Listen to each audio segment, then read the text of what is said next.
short break from our normally scheduled Tyranny of Dragons game. The god Tohseno, bored and upset that his show has been delayed, sits in his big comfy chair looking in the arcane screen before him, slightly bored and dismayed, flipping through the channels. Sure. And as he finally... Huh? Sure. Yeah, why not? I'm having fun with it. The Tohseno games are always a little bit meta.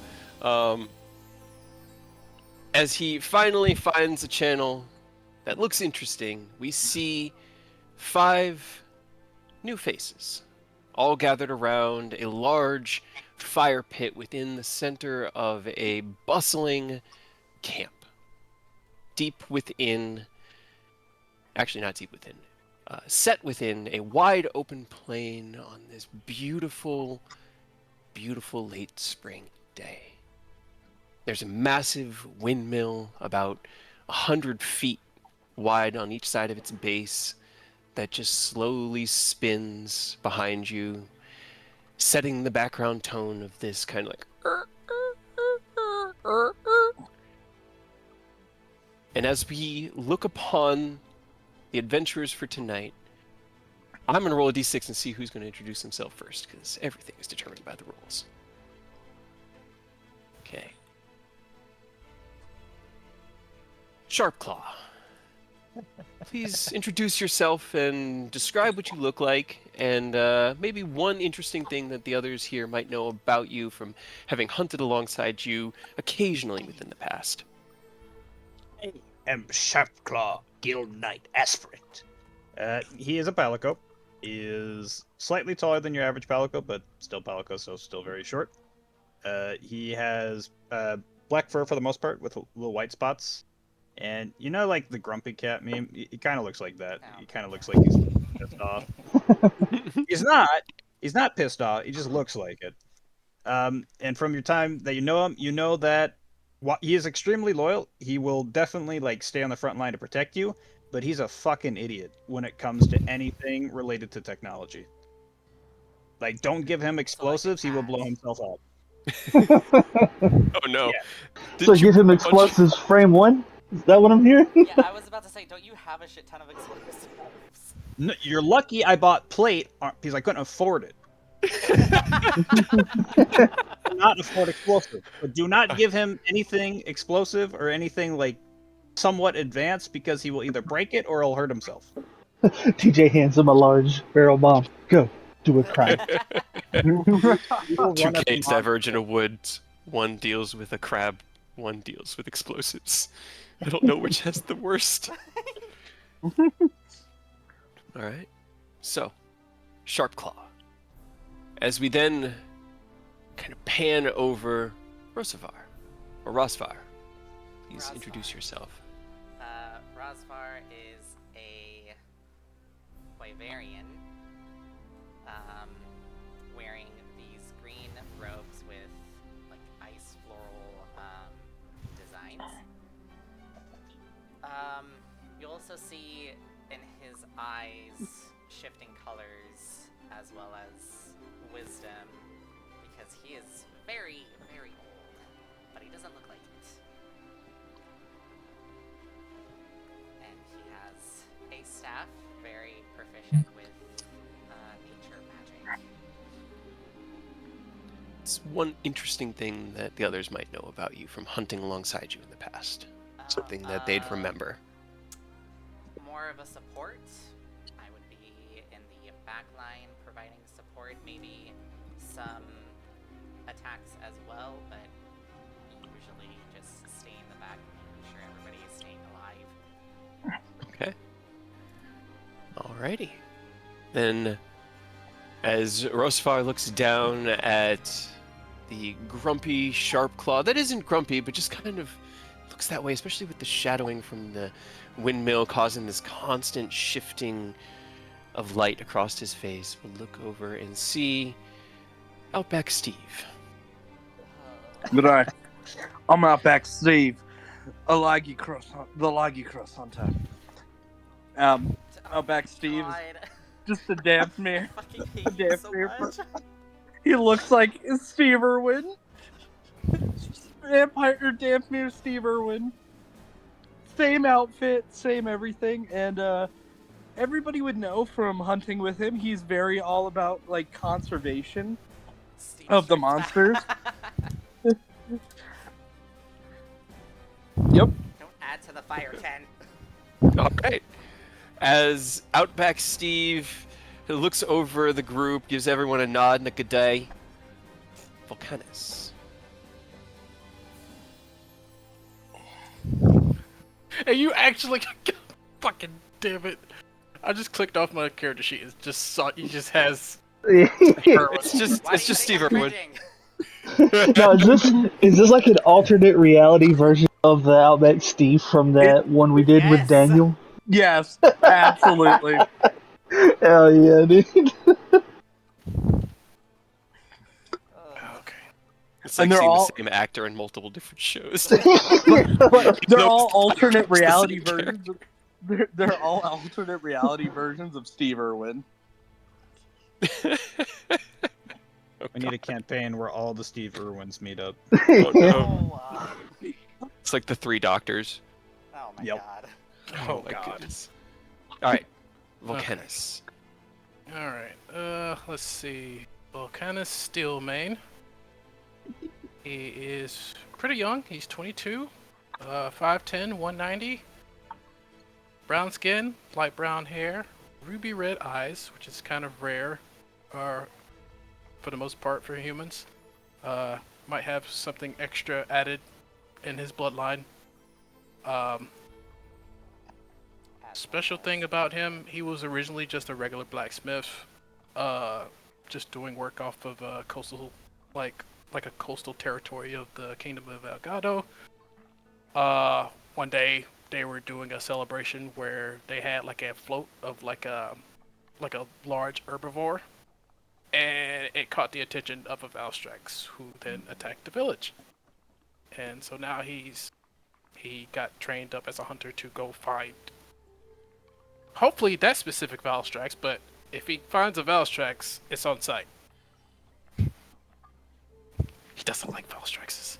All right. I'm gonna write that down for future hunts.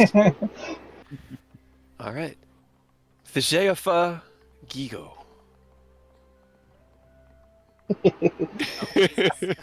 I've practiced the pronunciation of that name. Unfortunately,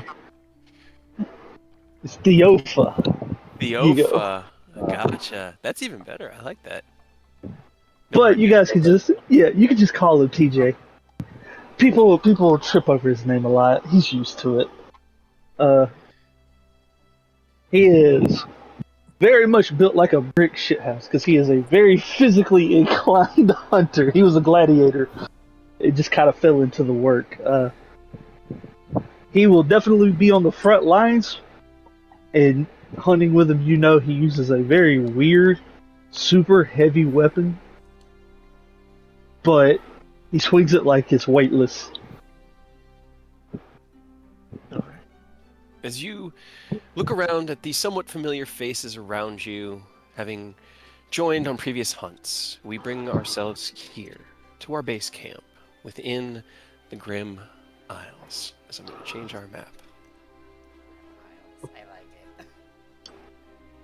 Nestled just outside the village of Robeari, we've set up a base camp here for the exploration and hunting of monsters within the territory that has been located just off of the New World. This space I think I ended up at about 100 miles in diameter. I can't remember entirely. I'm between a lot of different numbers. Let me measure. Let me measure, because I actually made this map to scale. Yeah, so the island's about 100 to 250 in diameter. It looks like I am blanking. Yeah. Oh, wait, I never changed it back. Shit. That was... I had it set on a different map. That should be the correct. Yeah, so it's about 100 miles in diameter, or across on its longest side. This new territory discovered as a amalgamation of every environment that the Hunters Guild has encountered so far. You all were sent out here as part of another group of a total of about 10 hunters sent out to augment the Hunters Guild operations here and explore and protect the wildlife while trying to understand this new territory as it continues to unfold around you. You've been gathered today for a special assignment from your guildmaster, Guildmaster Finn, who has invited you to join him within the windmill, which has become like the home base. Built by the Robiarans, it was offered up to you guys as a fortified structure to use as like a place of business and administration while you set up a base camp. And that is where we will pick up today's game, here within the base camp. Sparkly flames.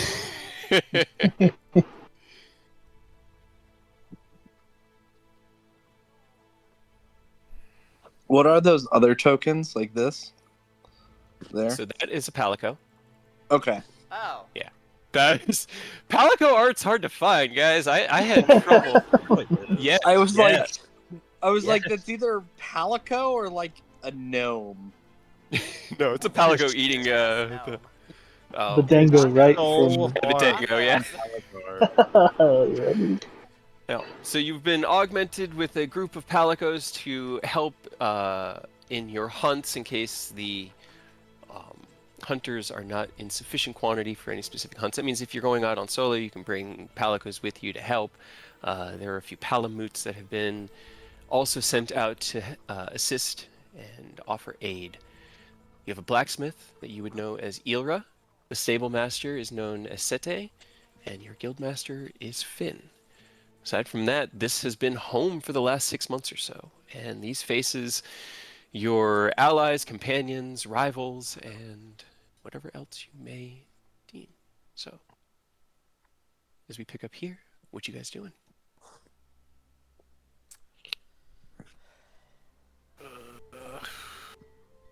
I guess go find the guildmaster, see what this special assignment he has us tasked with.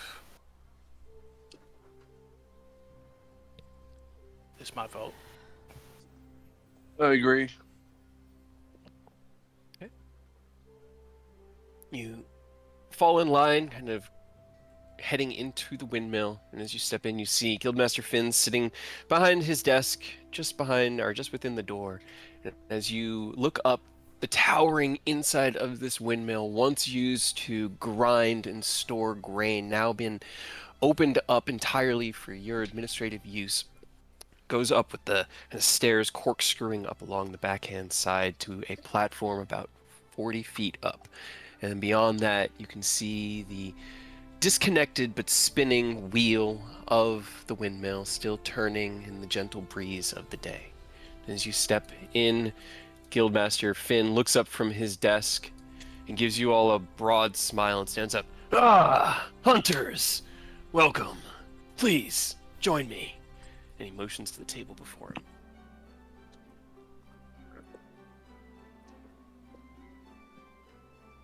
You got it? I'm just gonna hop up onto the. I guess I'm gonna have to stand on the chair to. Yeah, I know. The map That's it. got a little bit. Yeah, just theater of mind. It's gonna be a lot of theater of mind tonight. I did my best. I made as much as I had Like time the to make. border, though. Right? I'm glad you do because I used it on all the maps. That's a very nice. Yeah. Hell yeah. Yeah, Sharpclaw will hop on his chair and he'll probably stand up on it so he can actually like look up over the table. He reaches out and kind of like scruffles the top of your head as the rest approach. Gives you a broad smile. How's everyone doing today? You guys ready to get to work? I'm always ready, mate. Good. Because I got a bit of a doozy for you today. A couple days ago, we received a request from the Gajalkans out in the Crimson Mire. Something's been upsetting the local biome, and we were asked to investigate and deal with the problem if we could. We sent another party out 2 days ago, as he kind of like looks up and thinks for a bit, and haven't heard back from them since. It shouldn't have taken them this long. So I'm sending you all out to follow up on their investigation find out what happened to the party, determine what is currently affecting the local ecosystem within the Crimson Mire, and return in one piece. How's that sound? Sounds straightforward for the most part. Let's see. Motions down. We'll go back to Matt. Good, good. Now, I know that you haven't gone into the depths of the Crimson... sorry, I keep saying Crimson. I meant Carrion. Wow, I didn't mean... I'm getting the reds all in my head. Carrion Mire. Carrion Mire is the name of it that I chose. I know that you all haven't dived into the Carrion Mire proper yet, but are at least familiar of its general location. And he motions down, pointing to here.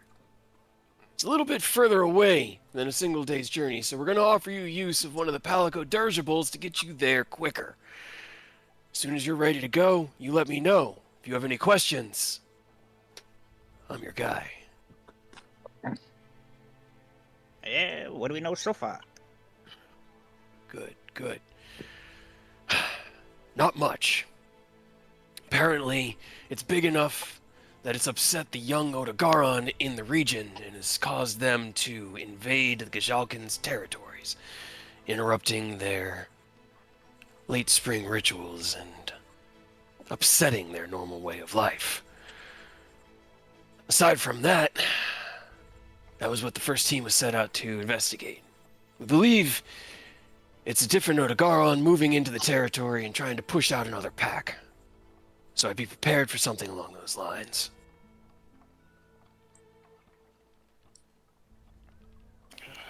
Go to Kyrans. I believe I actually hunted one of those.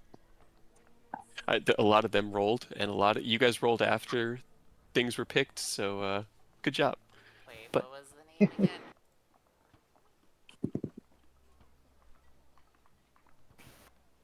Would you say, Roll? What was the name? Otogarn. Otogarn. That was not It's on like my the list. panther-looking one. Then no, definitely not on my list. AKA Jesus, Glitter. TJ's got some of those claws in his weapon right now, actually. Yeah, I sold some Otogarn Sinew. Me too. That's why I've chosen, well, that's why I'm sending everyone we have left. The rest of the party was sent out, the rest of the expeditionary force was sent out with the first group, so you guys will be going out in the hopes that the 5 of you can bring them back. Otherwise, we'll be having to send for more recruits from the mainland, and that's going to take some time. Rescue first, hunt later? Or... Or both at the same time. Little column A, little column B. Prioritize getting the Priority. party back if you can. But the mission is also important. If we don't complete it now, we'll be going back out next time to follow up. If you can do both, good. If getting them back means allowing the creature to continue disrupting things for a little longer, well, safety of our own takes priority, right? Understood. Now I gotta know. All right, I know you're gonna talk in common. I could totally get that. You don't need to every time. But does Sharpclaw speak in feline, or does he actually speak common? He speaks in feline. He does know Okay. common, but he speaks in feline. He also knows not the Wyverian too, actually. So I can Very speak cool. in Wyverian. And everyone has feline, right, as a language. I picked feline. Yes. I figured no. everyone would. No, Outback Steve does not. Why didn't you? Wait, hold on. You should have extra languages if you want to just swap like Draconic to feline, because feline's the big one for this world. Lanian. I'll swap Sylvan. Lynn. I'll swap Sylvan. Okay, Sylvan for Linian. Okay. Yeah. Okay. So everyone can understand as Sharp Claws.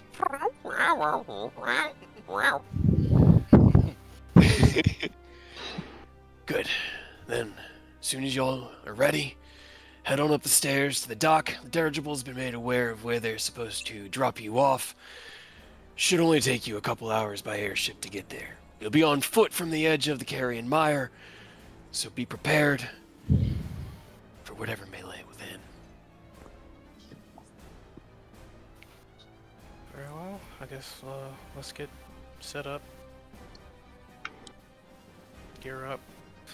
Get some food, because, mandatory. That would be the artisan. So, if you guys are going out, let's see. Who is going to be our artisan to prepare meals for our group? I think that was me. Okay.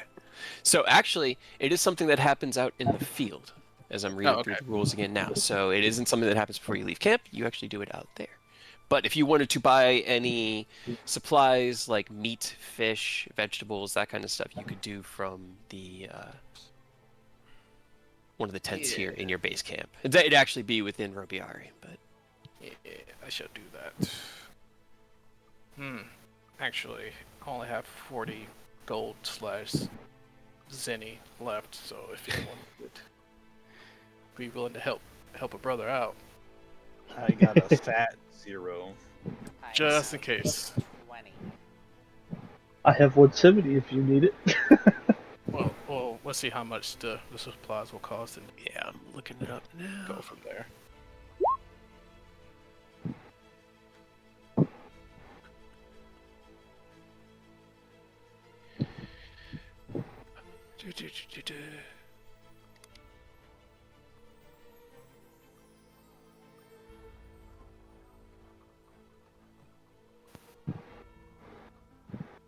Alright, so let's see. Looks like as the artisan, where's the... Part of a short or long rest, you can craft a number of beautiful devices.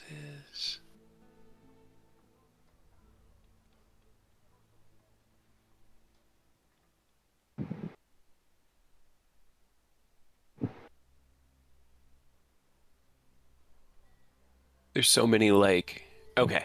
Alright, so if you wanted to get enough rank 2 meals for everyone, that would be 5 gold. Oh. Yeah, enough to get ingredients for enough rank 2 meals for anybody, and that would give you, like... So, there are different foods that you can go for that give different effects. These are going to be located on page 70 of the rulebook. Anything from like buffalo butter, which is once per meal you can ignore the verbal and or somatic component of a spell you're casting. To like succulent rice, a creature that eats this meal gains the same benefit as if the aid spell was cast on them. It can be cooked at a higher rank to increase the spell level, so that would give you an extra 5 hit points. So it'll depend on what you're aiming to cook for, but that would be the ingredients needed for a rank 2 meal would be 1 gold per person. Do we each get a different meal, or is he cooking the same meal for all of us?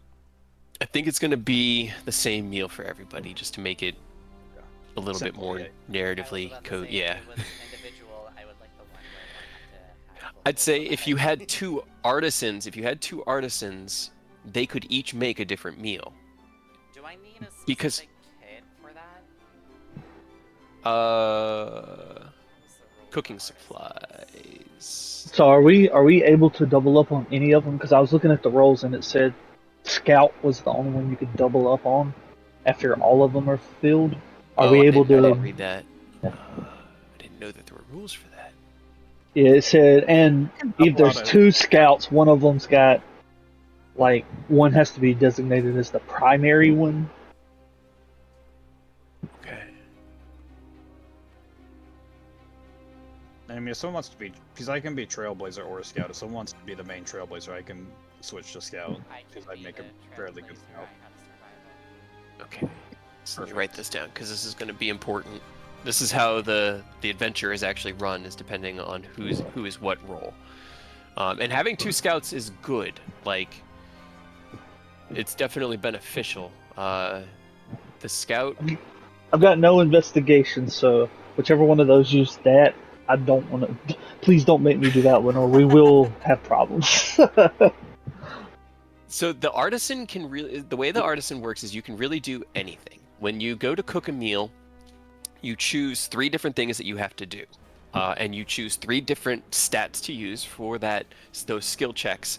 Like, let's say the example in the book is you're cooking a meal, so you need to gather the resources, you need to pluck them from the tree, and then you need to actually cook it. So it would be like, or I guess it would be like, what was it?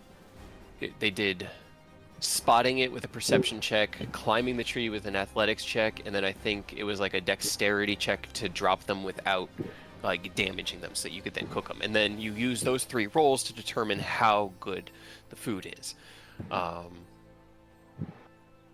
The scout, let's see. That Scout, said was perception and stealth. yeah, perception and dexterity for the scout. The spotter is your passive perception or perception check, and that's for finding the resources. Trailblazer would be survival, and the artisan's really the only one that I guess would use intelligence, because you could use that for like your skill checks or things like that. Most look like I they use. thought I saw something. One of them could use investigation. I just didn't want to That was the spot. go ahead, get out in front of that. I couldn't. Cannot do that. I don't have a Yeah. negative. I just don't have a bonus. Yeah, the one that uses Yeah, investigation is the spotter. Right. The spotter's passive perception is used to detect if monsters are sneaking up on the party or not. So that's what I would be rolling against with anything that might be trying to be sneaky. And then it can actively investigate the area to find the resources while you guys are exploring that, because you'll be similarly to Monster Hunter as... Let me show you guys this map as well, just so we can understand it a little better, go over all the rules. He'll kind of like go through a sheaf of paper and kind of mark down, these are the areas that we've explored so far within the Carrion Mire. We've mapped out a lot of it. So here are your area maps. As you go to each of these areas, the Trailblazer will be able to determine where the party is going from each one. As you see, they all link together through different branches. When you get to that area, the Trailblazer will be determining how effectively you guys get there, and then I will be rolling in secret as to what is going on there. The scout will then be able to determine or like see what's happening there and report back to the party, enabling you guys to either sneak up on the monsters, sneak by the monsters, or maybe not see the monsters, depending on how effective the scouts are. Once you're in the area, the spotters will be used to find the different resources, which could be anything from, like, you know, herbs, bone piles, minerals. I mean, it's Monster Hunter, guys. It's very familiar to any of us that have played it. I know Aurora is a little new to the system, but all of that is possible. And then the artisan is kind of all used there at the beginning, or if you guys take short rests. Moving between these zones does take time. It takes about an hour to go between the zones. So if you guys take breaks between the zones, then we just determine based off of rolls what happens while you guys are taking breaks. But short rest can be done at any time, essentially. And a lot of the combat tonight is going to be done theater of mind, because getting this prepped took a lot of effort, and with not knowing which areas may have encounters in it, which may not, I did not want to make as many maps as I have in this, because there's also an underground. I think it'll be more fun to just have this as our explorer, and then when we get into battle, I have our normal parchments ready, so we'll be drawing up maps. But as we prepare, is there anything, I guess right now, before you guys leave, because we'll do the cooking in the field, that's how it's done in the book, is when you get to the first area, that's where the first things are done. Volcanus, you head back to the tent, gathering meat that has been dried and preserved, cheeses, like the basics of your cooking materials that you'll need, as you've served this purpose on your hunt before, and you just knock 5 gold off, just to represent that cost that it initially cost you. Heading back to the group, you pat the small bag at your waist, kind of like roll your shoulders a bit as the rest are still within the windmill, looking up at the creaking wheel above. And you guys head up the stairs to head towards where you know the dirigibles are docked. Now, the dirigibles are normally used by the palicos. They're not something that on the regular gets used by the hunters. You guys, usually time isn't this big of a issue, and long distance hunts would require you to travel across on foot, perhaps use palamute, or I guess that would probably be the most common mount that you would have out here, or maybe it's like I don't think they'd have secrets out here, but I do think that the village would probably have something akin to it. I just didn't think about it before this very moment. But that's not what you'll be using today, as speed is somewhat of an issue, as the party has been missing, hence the necessity for sending everyone they have left, which is all 5 of you. Normally, hunting parties are 4. Just makes the rolls easier, honestly. So, as we have... Let's see... Trailblazer was not Aerith, Aurora, or in this case, Rosvar. Who are my scouts? I would be a scout. Okay. I think Outback Steve is a scout too. Outback Steve, and who is the main and who is going to be backing them up? I do have proficiency in stealth and perception, as well as a naturally stealthy racial feat. I also have perception and stealth, and then you might have more stealth than I do. With One of you might need to be the spotter. What's your deck, actually? Whatever works. I can do either. Which one of you guys has the highest wisdom? I have 15 wisdom. I mean, not just you two. I mean, in general, of this party, who has the highest wisdom? Wisdom I and have intelligence. Yeah, we probably want them to be the spotter. Okay, I have 10 intelligence, 17 wisdom. It's better than a lot of the party. Yeah, who else has it? Wait, you're Druid too, right, Aurora? What do you, Yeah, what I do you have got? 16 intelligence, 17 wisdom. I mean, I could be a spotter. It might be worth it to have you be the spotter, because I don't think, unless AJ's character has a good wisdom and intelligence, he wants to flex out an artisan, we probably want somebody with I do have perception proficiency stuff. and investigation as well. I just saw that. Okay, that would Yeah, make it- gathering ores and things a lot better. Okay. If you don't mind, I'll definitely vote you spotter, because I feel like we're gonna need spotting. Okay, then somebody with a good survival skill should be our trailblazers. They'll be honestly blazing the trail between the zones, not necessarily scouting out the zones, but finding that long winding white path that I had drawn. That's what the trailblazer will be finding along the way, and determining if there are any setbacks or potential hazards within that transition. I have a 6 for survival with proficiency. Okay. By 6. Yeah, I have a 5, so...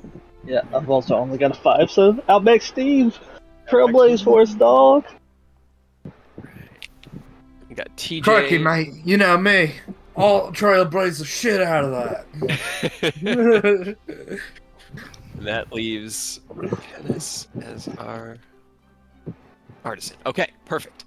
Then, as you gather together at the edge of the airship dock, and the palicos look up to you, and that kind of wide-eyed speak to you in feline. All right, hop on, everybody. We're ready to head out.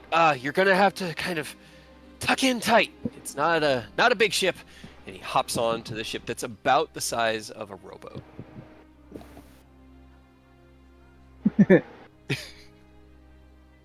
I can fit in just fine. Yeah. Okay. You guys I can also fit in just fine. I've had days where I've had to be in the outback, you know, solo in ships smaller than this. The mini rowboat. Mini the robot. smallest rowboat. No, it's the folding boat. While it's folded. Oh no. Oh no. What were the words again? I'm not telling you because I don't remember. All right. As you guys all hop on, tuck in a little tight, sit, close together. The Palico captain jumps onto like the foremast of it and leans out, and you hear him shout back in feline, "All right, you sad sacks, let's go!"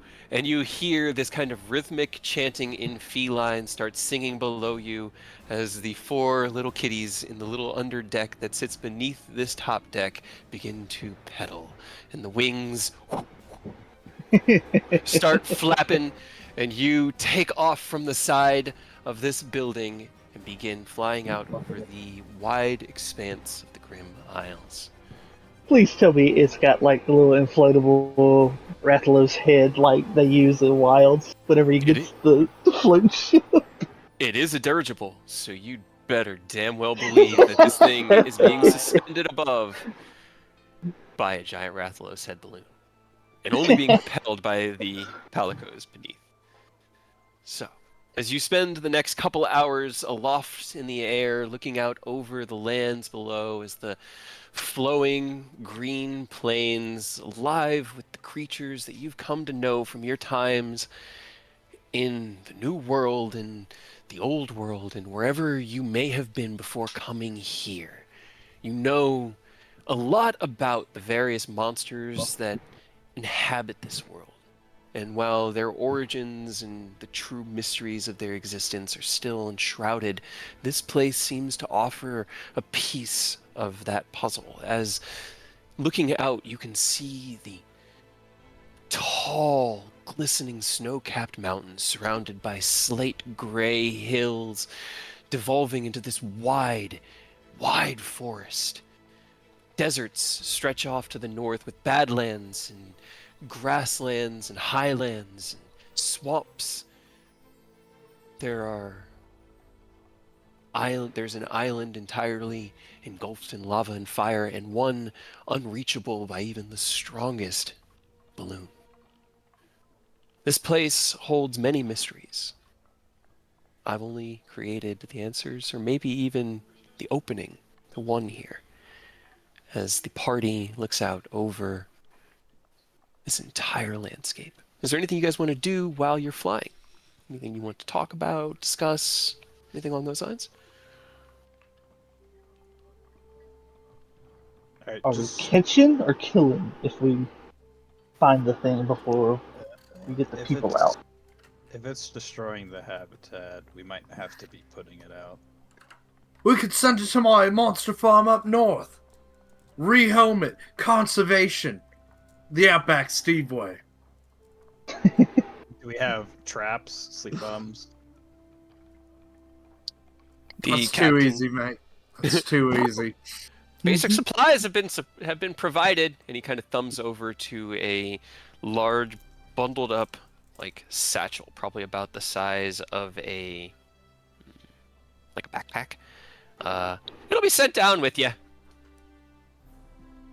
Can I thumb through it? Sure. You head over.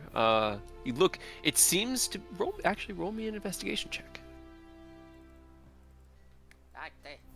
Open. Sorry. Roll to investigate the opening of the bag. Oh, I don't Drop know the why bag. that's... What? That may be for everybody. Let me check, because I was trying to make sure that all of the NPCs were set to roll to GM, and you might need to turn it to roll to GM and then turn it off again. But that was still a good roll, as well as turn the advantage toggle off and then back on. Hold on, let me test. Nope. But a it's 15. still- Okay, hold on. The advantage was switched off, but the GM and public one is not. Let me see. Is there something we all need to check real quick? Yeah. Yeah. Let's all make just like a general roll. Oh, here it Doesn't is. matter what you roll. Okay, I see. Whisper rolls to GM, always whisper roll. Go ahead. Yep. Get that one back to normal. Yep. That's it. That's it. Just set that to whisper toggle, advantage toggle. There we go. Hey, you rolled pretty much the same thing every time. So that's pretty good. So what you find as you look at it is this. It's kind of built like a duffel bag. It has this like wide stitching on the opening and has 4 tethers on either side, and it's attached to a small little package. This is intended to literally be dropped and open. It has a parachute attached to it. Are you still going to try to open it, and knowing Um, that, and thumb through? mm, We stone. As No, funny no, as it is, I- we lose all our supplies. It goes to drop, the box is already open, scatters everywhere. We gotta go scavenge hunt for our starting supply. Beautiful thing about Dungeons and Dragons, guys, is yeah, it could happen.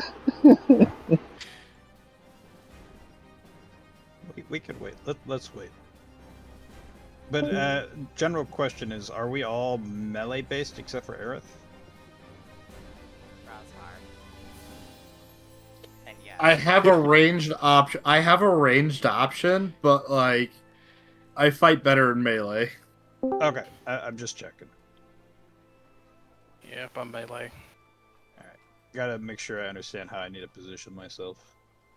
Like a mid-ranged option. I mean, I could Discord did the swap. same. What I miss? No. Like, if it's completely fine if you're all melee. I was just curious, just so I know where I need to put myself. I have a boomerang. If it helps, I can also put you places. All right, as long as I'm within 5 feet of the monster, that is where I need to be.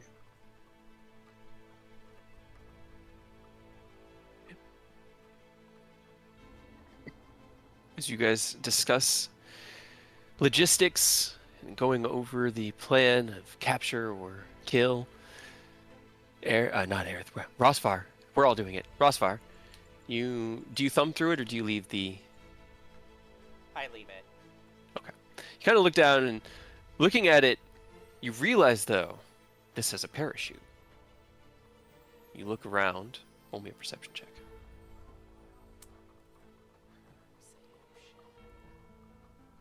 What the Okay. fuck? It's decent enough rolls. It's small deck. You see 5 other small little packages, smaller than the first one, but they all look like they contain a similar deployable device. You look over the edge, about 300 feet down, as the flapping wings, and you still hear the rhythmic singing of the felines below as they pedal for dear life. I think you can understand what's about to happen. I think we're getting parachuted. Yeah, dude. Never Skydiving strike in, for let's Outback get it. Featherfall. You certainly can. Featherfall, you say? Slowfall? Shut up, that only That works for you. requires you to have things to slow your descent with, like trees and buildings, and not open place. Technically, you'll be dropping in here at the edge of the swamp. You could theoretically parkour down the tree. This is Outback Steve. He can like parkour down air. Well, as I hate it. As you leave the main deployable alone and look down at the 5 other small packages, kind of understanding what's going to happen, you shrug your shoulders, secure your own gear, and sit down amidst the rest of your party. There's no room to really walk. It's kind of, you just turned around and looked. They were just behind you. It's a small deck. You spend the rest of the hour preparing everybody, mentally letting them know, before you finally approach the edge of the Carrion Mire, the kind of thin bit of the forest that I didn't name. That's going to be someone else's job. I have only named this zone, the base camp, the village, and the world. This is a Dread Marches campaign. You guys get to build the rest of it. I'll build some of it when it's my turn again. But as you look down over the trees below, you see a clearing coming up as the captain kind of jumps back from his perch atop the bow. All right, everybody, grab your bags. Time to go. I have a question for the party. Would you consider a parachute advanced technology? Not really, it's just a piece of cloth attached to some ropes. I was about to say, I can just see you just tangled up in a parachute. That is why I'm asking. Would you consider it something that could be complicated. Yes and no. As Well, a cat, I'll say no, you're always going to land feet down, so you shouldn't be opening it upside down. I trust you. I believe. And this is TJ saying this to you. While TJ says this, roll me a intelligence check. Actually, roll Arcana with Sharp Claw, as that will be the closest amalgamation to what this is in this world. It is a mechanical device. Yeah, let's go with it. you look at it, you see like a little handhold off of one of the arm straps. You're pretty sure that it goes on your back. Good enough for me. We're down one hunter immediately. We cart right out the gate.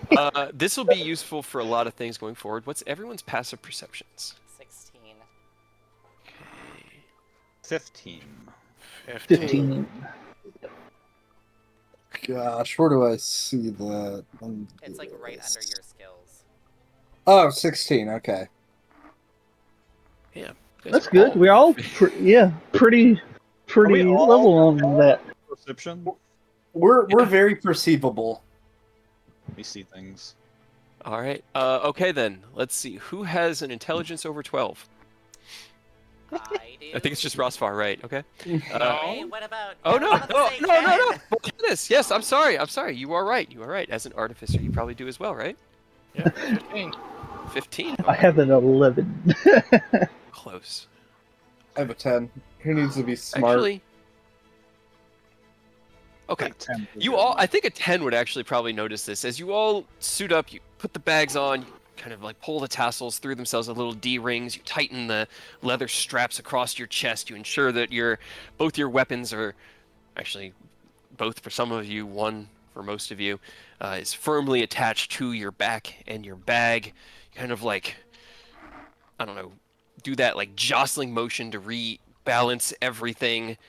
And you look over to see a Sharp Claw is doing the same, but he has missed a few of his tassels along the chest of his backpack. I'm sure it'll be fine. Who needs to tell him? Ready to go, guys. Let me Let's go. go. Let me go help him. Okay. As Sharpclaw runs towards the edge, Volcanus throws his hand out, pulls him back, and he ties the backpack on with the like chest strap and the like abdominal strap like a child, gives him a pat on the shoulder. You guys are now all fully equipped, ready to go. As the dirigible slows down, you hear the singing below kind of drop down in tempo and pace, and then just like desperate panting. As the captain turns at you. All right, everybody, time to go! And motions over the edge of the ship. We jump. Okay, Yep, let's everyone get it. jumps. You leap off, and as you fall for about 100, 150 feet, and as you approach the tree line, you see the opening below you, and you each pull your chutes. As you pull on the strap, and it unties the thin knot that was holding together the parachute within the bag. The wind catching from beneath goes through the leather straps and into it, emerges out with this wide rectangular parachute. Those of you that know how to fly these, grab onto the little like directional straps, aim your way down while Sharpclaw plummets, having deployed his parachute, but just going ballistic. Can everyone roll me a dexterity saving throw as you land, please? Oh, well, So what the fuck? good at those. Yeah. What the fuck? It don't Okay, matter. it doesn't matter. Did you get yours fixed earlier, Ken, when we were having the problems? Yeah, no, it was highlighted to public, but it still rolled to GM. Yeah, you got to go into the gear on the right-hand side and change that to whisper toggle. There we go. Gotcha. With my 19, can I do a superhero landing? Sure. Even though it's very hard on your knees? Sure. As I you don't know all why mine still rolled at advantage, even though I set it to toggle. It even like changed it. Hopefully, it doesn't do that every time. Did you change it in the gear as well? Yeah, I did. Oh. I even unequipped it, set it to always to toggle a couple times just to be safe, and it still did it. Okay. Do you well, have a feature where you have advantage on Dex saves? Not that I know of. I don't even have proficiency in Dex save. Oh, I don't know. You might at least the have to, 21 like, was the first one. click it Yeah, on and much off. better than the nat one. As you each descend into the clearing just outside the edge of the swamp, you can see where the natural kind of life-filled forest here descends almost immediately into this deep, dark, mucky mire. And as you get closer and closer, you see that it is filled with this dark, black, and bubbling kind of viscous fluid. Bones of creatures poke out from odd angles, and there's this scent of fetid decay that fills the entirety of the air here. And as you each land gently on the ground, thump, thump,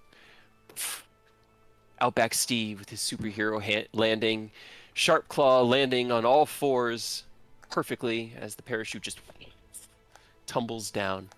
You throw off your bags, look around, and count as you hear from above you and see Rosfar caught in a tree, about 30 feet up. I'm stuck in a tree. I'd like to use my my natural outback reflexes and like climb the Is that a character tree. feature or a racial trait? No, it's a class thing. Okay. I'm just a monk. And then yeah, I would like to cut him down or like get him down. Okay. Roll me an athletics check to climb the tree. As you all look up and see Rosfar struggling against the straps, trying to pull the parachute loose from the tree that he has caught himself within, Outback Steve runs over and with a dirty 20, leaps against the tree and kind of like grabs it with both arms and both legs and shimmies his way up the wide trunk, getting up to the branch that is currently holding your fifth ally. He walks his way out to the edge. What weapon or what are you using to cut Rosfar free? And how are you cutting him free? Well, I just have my tonfa and then that, so I'm just gonna like bite the rope with my teeth. Cause yeah. Roll me a strength check. As you look up, Rosfar, you see Outback Steve gracefully kind of beam walk his way out to the edge of the tree, drop down onto it, and like lean over, hanging from the tree like a sloth. He puts the rope that is currently holding you aloft against the pull of gravity in his mouth and begins to chew. What are you doing? Can I use Druidcraft to kind of like manipulate the tree to just put me down on the ground? Let me see. I don't You know guys if just that's want a knife? possible, but it'd be nice to see if I can. Climb up there and cut him down. You got claws, right? I got a knife too. Yeah, Do I that's toss not a as knife cool at you? Alright, you know what? Now I'm on board. Nice plan. Throw it. Hit him. Alright, Cut you him ready? down. I'm tossing it. Okay. Are you throwing it at Rosfar, or are you trying to cut him down with a thrown weapon? No, I'm throwing it to Outback Steve so he can cut it. So Ah, I'm chucking okay. it at Outback Steve. I got you. Okay, roll me an athletics check to throw it, because it's about 30 feet up. So he's about 25 feet up because he's hanging from a branch. So you do have to kind of huck it upwards, and then I will need a dexterity check. That's a good throw from Outback Steve. Okay. As you shout out to Outback Steve, he releases the rope from his mouth, and while it did fray a little bit, it would take probably about a minute of chewing to get through the hempen rope that is currently suspending him. You look down as Sharpclaw grabs the knife and kind of like underhanded hucks it up with great force. You swing out one arm to grab it, but are unable to get it. The knife goes up, arcs, and topples down into the forest about 30 feet away from you, Sharpclaw. I'm sorry, mate. That was a tiny knife. What do you mean? It was a big knife. It was a carving knife. It was a good knife. That's not a Why knife. did you miss it? It's not a knife. Outback Steve's gonna pull his boomerang off his back. Now that's a knife. Roll That's me a an attack roll. boomerang. As you look up, Rosvar, you reach out with your druid craft to the roll me damage to Oh the my tree God. above you. You reach into the living being of it, and you can feel the heartbeat of this forest. This tree is alive, but fearful of something. There's a primal apprehension. Not of you sense that much, just of within its being. And as you bid it for help, you see this little branch about 6 inches pop out from around where you are currently suspended and sprout tiny little leaves. But unfortunately, Druidcraft's not very Yeah, strong. that's what I thought. As you look up and see this little branch, you're filled with this feeling of hope and life, and then just frustration as you look over to your sloth-hanging friend as he unsheaths his massive Songo-sized boomerang, because that's what the wyvern boomerangs are. They're like the one that Songo uses, and Oh, spins Jesus. it through the rope in a almost guitar-like strum of twang, twang, twang, twang. The hempen rope snaps, and you find yourself plummeting. Make me an acrobatics check or a dexterity saving throw to catch yourself as you fall. Or you have this reaction. What would you like to do? I know it's not a reaction spell, but can I try Thorn Whip to kind of like jungle swing my way to the ground? It would be a dexterity check still, Okay. in order to do it fast enough. This is what I get for having low dexterity. At least it's not a -1, right? Hey, at least only one of you got caught in the trees. True. Fuck! Face first in the mud. Let's go. Which one were you going for, narratively? Were you going for the Thorn Whip, or... I was going for the Thorn Whip to like grab the branch that was like above me. Kind of like catch Can I- myself. Can I try to reach out and grab his thorn whip? You're gonna end up pulling Outback Steve Roll on me top a of you. dexterity check. Outback Okay, Steve. Steve. This is an no. Oh my. Man, just no. Cut himself off. No. I actually now need you to make me a strength saving throw, Outback Steve. Do you want me to roll? Woo! Okay. No, you used your moment to try to cast Thorn Whip. As you summon the incantation and your Thorn Whip snaps out, the whip cracks out above you, but the branch is too far away by the time the spell comes out, and you into the ground on your back. You take 7 bludgeoning damage. Ow. Above, you see as the world spins and Outback Steve hangs by just his legs because you had your boomerang in one hand and let go of the tree. But with thighs of steel, you now just hang upside down from the branch that you were on. I do have spider climb, by the way. Thunder Thigh. You'd have to cast it. No, he's a damn You- Oh cheater. no, you're No, he's here. That's I- right. Okay, I forgot. Yeah, that.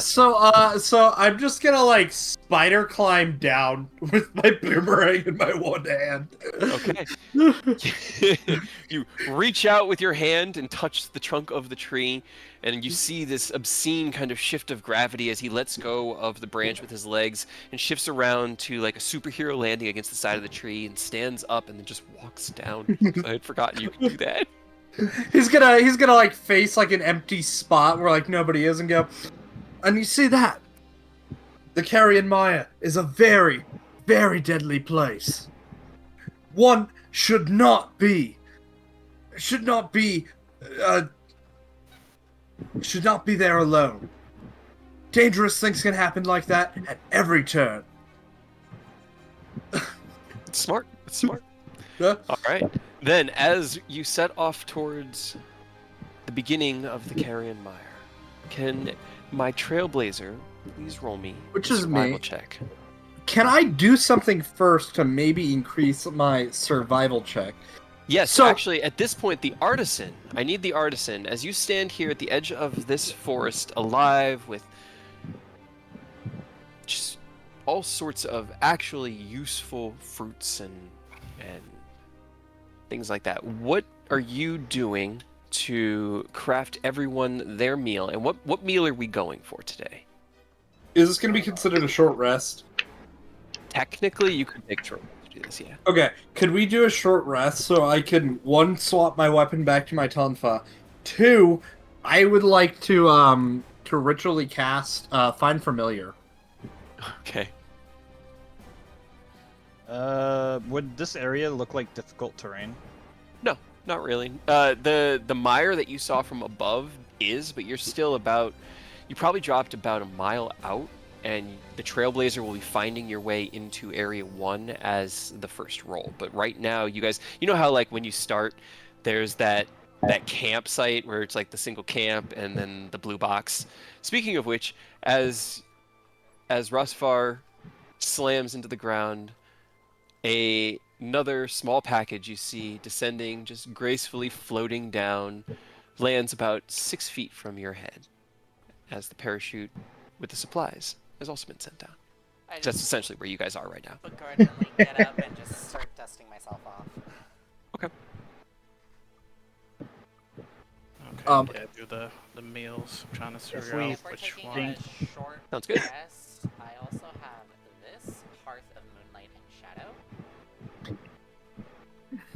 It's similar to Tiny Hut. So Okay, so you become extra Oh. stealthy yeah, and can see better. Okay. better, yeah. Cool. Okay. If we think we're gonna go to the more mire area, the gator rib meat might be good. Because we ignore difficult terrain. Yeah, I was looking at that too. I would like to... Frozen apples are good, it looks like. What apples? Frozen apples, they increase your passive perception. by Oh 2. yeah. Is walking speed different from our movement speed? No, that would be your walking speed. Gotcha. That could be good. Just flat increase by 10 to everybody. Where do So- you see the meals? With my Trailblazer stuff and my Find Familiar, would I get... Page 71. If I use like a hawk to help like scout and then telepathically communicate like some of the stuff, could I get like a advantage or just some sort of... Because I mean I want to do that anyway, just narratively it works. Okay. What is your familiar that you're going to summon? A hawk. A hawk? Okay. Yeah, Summon the hawk. Or like a bird or something. Like whatever type of creature that's like bird like that I can summon in this universe. let's have it add you a D8 to those rolls. Okay.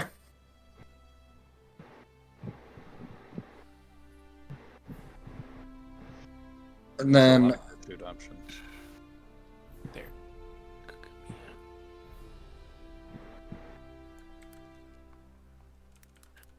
Chili cheese. Whenever you would take fall damage, you reduce the damage by your proficiency bonus. God damn it. cheese.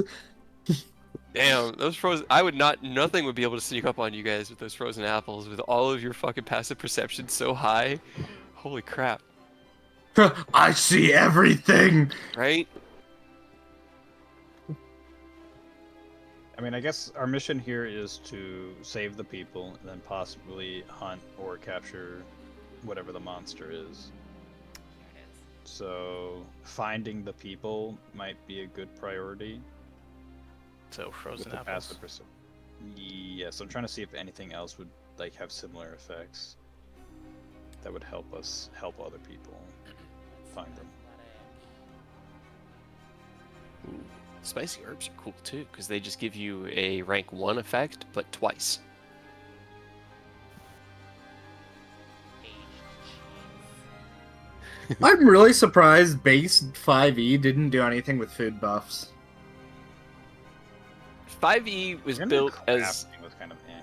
yeah. They really did not want to create any sort of hard rules for crafting because they did with 3, and it was super complicated. Like it became this big Yeah. argument, and so 5e has those rules.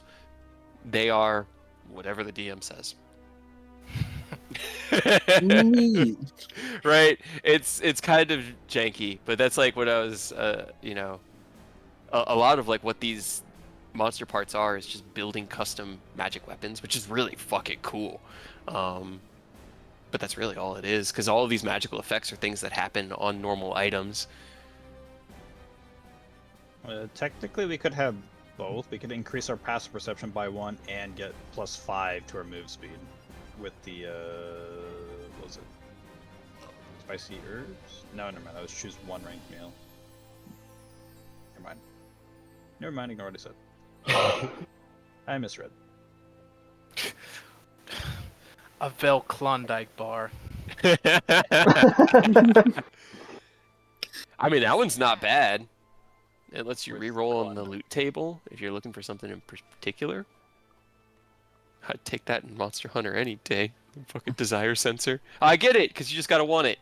That's so stupid. It's so dumb, but I love it. Mega bagel. You have advantage on all carb checks. A strudel. What we do. And you know what the best part is? All the food in Monster Hunter looks delicious. It does. Oh, you gotta take the chef feat now when you cook for us. Man, I want to take that on Mal so bad. I just don't get enough time to cook, and I only have Will to cook for. If Zero dies, I'll add someone who can eat food. How about that? He has an AC of 24 at level 3 or 4. He's never gonna die. Anyway, what have we decided on today for our preparatory meal, Volcanus? Frozen apples.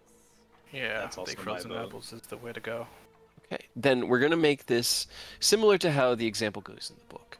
You have the necessary materials, but fresh fruit is always better than anything dried or preserved that you would have been able to buy from within or had, within your stores. You look up and you see in the trees that had recently suspended your friend plenty of apples and other trying to think of other types of tree-borne fruit like that coming off of Mangoes? Bananas. yeah, bananas actually would be very appropriate here. They're banana trees, any of which would be useful. So Avocados. I mean, they're technically a fruit. they are. Lemon. They're berries. So as you pick out your fruit, let's see. Where's all my? There, I had so many things open. I can also help get the fruit. Okay, so then you can point it out, but from this distance, and he can grab it. But the way that this works is he needs to make 3 skill checks. Let's see. Okay, so that's that. So like when you roast the meat in Monster Hunter Wilds, where you have to like properly cook it, and you gotta cut it up in time with the song and. Yes. So, the artisan is the heart of the party's preparation, crafting nourishing meals that fortify the body and sharpen the mind. During moments of respite, their creativity shines, fashioning tools and devices to give their companions an edge in the wilds. First step is to decide on what you want to cook. Second, there are multiple steps in creating a meal. Decide on the recipe, gathering ingredients, preparing, cooking, plating. Choose 3 of the steps listed above, and one of your 6 main abilities for each step. So, the first thing that you're going to need to do is determine ripe fruit, right? You're going to want to get something that's properly ripened. And then I'll just kind of like walk you through this for the first one.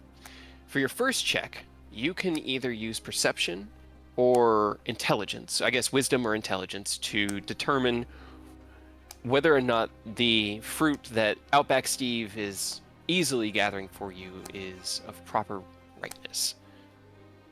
Intelligence. With his perception.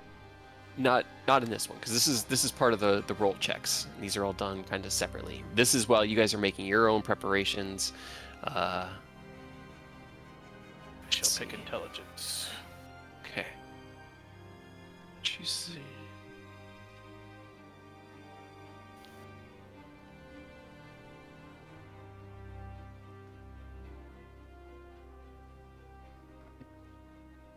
Okay, cool.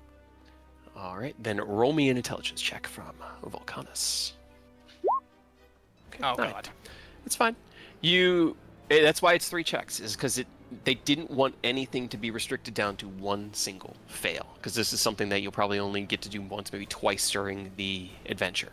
So, as Outback Steve brings you down your fruit to choose from, you look them over and you pick the ones that look the best quality for what you're aiming for. Now, the way that the frozen apples are cooked in the field is they use a special kind of ore that emanates this cold crystal-like aura around it that can help freeze them within. Essentially, it's like turning your cooking fire into a freezer. So you reach into your bag, and as you guys watch, as Volcanus reaches down into his bag, it goes about wrist deep, and then emerges with cooking pan, cooking utensils, and a small, like, stand. You then reach your arm back into it and pull out a small blue crystal that you set up down where the flame normally goes, and as you spark the flint against it, this small bit of heat activates the crystalline ore, and it begins to emanate this cool frost. How are you going to prepare the frozen apples from here? You just make it up and narrate for me whatever else might be added to the pan to create your frozen apples. Well, like you said, probably just like get it warmed up and then guess use the ore to then prep for. Well, no, I'll prep the fruit first to make sure it's, I guess, it's cleaned and chopped up to relative sizes for everyone to properly enjoy. And then once that's set, I'll set that ore up to then get the frosting effect ready to then freeze said fruit. Would you rather use dexterity for chopping up the fruit or strength? Strength, actually. Roll me a strength check. Okay. That's better. It's better. As you kind of like slide the fruit together and then large shunk, shunk, shunk, cut it up, push it together, chunk, chunk, chunk, slide it back together across the cutting board that you have. You look over, you spark the blue crystal into cold life as the pan begins to emanate this cooling mist off of it. You put your hand over it and it feels cool enough and ready for you. What skill check or what ability check or ability score would you like to use for your final check? It can be any of them, including Constitution or Charisma. We could figure out a way. Well, my highest is intelligence, so I'm gonna try intelligence. You can only use each one once. Oh. Yeah. Well, my next highest is wisdom. Yeah, So Okay. Wisdom. All right. You toss the apples into the pan and coat them with the light syrup that you keep within the bottle within your bag of holding. And as things begin to crystallize and coat, the syrup turning thicker and the apples themselves giving out this glistening apples and bananas, mangoes, giving out this glistening kind of frost. Roll me a wisdom check to perceive for their doneness. Okay. So that is 37. Okay.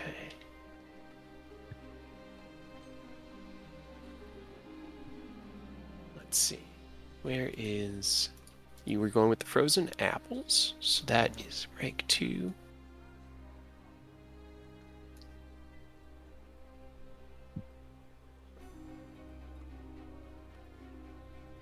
Let's see.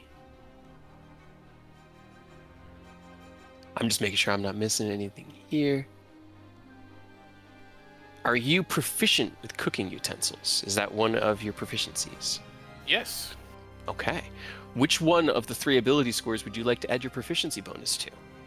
Because you can add your proficiency to one of these checks. And Just my to bump. proficiency- Yeah. like intelligence, wisdom, all that. No. You should have a +3, I think it is, at level 6 for your proficiency bonus. You can add that bonus to one of the rolls. Yeah.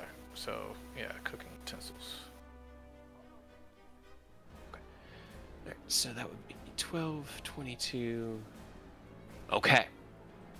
That actually doesn't. This was a DC 13 cook. And the way that it works is it adds together all of your ability checks and then divides them by the number, so divided by 3 to get the average.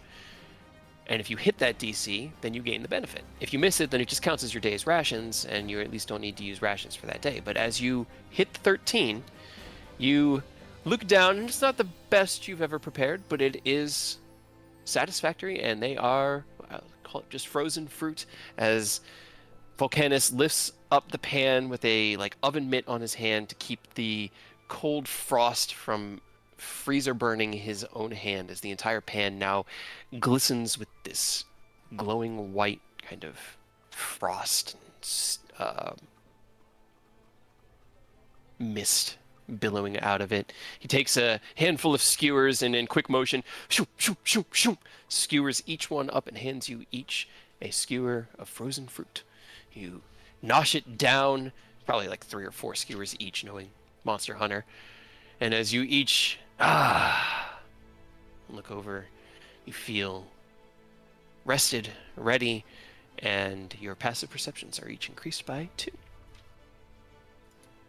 Meanwhile, Outback Steve has been screaming out into the forest for his hawk to join him. And as he shouts for 10 minutes, eventually, the hawk does show up. Because it's not magically summoned in this, there's no magic. But, hey, magic exists, I guess. Magical effects. It's not the magic, it's the Outback. You hear, "Ah!" as the hawk flies in and swoops down, circles around Outback Steve, and you kind of perch him on your arm as you take the skewers of frozen fruit through the first, chow, chow, chow, through the second, chow, chow, chow. Everybody ready to head to the first area? Yes.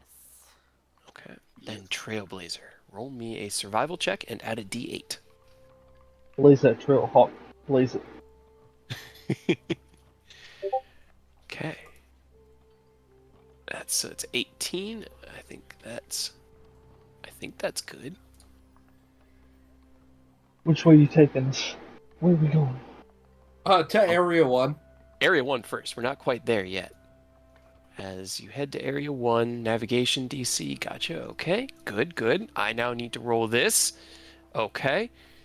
Cool. I think that worked. I'm going to trust that it worked. All right. Let me look up what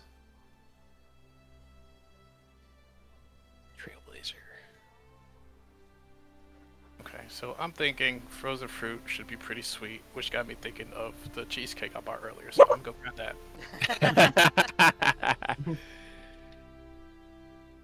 that. Okay, I see. I see how that works. Okay, that's pretty cool. Okay, all right, gotcha.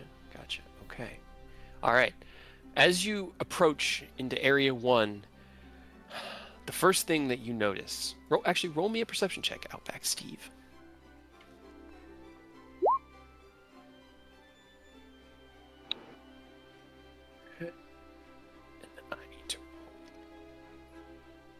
Okay. You find your way into the area that had been marked Area 1. The very edge of the forest, right up against the swamp. You'd seen it on your descent, and your clearing had been about a mile away from it. You press in, and with a 12, the first thing that you notice is that this area seems to be emanating a strange kind of smoke. There's these, geyser-like protrusions from the ground that occasionally pucker and release puffs of this gaseous smoke. Roll me an intelligence check, Outback Steve, to see if you know what this is. Probably not. Okay. You're not quite sure. It doesn't look like something you'd want to breathe, and as you approach into this area, you do see a pocket of it kind of off to one side, taking up about a 50 square foot space, like a 50-foot square space. This like little, maybe 5-foot diameter protrusion out of the ground, surrounded by this cloud of purplish black mist. You also see what looks like, let me make sure I'm not doing this wrong here.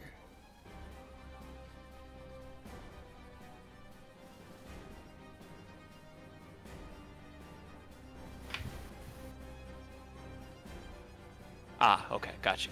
Okay, that's actually what the scouts are supposed to be doing right here. All right, Trailblazer. All right, the Trailblazer. All right, so unfortunately, the Trailblazer doesn't have as much narrative interaction as I had hoped. You find your way up here, looking around, take in the area, and turn. Now, knowing the path, you return back to the party and lead them here, leaving them as the party approaches about 10 minutes away from Area 1. You look over to the rest, and the two scouts, nodding, head into Area 1. Can both, let's see, where were the rules for the main scout and secondary? So, scouts. If you have up to 2 scouts, if the second scout is proficient in Wisdom Perception, the primary scout has advantage on their Wisdom check. Okay. If the second scout is not proficient, they make separate checks instead, and the lower check is used. For Perfect. stealth, take advantage. Take the average of both scouts' dexterity stealth checks to represent how stealthy they are as a team. Perfect. There's so many messages. Okay. going. Yeah, I know. And I just keep hearing "blink," and I look down and I see 9+. I'm like, oh no. Okay. So, as Outback Steve returns, informs you that blazing trails is a dirty job, but he did it. Shows you along the route to get to Area 1. The two scouts, are you both proficient in perception? I am. I am as well. Yes. Okay. So, one of you with advantage, please. It really doesn't matter which one rolls with advantage to me. What's your perception? My perception's 5. Mine is also 5, so it don't matter who. Yeah, go ahead. Take the advantage. I believe. I trust the cat's side. Okay. 21. 21 is good. As you approach into the area, you both see the same kind of puffing protrusion out of the ground. Can both of you make me intelligence checks? Actually, Outback Steve, would you have told everyone about that when you returned from Trailblazing? It's kind of the Trailblazer's job. Outback Sorry. Steve? I'm trying to make sure dog isn't barking. Yes. Steve would have told everybody about that. Then can everybody make me an intelligence check, including my smart people? Do I make another one? No, you don't know. That's already been Okay. determined. Okay, Oh. cool. I was gonna say, do I like? My God. What is happening? Powerful stuff. Are we all rolling? Yes, please. Okay, Jesus 12. 12 hits the Christ. DC 10 to know what this is. Jesus Christ. As Outback Steve had kind of mentioned this weird, like, blister in the earth that was protruding this purplish smoke. I'm actually holding this. Let's do this music here. You didn't quite know what it was by description, and as you approach Sharpclaw, you look out over the area and you see what he was talking about. You also see this small cluster of that look like reddish birds. There's actually 4 small clusters of reddish birds spread all throughout the area. Can you actually no? That's yeah. Can you guys each make me stealth checks against their passive perception? Okay, I don't know if it helps me or not, but as Shakalaka, I can hide even though I... Oh, wrong one. Where is it? Is it Mask of the Wild? Yes. So even if I'm lightly obscured by foliage, heavy rain, or falling snow, it acts as like a barrier for my stealth. Okay. Go ahead and roll me with advantage. Perfect. That means it's a flat roll. I don't have any of that. Yeah. So 14. Okay. 14. Okay. Steph. 14. Okay. I don't know why I'm it just says gonna lay heavy down on the and die. medium, but it's half plate, so. Okay.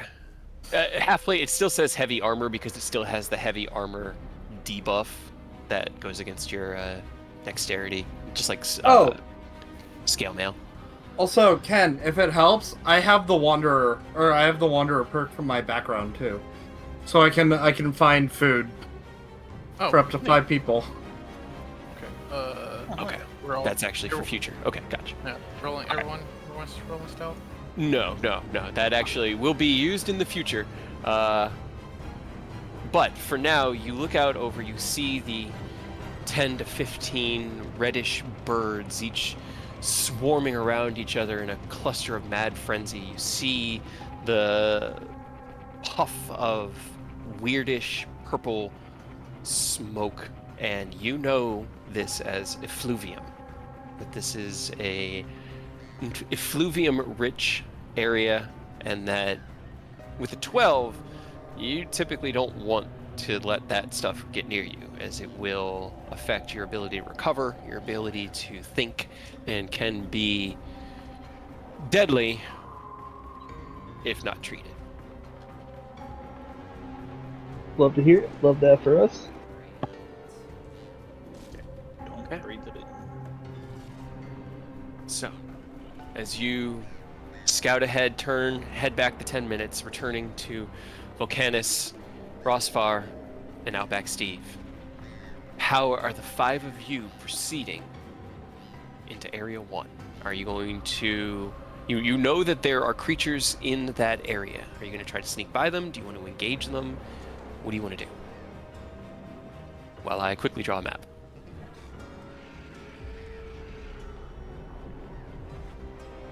We just fine saw with either. Oh, birds, I right? forgot to roll a hit dice when we short rested. Can I roll? Yeah, you can do that. Roll me a nature to see if you recognized what they were. Anybody? Sharpclaw and TJ. Fuck. Oh, And I guess Outback Steve, but with disadvantage because you're doing yours by word of mouth. I need What is up Doing with great. these rolls? What is going on? I'm doing great, man. my maps. He is Outback Steve. He does know birds. That is true. Yeah, unfortunately, without seeing them, a 13, you're not sure. You're not sure what they could be. Were they big birds? Small birds? Medium No, birds? they looked small. They actually looked tiny. They looked like maybe the size of pigeons, and they were swarming around each other in these like clusters of angry red movement.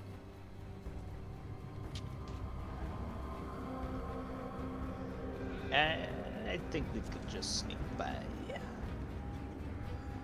we could certainly try. Yes, we can try. I cannot give you the promise Can that I will not attract their attention. Can I try to sneak over there and find the birds? So I can use my speech of the woods.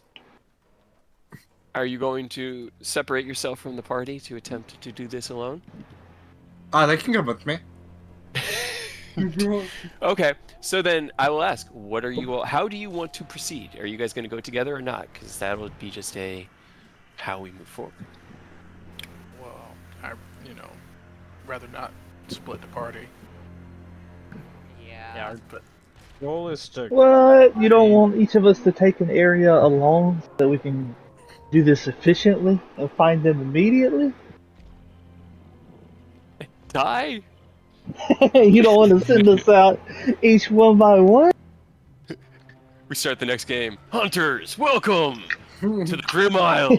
Rats have found themselves completely empty recently, so it's good to have you. Oh my god. Okay, so how do you guys proceed? Stealthy, a or you group. attack, or do you try to negotiate with the birds? I would like to talk to the birds personally and see if they can help us. Because if they know which area and which way the thing that we're hunting is, we could just kind of go that way. Well, remember, our priority is the other hunters first. True. We could ask the birds if they know where the other hunters are. My only concern is there's a large amount of them, and they're swarming, and they appear agitated. That's my only Just don't concern. make them mad. Don't piss them off. Easy. Now, Let's you let see the that swarm of happen. birds. They seem very angry. I'm gonna go poke them. I can't believe I didn't see this happening as Outback Steve is running the other way from the bird. All right. So, as the party grows closer and closer, and you approach the kind of edge to that area, Outback Steve gives you the sign. What's the marching order as you are moving into Area 1?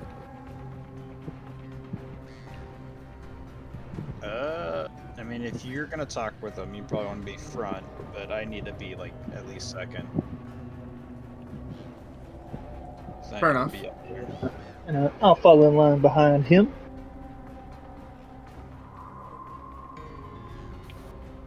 All right. Gotcha. And how about for Volcanus and Rosvar? Who is at the tail and who is in the middle? I guess I will be at the tail. Okay. Yeah. All Yeah, right, okay. then. Okay, you. Sorry, I'm just. That was not the tool I needed. Ah! Like I said, I didn't know where you were gonna fight. I should have assumed that the dice were gonna make us get into an encounter in the very first map, but I didn't. Aw. And so I am quickly panic drawing. Bear with me.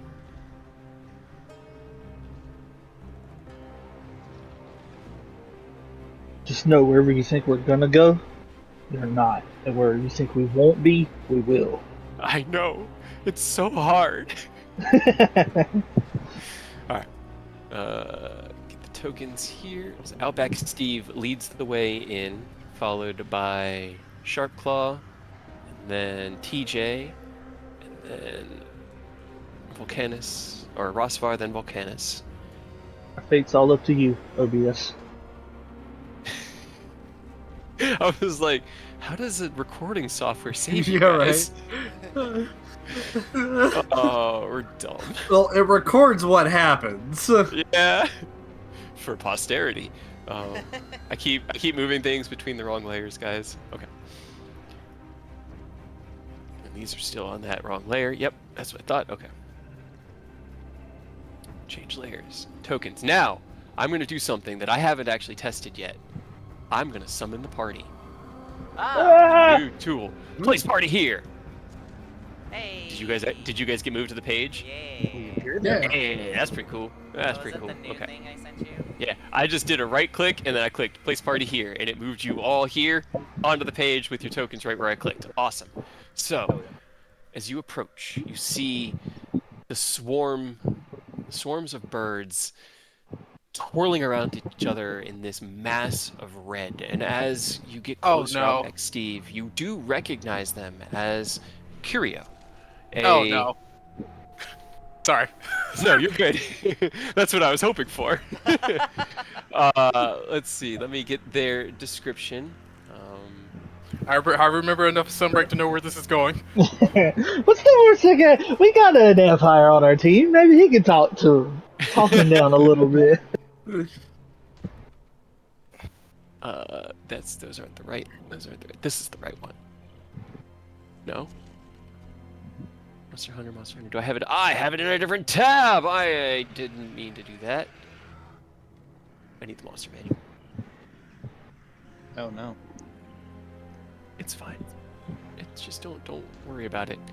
Don't even worry. Outback Steve's got it. He's gonna talk him down. They're gonna show us exactly where we gotta go. Yeah. I trust him. You And his got hawk. Oh, that's not. I've seen enough of the Crocodile Hunter to know how this goes. Perception, 50, 60 feet. All right. Cool. All right. All right. So, a curio is a parasitic creature that appears to be about the size of a small bird. It has a short, tubular red body with wings and a tail similar to a Ryukin goldfish's tail. It is a round, sucking, radial mouth filled with rows of teeth around the interior similar to that of a lamprey. They appear to have no eyes. As you grow closer, Outback Steve, do you leave the party here to go talk to them? I'll leave them like 10 feet behind. I'll Okay. come like right here. You head up to here, and you cast Speech of the Woods, or you use Speech of the Woods. I do, yeah. So like I'm just like communicating with them and like their native like clicking and like movements. Okay. As you guys see Outback Steve give you the sign to stay here, he steps forward and begins, he puts like his hands in his arm and does essentially the chicken dance. He clucks out with a loud kind of squelching, sucking noise that very obviously draws the attention of the curio. But they do not seem to understand you, as they are not beasts. They are monstrosities. However, they have now seen you, smelled you, sensed you. And I need everyone to roll me initiative. As the curio swarms are being drawn to your dancing friend. Hey, I tried. But we don't have turn order up. It will in... There you go. Okay. All right. Swarm to GM, swarm to GM, swarm to GM, swarm to GM. I will also say there are exits. Are these from Monster Hunter? Yeah. Yeah. From Sunbreak. Oh. Well, that'd probably be why I didn't know about Yeah, they are very, very scary when put into specific context. There are 3 exits down here, over here, and in this direction. If you can make it to any of those places, then we will have considered you all having escaped the danger, and we will move into the Trailblazers role as you run into the wilds and are able to get away from the creatures. The only other option, kill the creatures. Well, they're not beasts, so Outback Steve was 100% on board with killing them. All right. Then, as I'm going to also try something new for this one, I set up a battle playlist on Shuffle. I have no idea what battle music's going to play, but it's going to move between everything that we're familiar with. So, TJ, as you see the swarms look over and go from this kind of chaotic frenzy around themselves to immediately all locking in on Outback Steve, you draw your weapon from your back. What are you doing for your first turn? Let's- Turn this down to set a scotch.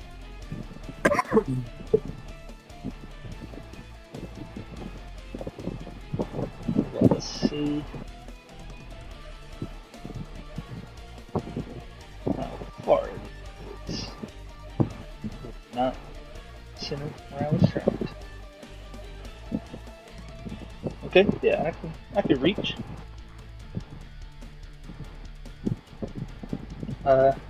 He's going to pull out his magnet spike and hold it out like in front of him, perpendicular to the ground. And the blade itself is going to split, kind of like a crossbow, and it's going to be a disadvantage because of the range, but they're within the 120 foot, so he's just going to take a pot shot at him with the magnetic force gun. Yeah. The MF gun hits. Which one are you going for? This one, right here. And now it has been magnetized. Okay. Did anyone see which one he pinged? I didn't see it fast. The top, this top right one. Okay, gotcha. Alright, cool. Then I will mark that with your magnet color. Boom. And check resistances.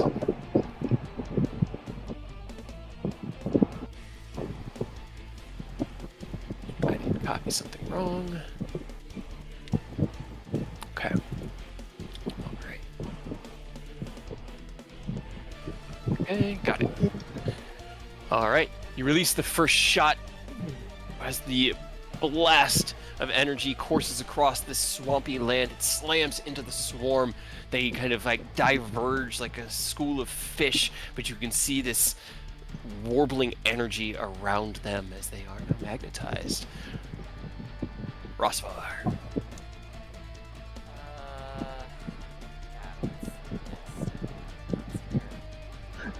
Yeah, sorry guys, I can only do that once each turn. It's weirdly worded. It could be done in place of one of the attacks. Well, no, that means that you get 2 attacks. It only uses one of those attacks to do that. But if you Oh wait, so if you then have it can. extra attack, then you can do it a second Oh time. yeah. Oh, okay. I thought the way it was worded, it meant I could only do it once each round. No. Okay. It just Well, yeah. then I could take one more pot shot at it then. Hell yeah. So we're fighting, not running. 13 hits. Okay. That's up to you guys. As Well, I assumed you, we were fighting because he said it wasn't a beast, so he was down to fight. So you just watch TJ just level up this giant guillotine like a crossbow and take 2 shots at one of the groups. So if you don't want to fight, you need to call it out real quick. No, it's fine if we're fighting. I was just curious. the 2 blasts carve through the one swarm. It seems as though it's been impactful already, taking their numbers down by approximately half. Rosvar. I guess I will Starry Bolt this one. Which one? Sorry, I keep tabbing. Okay, the bottom one. Gotcha. Bottom left. Where is this? As you draw your mage's staff from your back, boom, gathering the energy and speaking the Wyverian incantation, you release the wisp of starry energy. 19 hits. Macro. Alright. 4 radiant. Gotcha. Make sure Wait, that I didn't. that should be another D8. Should it be 2d8? Yeah, because it's a cantrip, right? Yeah. Yeah, okay. Roll me a d8. Alright, another 2 damage. Got it. It slams into one of the small, tiny curio, spattering it into it's like popping a mosquito. Anything else you want to do? No, that'll be it. Alright, Sharp Claw. I am going to use my racial trait, aggressive, to use my bonus action to run towards them Okay. as a bonus action. Kate, I'm That gonna gets test me- something real quick. I already forgot where I go. I hate when I do that. Right there. Oh my god, how am I... Right there, thank you. So, Yeah. 25. Then I'm going to use my action to move... Well, my movement to move another 25. 50 feet The- total. And then I'm going to dash, because I don't have any ranged options. Okay. There. Use my finger to remember. Alright.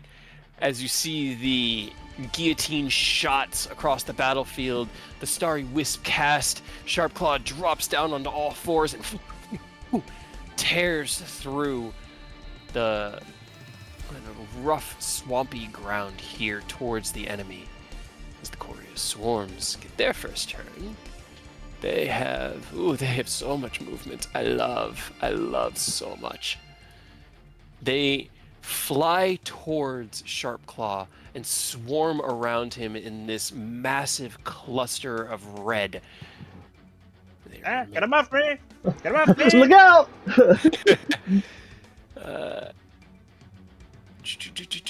Swarm can occupy.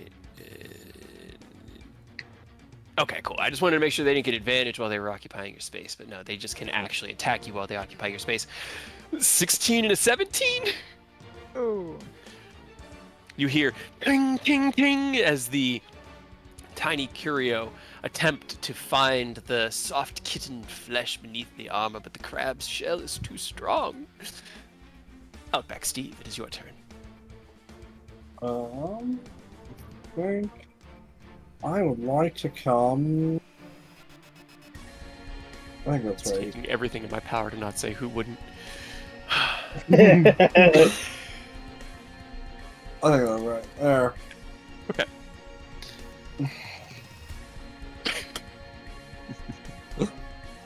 Hit him with What your weapon? boomerang. What weapon do you have out? Because you have to use My your short tonfa. rest. Yeah, okay, so you have your tonfas. Yep. That's all I can do. I will ready an attack. If one of the creatures comes up to me, I'm going to attack it. Okay, very smart. Also, Okay. question for you: with Mhm. those geysers, you have to breathe them in, right? Yes, if you're within, so you see the purple line of that I drew. That's the Yeah. smoke area. That's the area So- that the smoke is taking up. What if I don't need to breathe? Hold, please. Congratulations, you're immune. Also, I just want to double check. You talk about over here, right? Yeah, Yeah. so that's the effluvium. Okay. When you said purple, I was like, I'm missing something. There's no shot. I It's can't. it's more of a Cobalt bluish. yeah. Okay, I just wanted to make sure. I know sometimes I have to zoom out the map, and I wasn't sure if I hadn't zoomed out far enough, and there was a section I need to avoid that I couldn't see. Damn it.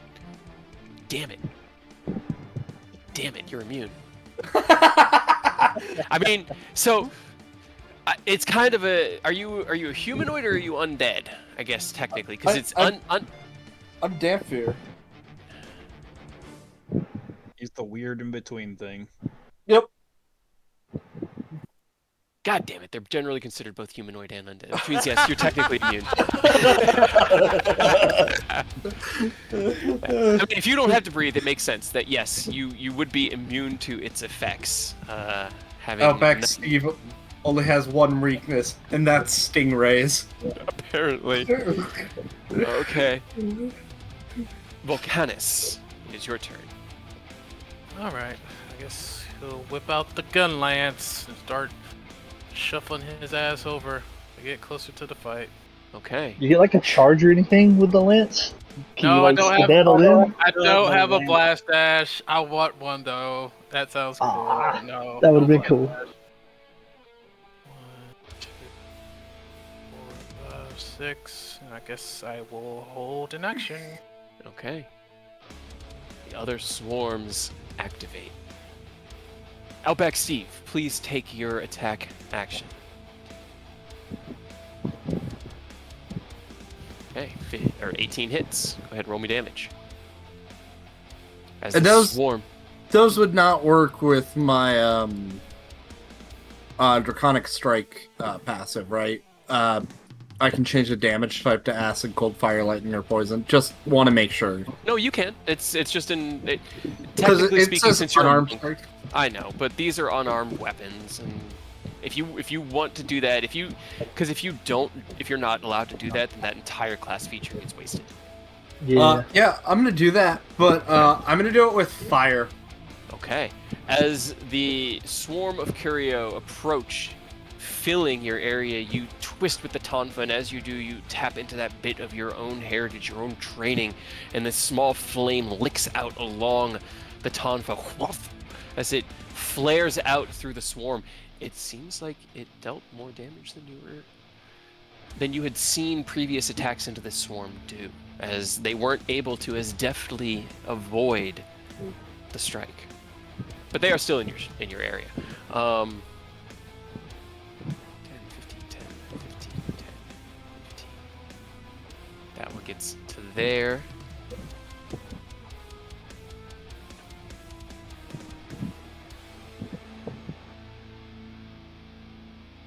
This one gets to there as they flit towards the two of you. I still have some hit points. I still get one attack or two attacks on you on this one. Outback Steve, does a 13 hit you? It does not. Damn. As they swarm around, one attempts to bite into your neck, but you twist out of the way. That's your territory. Get out of there. TJ, it is your turn again. He's going to walk up and help good old Outback Steve here. Okay. Would it be at advantage or no? No. Because it's technically in his space. He's not flanking it. Gotcha. I keep having to lower the volume on everything.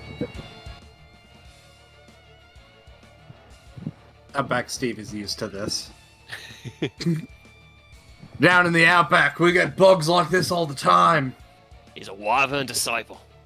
Disciple of the wyvern. Any day now, roll 20 any day. It's gotta charge up its crit attack. Hey, unfortunately, a 7 misses. A 19 does hit, though.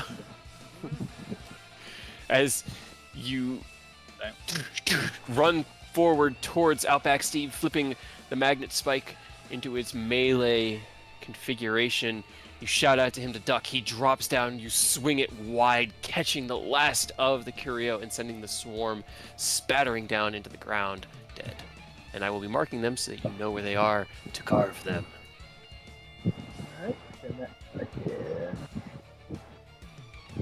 Make another attack. Where was I? How many did I come down just then? I think 20 feet? Yeah.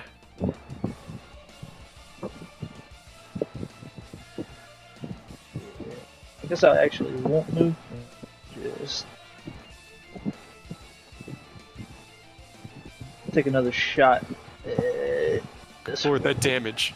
Sir, I didn't even need to look at the damage before because he only had 3 hit points. I knew you had killed him, but you need to put some of that back. Hey, do you want to? Yeah, it ramps up because it when we fight big monsters, after the third hit, it's 2d8 per swing. Oh no. 17 does hit. Alright, and now that one's magnetized. Okay. Swing through what you said it's like a big guillotine? Yeah, Is it so it's got one long handle, Mhm. and it almost looks like a half circle but more pointed, like the blade of a guillotine. And when it shifts, you know how I told you it had 2 modes? Mhm. The blade splits and like flips up along the back of the handle, and it turns into a fucking giant hammer. It's like one massive club. Hell That's yeah. why it's slashing, bludgeoning. Nice. Okay. Okay. As you shift it into that melee form, club through, holding the momentum, turn it back into its crossbow configuration, firing out into the second swarm. Now they warble. Do they have anything affected to their movement speed or anything I should know about? No, it's just they're magnetized. So the magnet blade's whole gimmick is like the things that are magnetized. I could, if I didn't have to use my bonus action, I could immediately go to it as a bonus action within 30 feet, Hell yeah. That's and I can use my reaction to propel myself away from them if they try to attack me. right. I remember we were talking about that one. Very cool. It's just not one I'm that familiar with. That and the Mage's Staff, I'm not 100% sure what to expect. Yeah, this one is from the MMO that it never came to the US. You had to jump through a lot of hoops to play.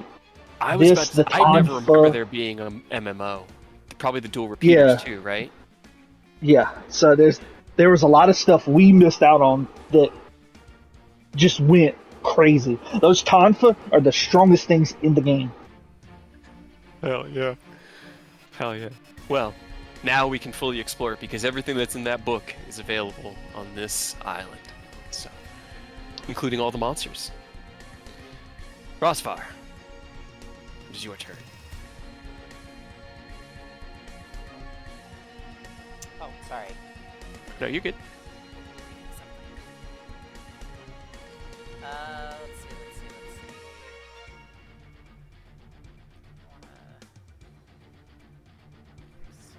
Spells. Oh, do they not have a carve? Oh, they don't have... Oh, no, they...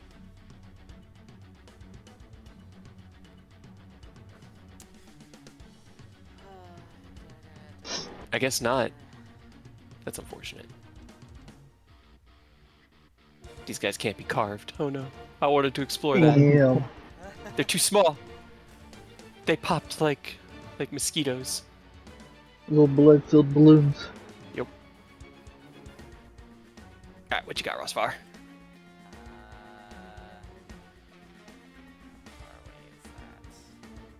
Where is that? Can I Thorn Whip the one that's on here? Sharp claw. Sharp Claw? What? It's 30-foot range, right? Yeah, do I need to get closer? Yeah, sure. Why not? Okay. It's fine. It'll be fine. Give me a. Thorn Whip. Oh, it didn't. Oh, there it Oh was. yeah, Oh yeah. It clicked! It clicked! that'll definitely hit. All right. Piercing, and then they get pulled, right? Yeah. How far do they get pulled? 10 feet? 10 feet. Closer to me. Bring him closer to our back, Steve. All right, Sharpclaw, as you are surrounded by the Curio as they attempt to find the soft flesh within your plate armor, you see this green whip grab the three that remain in like a almost humorous lasso, and they yank them off of you. And they're pulled 10 feet. Anything else for you, Rossfire? No, that'll be it.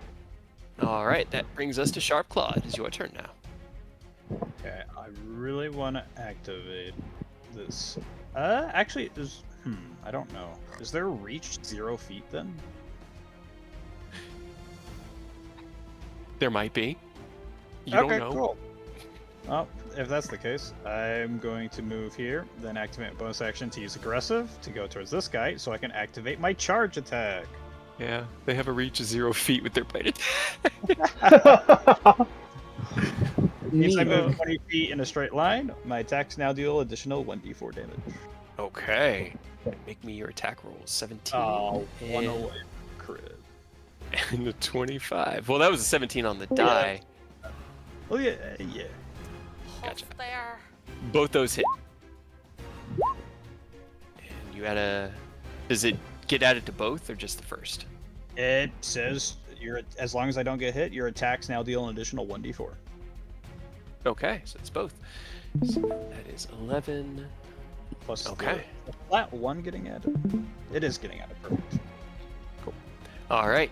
You circle around the swarm of angry red vampire birds, dig your paws deep, level your lance, and charge at the other one.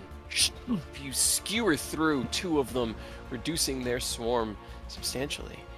Anything else you want to do? I can move. Yes. So also, he is marked, by the way.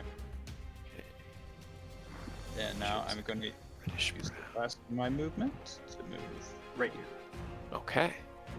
As you move away,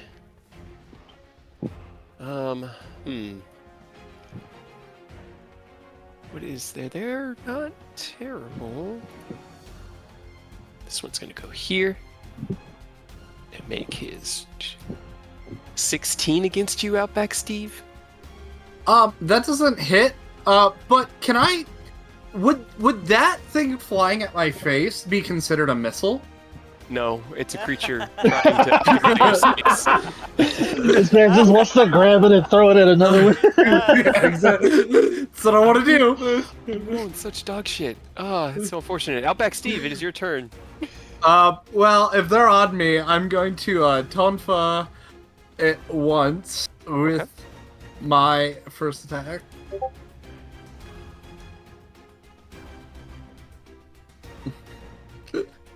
Yeah, 17 then- hits. Okay. And then with my bonus action, I will Tonfa it again because I don't That have also extra hits. attack. No, But you don't. I don't, but that's fine. And also, those are going to be fire. Okay, that does actually change a bit. Got it.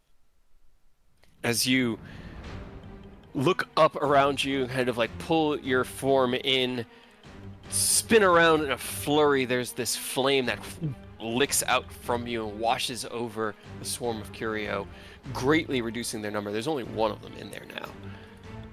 Volcanus, it is your turn. All right. Let's zoom in a little bit. 15, 15, and then I'm gonna smack him with my lance. Hell yeah, hit him. Get him. Lance gang, let's go. 13 hits. Alright, 5 piercing against that one. Got it. Alright. You move in, swing out your gun lance, carving through the swarm, kind of knocking them aside, knocking one that had been already weakened down into the ground. Is there anything else you want to do on your turn? Yeah, back up. Right. Do you have extra attack? You should. Oh yeah, I Wait. do have extra attack this time. Yeah, I got extra attack at this level. Hit him again. Yeah. Alright, that also hits. Alright, better damage. Then I'm back up. Then you'll back up. Okay. Alright, that's much better. Alright. Then this one is gonna follow you. Actually, man, There's the a big swarm pile over here. Yeah, no, the one swarm.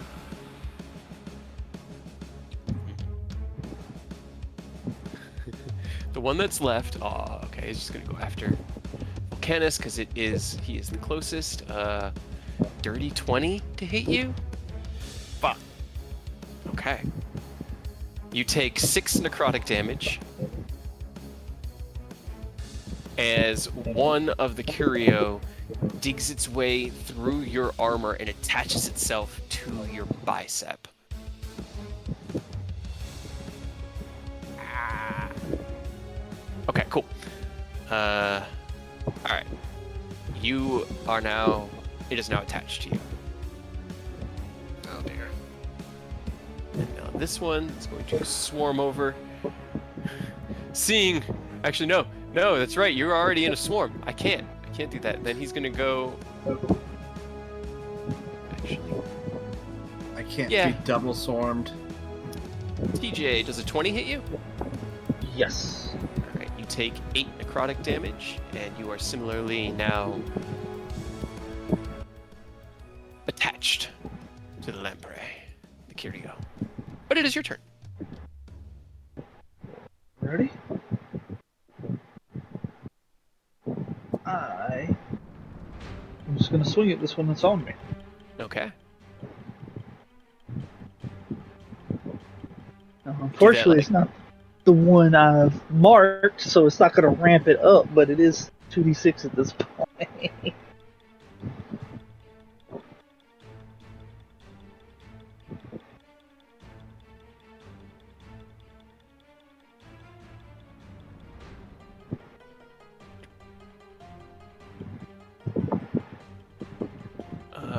I also do need a Constitution saving throw from both Volcanus and TJ. Okay.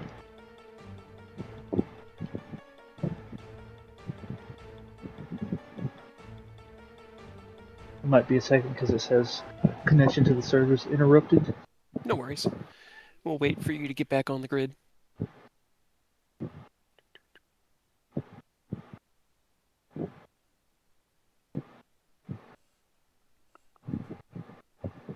I have something really stupid that I could do. What's that? Oh, you'll see. 12 just hits. No, I have a feeling this 100% healthy swarm is about to get, well, maybe. Depends on the damage type, I guess. yeah, this is slashing because it's still in mode. Okay. Yeah, as a swarm, But they are it's- resistant to... But that's not a problem, especially now that I know that they're resistant. I can easily swap. Oh, okay. It's just the one. At any point, I can flip back and forth between them. Very cool. All right. So 13. Got it. It's still a heavy hit. 17 on your save. You are fine. Can I get a con from Volcanus? Can't save. Yes. All right, and also since I hit that one, it is now magnetized. By the way, Okay, you are fine as well, Volcanus. Can you have 2 things? Well, I guess the other one... I don't think it stacks, so the other one should be gone. Okay. You can shoot that as a ranged option to magnetize something, but anything you hit becomes magnetized. So I'm pretty sure that one's gone now. Gotcha. Okay. Got it. Then it's just the one that's on you. Then Rosvar, it is your turn. Well, it's still my turn. Oh, it's still your turn. Sorry, That was, I'm sorry. That was still one attack, yeah. Oh. So he is going to flip it and swap it back into hammer mode. Okay. And try to hit one more time. That's kind of a badass weapon. A 9 unfortunately misses. You Alright, pivot yeah, back. now that's my turn. Swing out. The one still latched on you. You feel it kind of wriggling against you, and you're swinging out of the swarm that's still surrounding you, but are unable to hit it. Rosvar, it's your turn now. So we have one on. Volcanus and one on TJ. And one on Outback Steve. Outback Steve is also swarmed. Everybody that is too big for their the tokens are the same size, except for you. Has a swarm on them right now. So I will do.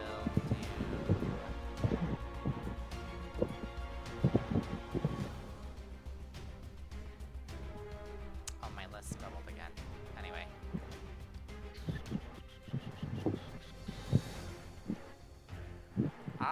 Help Vulcan, because I can help the other two. Okay. I'll Starry Wisp the one on Vulcan. Okay. Cast out Starry Wisp. Roll me your attack roll. Wow. When he hits. Why does it keep asking this? What is Alright. Is it supposed to add your wisdom modifier? Oh, wait. Why is my wisdom on? I don't know, but I can do math. It's fine. I can do math. It's fine. It only has 3 hit points left. So as your Starry Wisp casts out once again this bead of ephemeral light from the tip of the staff, it slams into the curio that had dug its way into your arm. It was kind of like lampreying at your arm, Volcanus, and it spatters it into a smear of red across your bicep. I'm just going to move it here so that it doesn't look like you're dead. Anything else you want to do, Rosvar? Nope, that'll be it. Okay, Sharp Claw. I am going to surprise you. I'm going to move away. No. And then I'm going to charge back in. Oh, I never would have seen it coming. I'm going to do one attack on the one on Steve. Okay. I have charge active now. That hits. Move him out of the way so I can see the hit points. Got it. All right. So it's... And then Yep. one. What's your TJ? I'm just gonna say TJ. And now both of them are also marked. Okay. Roll me damage. Okay. 13, 6. And Okay. since they're Well, both marked, they have disadvantage on attacking other people while Very cool. I'm next to them. the one on TJ is marked and also magnetized by him. The other one isn't marked because it's a red smear upon the swamp and is now dead. That one's turn was next, so Outback Steve, it is your turn. I'm technically right there, right? Yes, you're technically right there. And Well, I'm going to use my Tonfa ability, and I'm going to expend, as my bonus action, I'm going to expend 2 Spirit to increase my Tonfa's weapon damage to a D8 till the end of my next turn. hell yeah. And then I'm going to hit this guy, not TJ, the swarm that's on. I'm going to hit TJ. So 1d8 plus 6. Well, roll to hit first. Oh yeah, that's true. 16 does hit. Now you roll your damage. I was excited. Are you doing this fire as well, as you've seen that? Yes, effective? yes. All right. As you leap into the air, Sharp Claw, and skewer the last curio from that swarm away from Outback Steve, you kind of like kick off of his chest and spear down on the one next to TJ. Landing on the ground, you look to your right and see his Outback Steve like does the Dragon Ball Z power up like stance like "Ah," and the Tonfa begin to glow with this faint ephemeral mist. He then lashes out with red flames. 8 damage. They are still there.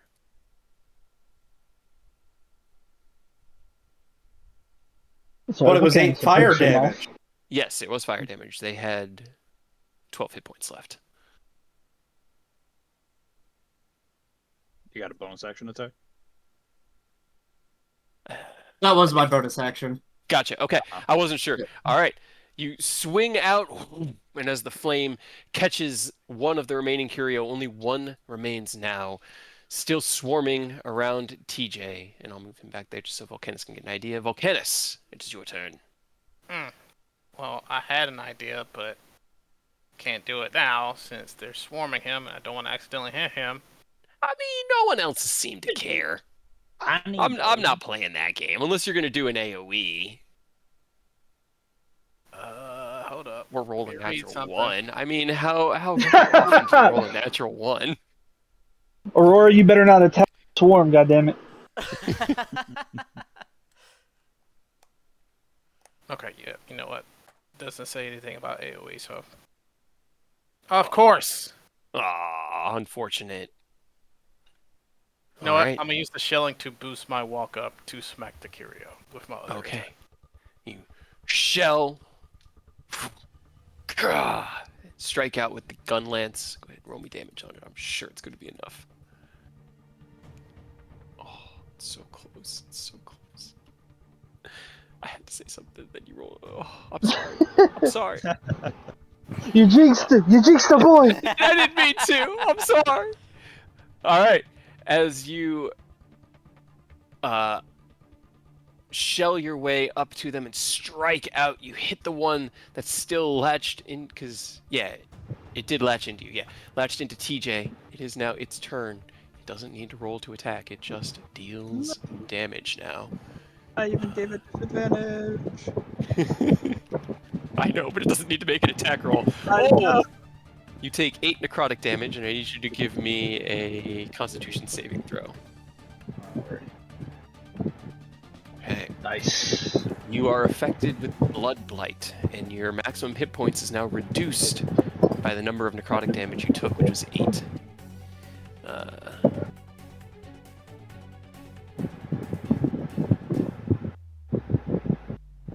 And then... Okay, cool, got it. Got it. Alright. As it drains the blood and life force from TJ, you see as he kind of like buckles forward a little bit, a sweat begins to appear on his brow, but it is now your turn, TJ. Then swing. Alright, give me a swing. Yeah, that hits. I'm with Great Weapon Master. Oh boy. Yeah.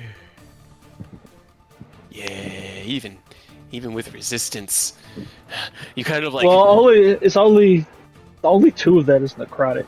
The rest is bludgeoning. Yeah. It had 10 effective hit points because it anything it drained from you, it can use as a shield, but that's still going to be more than enough.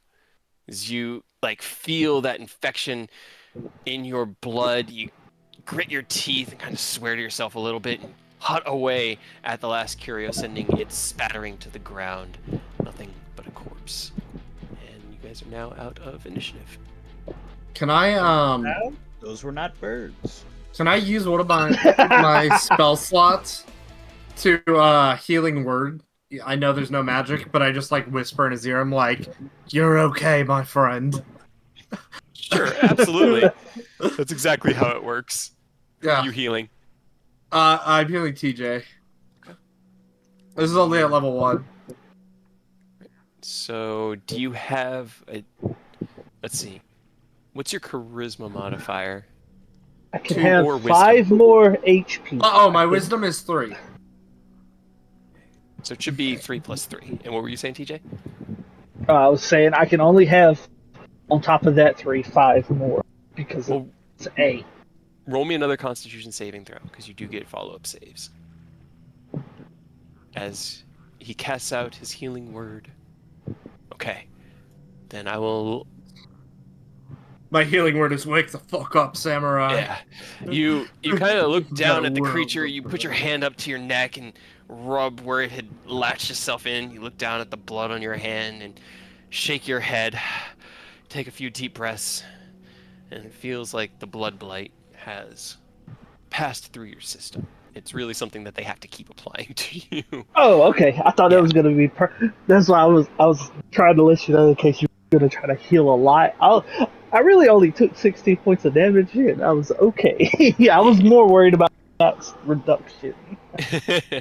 It if you don't save it within that minute, then it lasts until the long rest, but you have a Oof. minute to try to save against it. But as you are all now here within Area 1, let's see, who's my spotter? Ross. That's me. Rosvar. Yes. Okay. Before moving on, you have the opportunity to check the area for any potential gear, equipment, or not gear and equipment, resources like mining spots, herb gathering points, bugs to catch, things along those lines. You do, as the spotter, get to choose the first one if you pass the DC, and the 6 different options are bone piles, fish, insects, mining, mushrooms, plants. And then when you point one out, or multiple if you roll high enough, everybody gets to roll a d6 to determine what they get from that pile to bring home with. So, roll me an investigation check against the Carrion Myers investigation DC, which is a DC 14.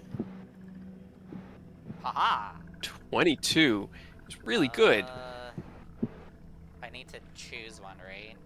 Yes, you choose one. Bone piles in this biome, a bone pile will always be the first thing you find. So as you begin to look around, you do see a pile of bones tucked within the cloud of effluvium gas, just kind of barely within it.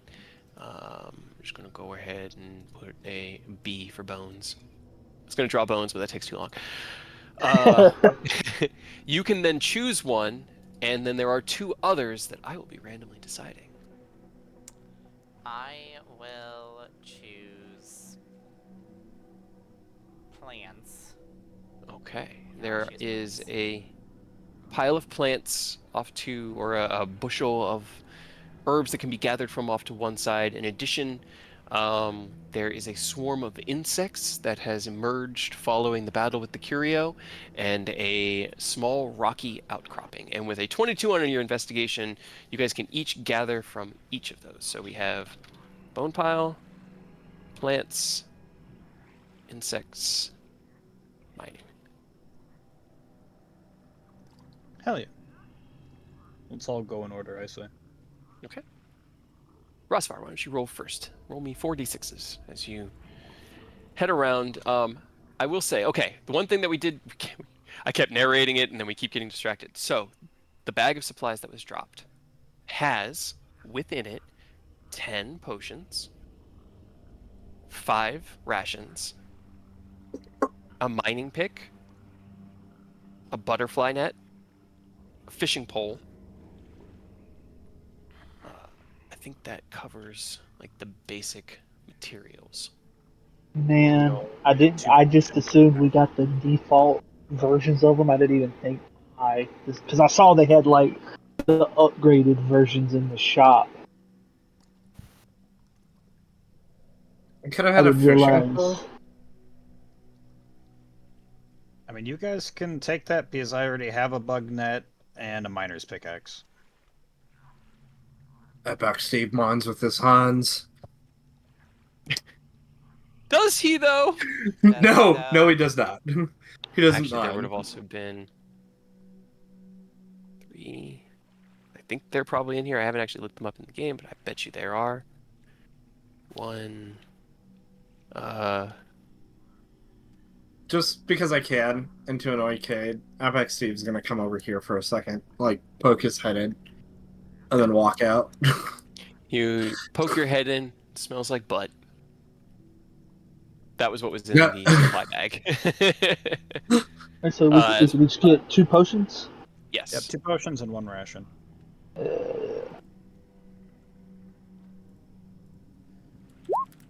that is. So Repeated use of the pick could damage it. You can obviously use it probably half a dozen times before I even start thinking about it, Oh. but they may I'll be right break. back. Getting a phone call. Okay. And you guys can divvy out the other equipment however you would like.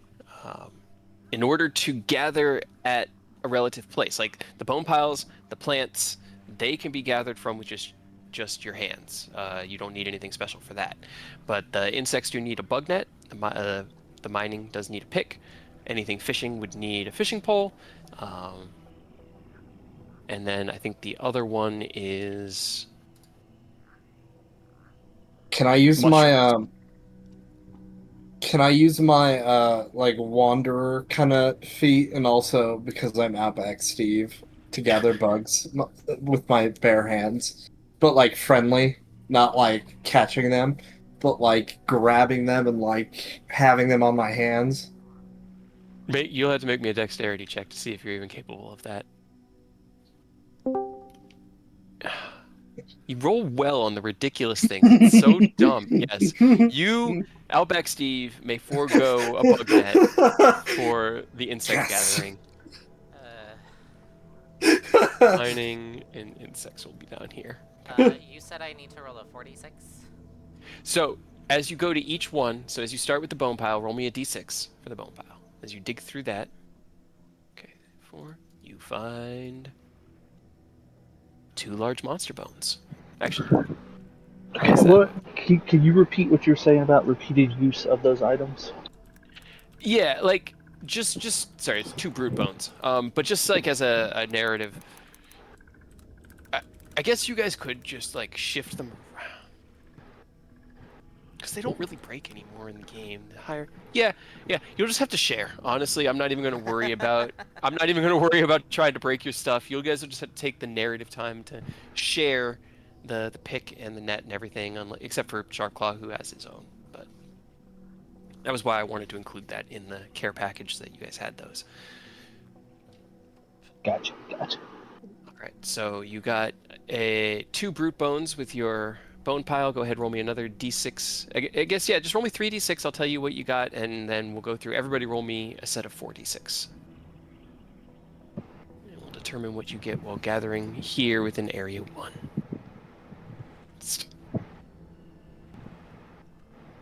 Okay.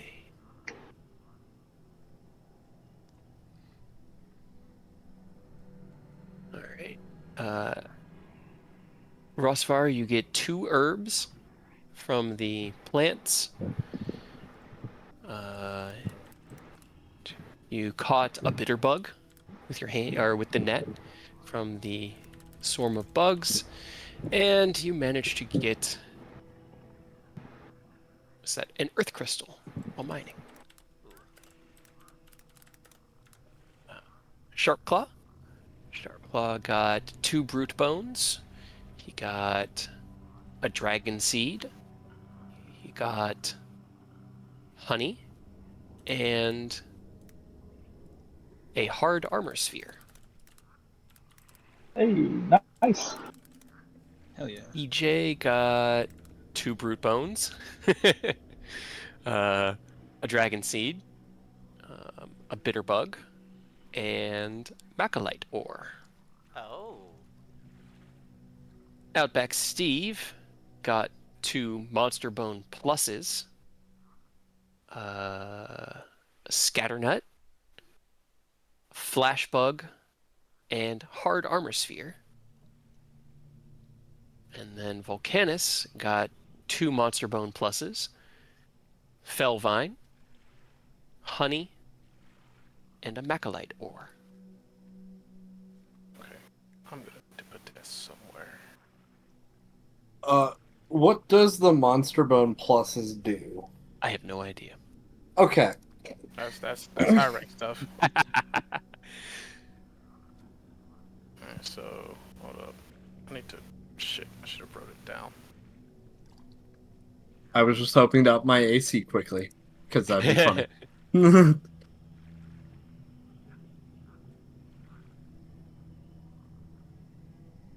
I'll just put treasure slot.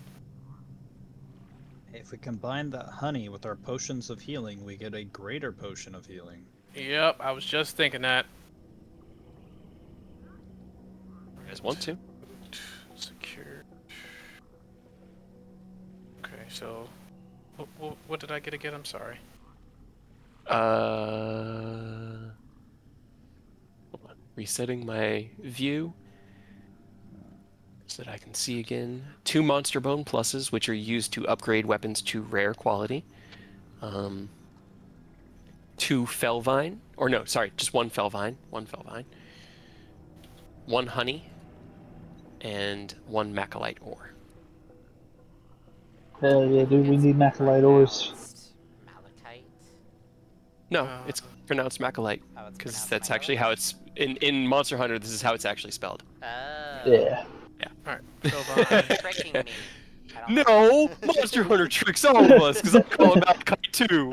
Yeah, 1 honey. And how many macalite? Just 1. Yeah, the only thing you had 2 of was the monster bones. We need, what, 5 of those to upgrade from rare? For armor, I think It's 5 or 10. It's one of the yeah, other. it's something like that.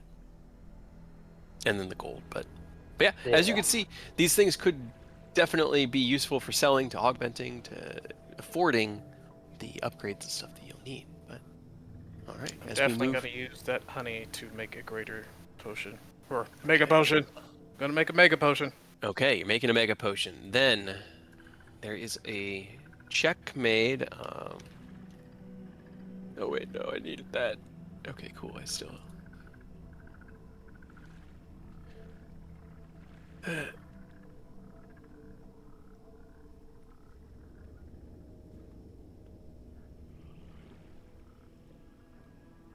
A mega potion needs your potion of healing and honey. You use your alchemist supplies. Shit. So Oh,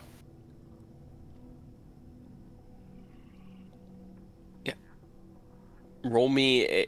Do you take an hour to create your tools? Because it does take 1 hour in order to just focus on magically creating those tools. I always narratively described it as Cray like jury rigging tools together to make them look like other tools, turning a hammer into a wrench type thing. wait, which one of y'all said had alchemist supplies? An alchemist kit? Not me. I only I said I could because I just picked a random one in the character creation because I didn't think any of that stuff mattered. But do And I you have didn't the pick any actual Monster Hunter kit, related. or was it the proficiency Well, of it? that's what I'm saying. I didn't pick like one because I didn't think those mattered. I didn't realize there was ones for Monster Hunter, so I could retroactively select it and I would have it. I just picked a random one because I didn't think we would need those. I'm fine with that. So if you want me to, TJ would definitely like Okay. pre-hunt. He Okay. would just like, if you want me to, I can go alchemist supplies for you. Okay. Yeah. My shit just went like dead quiet all of a sudden. I thought it was doing the thing, which is weird because it never happens on my computer. Oh, it did. I saw you disconnect out of roll 20, so something bumped you, but you're back. That's what's important. Okay. It sounds like Yeah. TJ has taken alchemist supplies and as the proficiency, so he does have that as well as a kit retroactively. So, who is going to be crafting the greater healing potion then? Because there is a DC, it's a DC 12 check, and you can use your whatever ability score you would like to use with the tool, and if you have proficiency with it, you can use your proficiency bonus as well. Oh no, What happened? What? I just saw Ken's message. Oh. Did it do it again? I think so. What ability do you use with that? Intelligence would be the one most likely used, but you could also use dexterity. I have an okay dex if you want me to use it, but I can also hand it to Ross because I know he's got good int, right?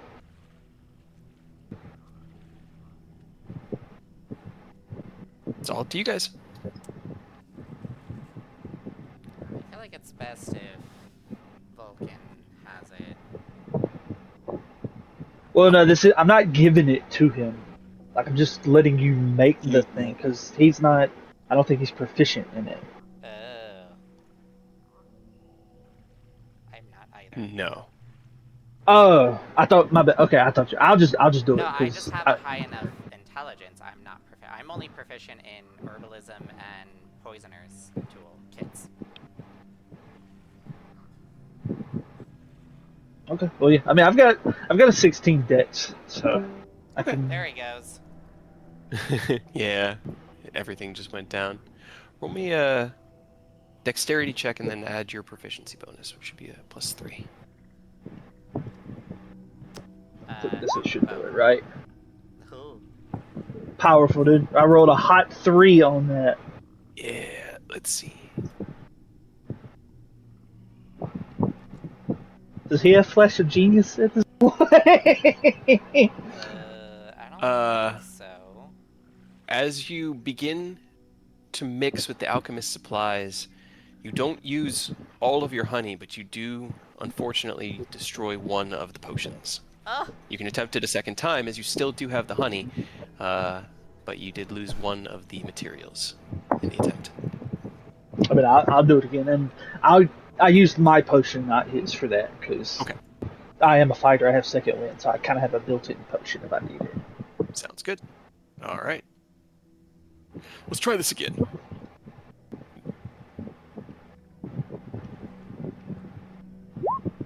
Much better. Much, significantly much better. Let me see, is there critical successes? No, it's just critical fails. If you fail the check by 6 or more, both the items in the craft are consumed, which would have lost your honey, which you only had the one of. Oh But no! Okay, well, I'll trade him this mega potion for one of his potions. That way, I still have one. okay, so you have your regular potion, and now Volcanus has a mega potion.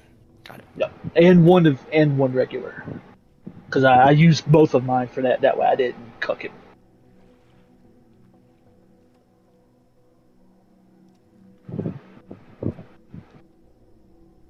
That would have been real bad if I don't had one and we lost everything, huh? I mean, I got another piece of honey and potions, so. You want to make another one? You want me to? Sure. I don't mind. If you're fine Well, with the risk of me not not rolling decently, I got you, dog. let's see what else we can make with honey first. We can make energy drinks, but that's a brewer's supply, and catalyst. Well, what do we use catalyst for? That's Yeah. another crafting material, right? Yeah. Use that for like dash juice. Immunizer.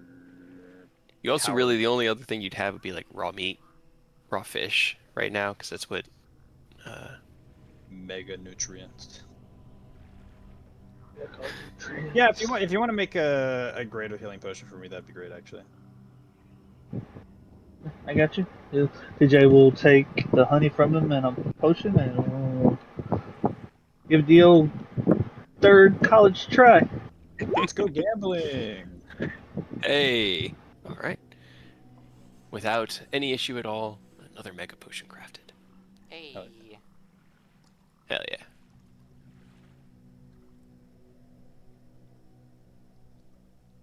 Yikes.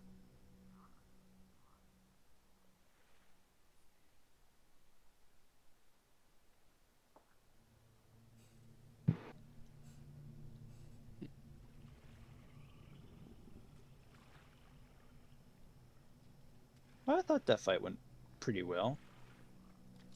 Yeah. I think I hit like once or twice. That's good. That's good. I'm so sad. My mark wasn't able to do anything because it's an automatic hit. It's so the sad. thought that counts.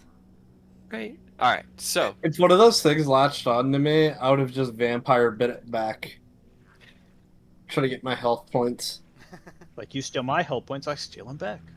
I mean, Exactly. it's funny because like the health points they steal from you, they use as a buffer, and you deal damage to that first. You would have just been like sucking your own blood back out of Yup. the mosquitoes. Yup. Well, fortunately, I've already rolled that on the encounter table, so shucks, we won't be able to see that happen. Oh no. All right. So, Volcanus, you're back Yeah. with us. Good. There was one failed attempt at crafting the potion. A single regular potion was lost, but on the second attempt, TJ was able to craft a greater healing potion, a mega potion, which he then traded with you for a regular potion, as he'd been using his own. Essentially, you now have a mega potion instead of a regular potion. Another one was crafted using the honey the sharp claw brought in from a previous hunt. We now stand here in Area 1, and I have to ask, where are you guys going next? Because now, Trailblazer, you have a choice. Are you going to take them to Area 2, Area 3, or Area 4? Oh, there was one other thing I meant to, because you rolled a 22 on your investigation, right? Who? You Rosvar. or me? Yes, as the spotter. I think so. Yes. Yes. Okay. 22. Then, where's my notes here? While you're exploring and finding these resources for your party, you do also find a small kind of broken reddish scale littered in amidst this kind of torn up bit of terrain and swampland. And you believe this to be you believe this to be a Odogaron scale. Not necessarily of good enough quality to utilize, but the way that hunting works in this game is you are rolling for signs. You're tracking signs, and the monster will arrive when you find enough signs. That's why I don't know where he is. He's wandering around. It's up to you guys and how you roll to determine if you get the right signs to track the right monster or not. Can I pick up the scale and just like sniff it and then lick it? And then I what does everybody think? Where do we think that we should go? Area 4, Area 3, Area 2. I mean, do any of us know any like details about what we're hunting? Like natural habitats where they expect to be?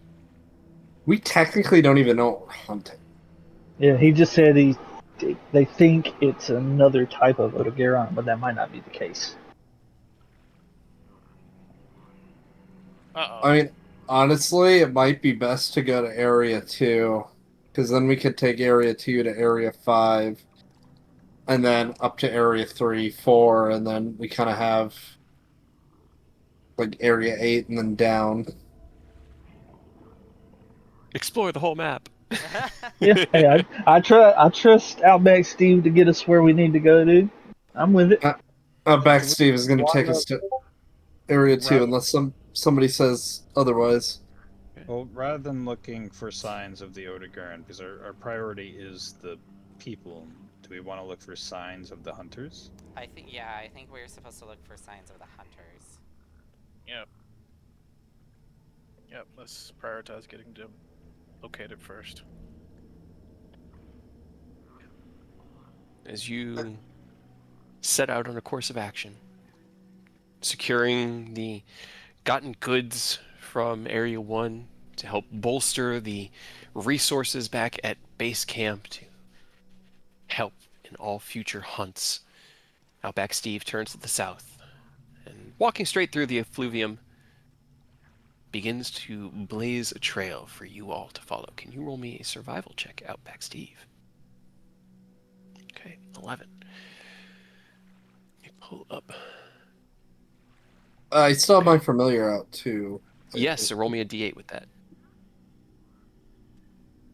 As you Because that doesn't fight in combat, it just flies chills. around. Yeah. Yeah. All right. Then 17.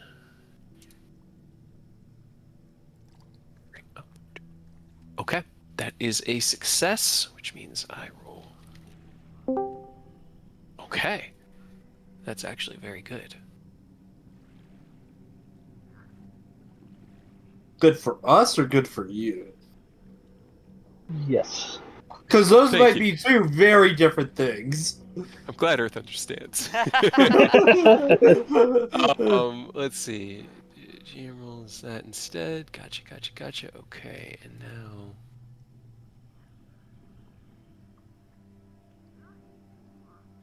Where's the...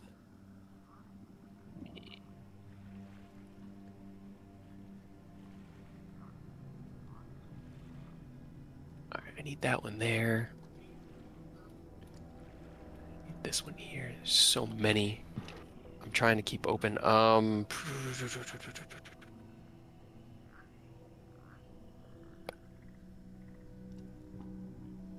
That's what I can look for. Oh, this isn't going to have what I want because it's the monster manual.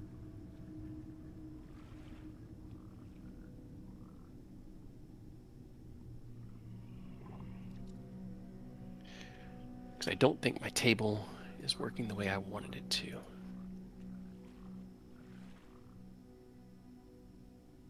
So I'm going to do it manually. There we go. Which is okay. Got it. All right. As you approach in Outback Steve, you take a quick... Actually, as you blaze the trail through the deep forest, this thick, marshy swamp filled with the scent of fetid decay, almost like your armpits being a damn Gross. You Smells like the Outback. trudge Outback through Steakhouse. Sorry. thick mud and high water, and finally you find yourself emerging into a kind of roughly open clearing filled with these massive trees. And you can see how the previous scouts before would have established this as Area 2. You turn and head back to the party, bringing them along in the journey. You guys then hike for probably about an hour, having waited for Outback Steve, who moves a lot faster alone. As you get close to Area 2, the scouts, both knowing their jobs, nod and head into Area 2 to begin understanding what lay for you here. Can you both please roll me perception checks? Or one of you with advantage, because you have the same odd. Get us there, sharp, I believe. What do your cat eyes see? Look with your special eyes.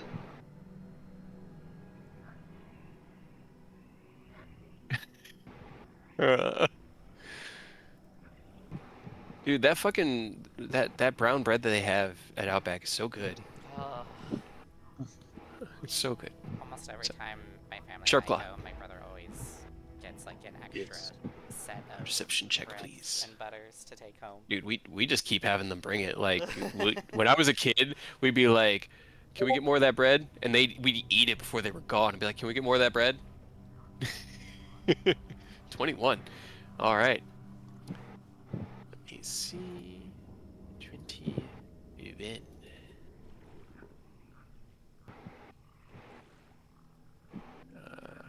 Nope, that's Spotter. That's not that one. Okay. You do not see anything prowling through here as you and TJ kind of creep in under the cover of the swamp. You look around and you could see the terrain is wet and sloshy and muddy. There are obvious scratch marks on one of the trees, kind of 3/4 of the way into the area, as well as what looks like a small pile of humanoid shapes.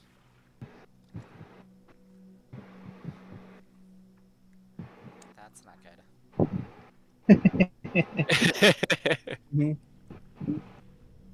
You hate to hear it. You hate to hear it. What do you guys do? We're scouts, so we should probably check that out, right? Guys, both roll me stealth checks. Probably should. Do I still have the flat roll because I can hide in foliage and all that stuff, or? Yeah. Yeah. Okay. Well, I'll say that. Stealth. So 12. Okay. 12. All right. As you both begin to head in, the armor clanging against itself, the of humidity and thickness in the air. I also need to roll how many effluviums are there. Okay. There are two more of those strange clouds of purplish fog just billowing in around the zone, one about 60 feet in diameter, the other one about 15. You creep in, trying to stay away from that. You hear birds break from the tree above and look up, but nothing hostile, nothing that would attack. You approach the pile, and you can see from where you were at the edge to the entrance into this zone, you could see like boots and what looked like the ends of pants from around the tree. And as you turn, you are met with a humanoid shape laying on its back, its arms down at its side, the head kind of tilted back, the flesh rent from its bones. Ugh. Can you roll me intelligence checks? This isn't like Monster Hunter at all. They never die. That's wishful This is thinking, what and happens when you know run it. out of carts. Yeah. Fair enough. You said intelligence or Intelligence, investigation? just It's to gonna be the same. either one. It's gonna be the same no matter what. Okay, I'm 13. glad all my intelligence rolls I haven't rolled above a 4. Right? Pretty appropriate. You pointed out to TJ, who creeps up and kind of crouches down. And as you take the skull, turn it a little bit, the bones have these light striations all running along them. And there are large fang marks along like the forearm and fibia. He was eaten. And as you look around, you see 3 others, also in similar state. Well, I think we need to hunt the Oda-Garen. You don't say. I guess let's Do go you get the guys? gang. Yeah, let's go grab them so that we can figure Do out we what to do want from to here. Okay. take their supplies, or we want to wait for the whole party to take some of their supplies? I feel like we should get them first and out of character so that we can have the ones with high intelligence do the investigation. Very smart. Very All right. smart. Sensing no immediate danger here, you return, running for about 15 minutes to the party's position just outside of this zone. Gathering them, you bring them in. Good news or bad news, gang? What you want first?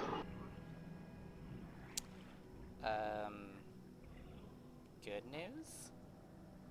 We have We found found Bad news. They are dead. we found them dead. Maybe I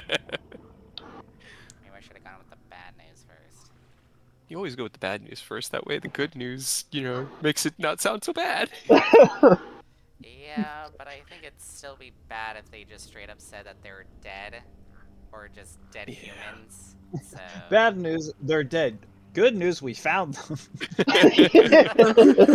You know, suddenly that softened the blow, actually. does it though? No, not at all. I think that just makes it worse. Pretty sure it does. Walk No, the in. bad news is they're dead. The good news is free loot. Cool bones if you want. Yeah, what do human bones give me? Nothing. Like, what gonna A bunch of Darn. stairs. A lot A of weird wanted looks level? from the other hunters. Yeah. Average Wanted stats. You're gonna get investigated by the guild knights, is what you get. Yeah. And we've got an aspirant one right here who's probably going to turn you in the second you show up with human bones. That reminds me of this meme that I saw. Yeah, post it. All right. So, as you lead the party in, having sensed no danger here, you stay low and quiet, keeping everybody on their toes, but lead everyone over to the final resting place of the previous party. Your former companions. As you look down, they are as familiar to you as the 4 others that are standing around each of you now. You had eaten with them, slept alongside them, maybe slept with them. I'm not going to Giddy, judge. giddy. Yeah, right. You're adults. This is an adult fantasy world, not limited by the rules of a PG-13 game. Ah, But as you look down at the devoured bones of your previous colleagues, what is everybody doing? Can We have I? Flair to like recall them. How are we getting their bodies back? Because I don't want to just dump it here. I think they have. I think they have a thing to where they have like identification in case they get like shreked by monsters. Yeah, let's say they have like dog tags, like a necklace with a stone tag similar to like your ones from Tyranny. Ah. Okay. So what were you? Would you say you were doing out back, Steve? I was wondering if I can like look to see if I see like any like footprints or sign to see where the monster went. Sure. Roll me a survival check. Oh my 15. God, I have that. Right. You don't see any new tracks. The terrain in here is very wet and sloshy, and everything that moves through here seems to disturb all the motion. Looking around, it also looks like they've been here for about maybe a day. Uh, just gauging by the buildup of muck and like the dried and muddy parts on their clothing. Um,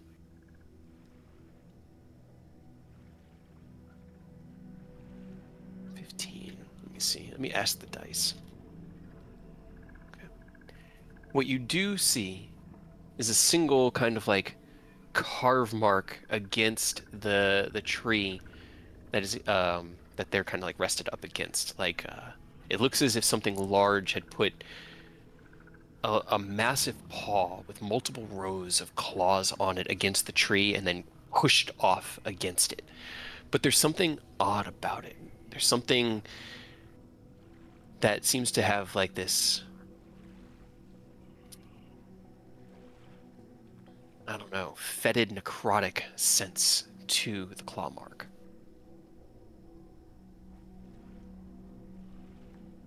I'm gonna look over at the party and be like, "Crikey, gang!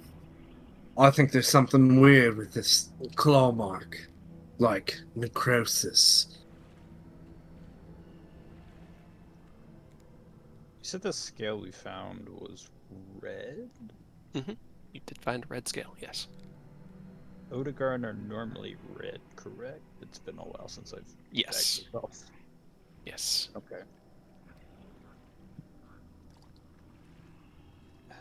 Are they naturally necrotic?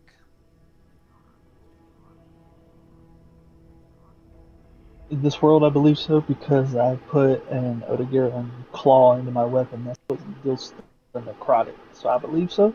Oh, okay. Never mind. That makes sense.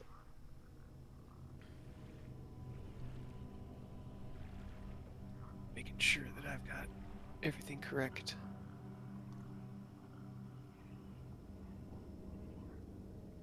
It's kind of unfortunate that this has become our first hunt, huh?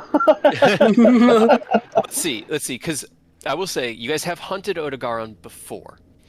While their claws do have, let's see, I guess that would be, yeah, a necrotic tendency before. As roll me a survival check, TJ, as Outback Steve points out the claw marks along the base of the tree. And then what are Rosvar and Volcanus doing? I guess I'll investigate the bodies, see if like anything can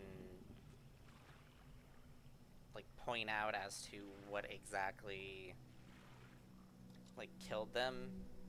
Okay. Go ahead, roll me either a medicine or investigation check. Medicine, that's what I want. And also find if there's anything we can take from them because I mean they're not using them out, right? Yeah, as much as this saddens me, yeah, I think we'll need to loot some gear from them. Okay. They'll understand. Right. I'm They'll sure it'll want be us fine. to have it. Roll me an investigation then, Volcanus, as you kind of go through the scattered supplies to see what might be of still use to you. Let's see. Who did? It was Outback Steve, Sharpclaw, and TJ. You three have hunted Odogaron before. While their claws do have some life-draining properties, as you look at this, there is a kind of dark, corrupting essence that you're not familiar with the Odogaron. Well, fuck. Yeah, Canis is very confused, but AJ's like, oh, fuck. Rosvar, as you begin to look over the bodies, something very angry killed them. Brought them here. It didn't kill them here. It brought them here. Tore the meat from them. And then seems to have gone. You see within those same striations that same bit of like dark, billowing necrosis, the corruption.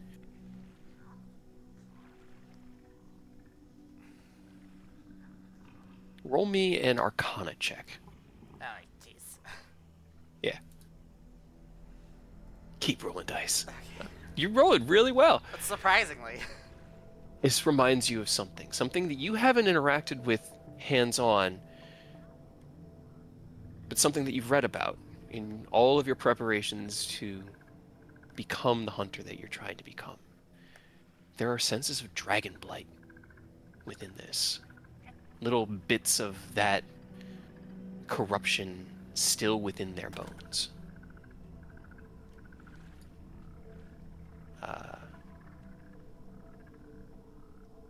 Volcanus, you find an extra mining pick.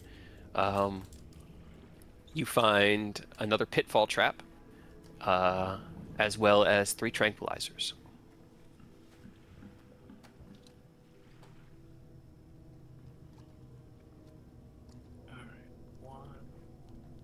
But unfortunately, as you go through, it looks like they used every potion they had. So you're not able to find anything. Yeah. Do they have any like materials or things they gathered? That's actually a good question. I was about to ask him, but that'd be metagaming. Let's see. Oh. Please, someone confirm what it is. Please, so I can ask my question, please. You have no idea. Yeah. You're not. I mean, Volcanus, roll me a nature check.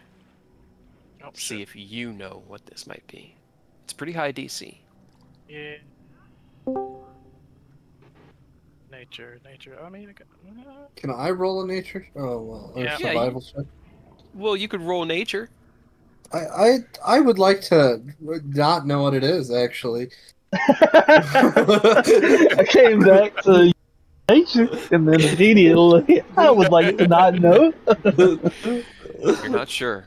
Everything that you're seeing looks like it shows signs of an Odogaron attack. The shape of the teeth, the carving against the bones, the tree, the multiple rows of claws, but that small bit of reddish black energy that's emanating from both the claw marks as well as the bones is throwing you off. You're not quite sure what this could be.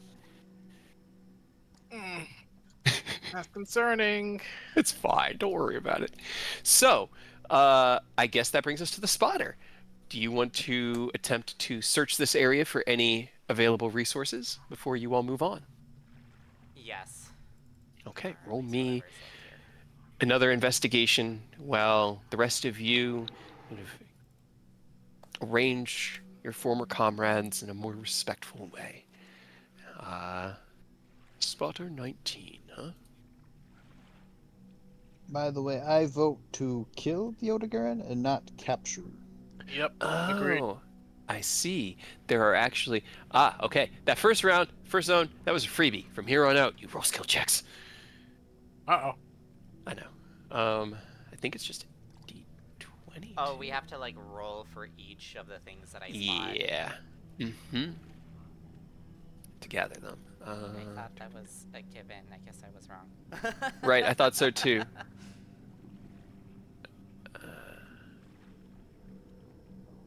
Sorry, I'm trying to like get all the rules right.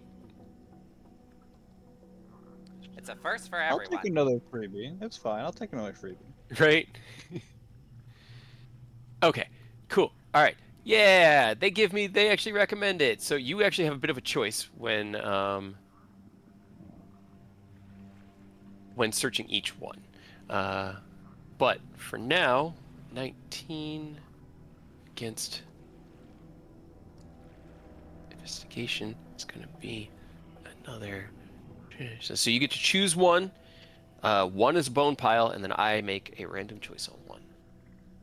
I will choose the mining. Okay. Mining. So a mining node, a bone pile, and mushrooms. Oop, I muted Tohseno. Mushroom. The shrooms.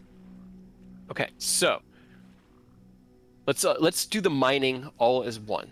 So we'll go with Rosvar first. For mining, you can choose either. It's just athletics. Yep, make me an athletics check.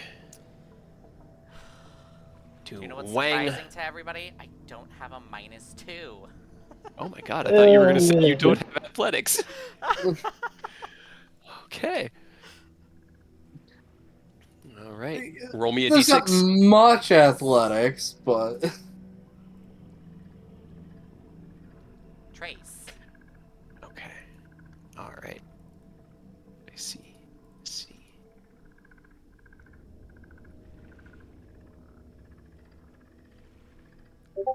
Okay. Okay. All right. 3. All right. Oh, I see. I read that wrong. Unfortunately, a 13 is a fail against the mining, but we'll use the 3 on the next one. So unfortunately, you don't gather anything from the mining node. For the bone pile, you can use either investigation or, I believe, perception. Or wisdom, or nature, or history for the bone pile.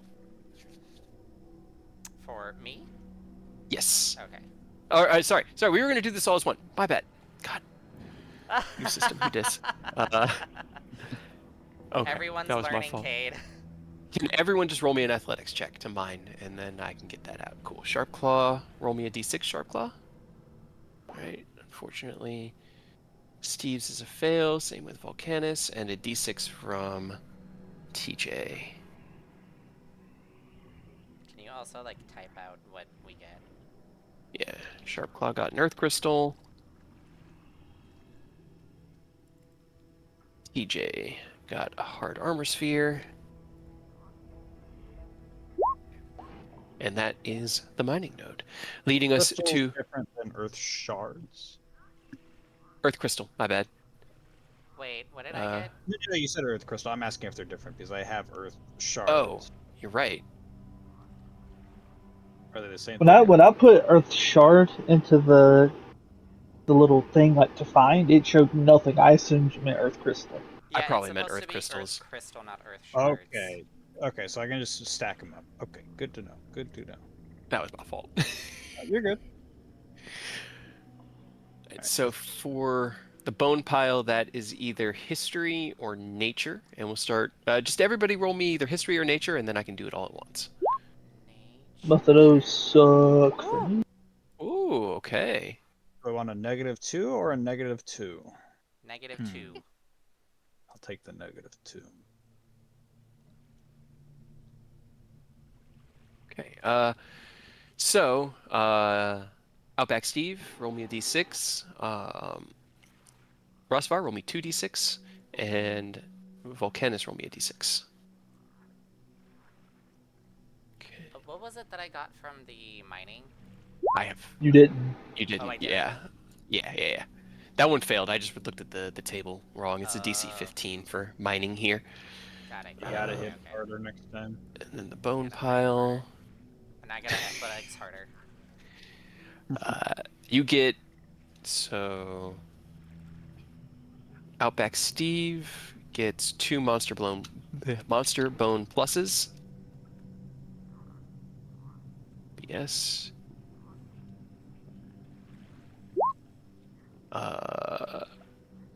Rosvar, you get 2 monster bone pluses. And Volcanus, you get the same thing. Gotta love it. Shit, Monster Bone Plus for days. All I right. heard you like Monster Bone Pluses. Right? So that then brings us to the final one, which was mushrooms. Everybody, let's see. What do we need for mushroom gathering? Mushroom gathering is either. It's got to be in here. It's got to be in here. Come on. There it is. Wisdom, nature, or survival. So nature or survival. You can use either of those. Okay. Oh, I barely passed. DC here's 12. Okay, so a D6 from everybody except TJ. BS Perish Room. Shark Claw is a blue mushroom. I thought I didn't get a magic mushroom. Right is another blue mushroom. And then Canis. I'm just going to use V. God, a toadstool. All right. So as you finish gathering up your things here, your first, I don't know, your first task having been completed, although not in the best way possible. You know, set aside the hunters, mark their location on the map so you can at least pass on the information to Finn when you return. You take turns utilizing the tools you have to gather resources and supplies. And now, Outback Steve.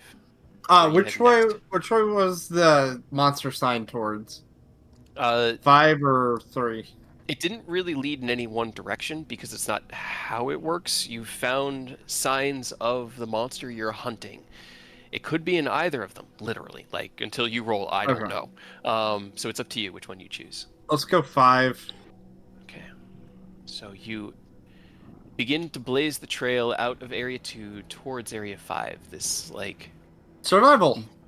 Yeah, marshy tributary out against the edge of the swamp. 23 is very good. 26 is even better. I don't think it does anything with that, though, so I'll just do that. Okay.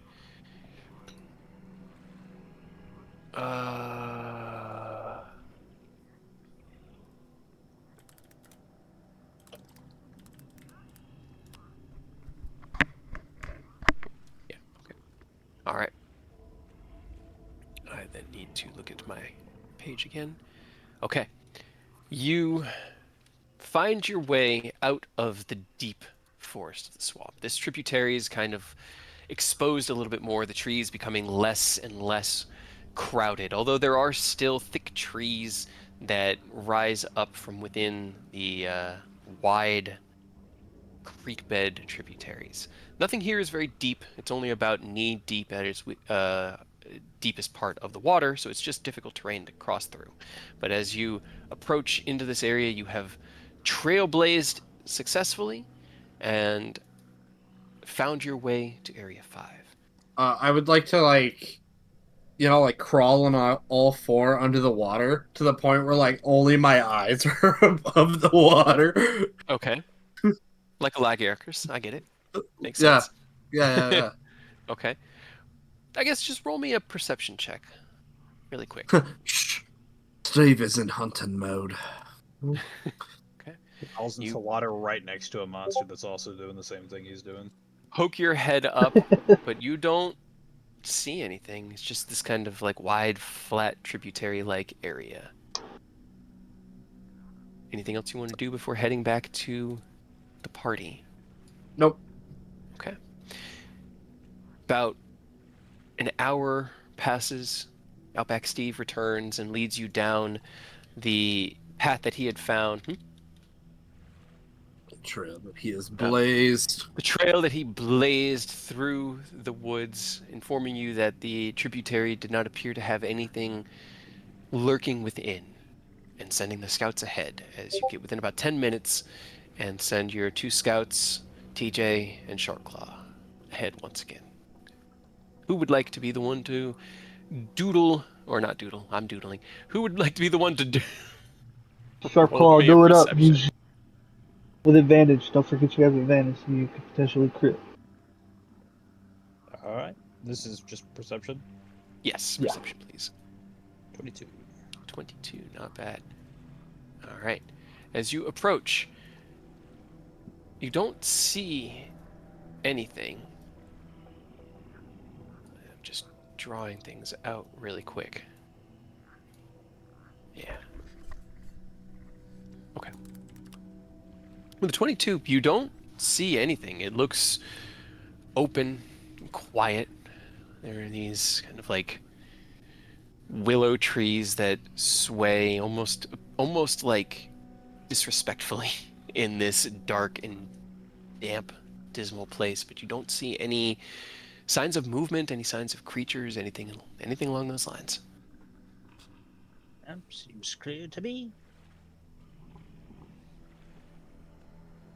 Okay. You return to the party? Yeah, All I right. think so. Heading back to the party, Sharpclaw and TJ rejoin you all and let you know that things appear clear.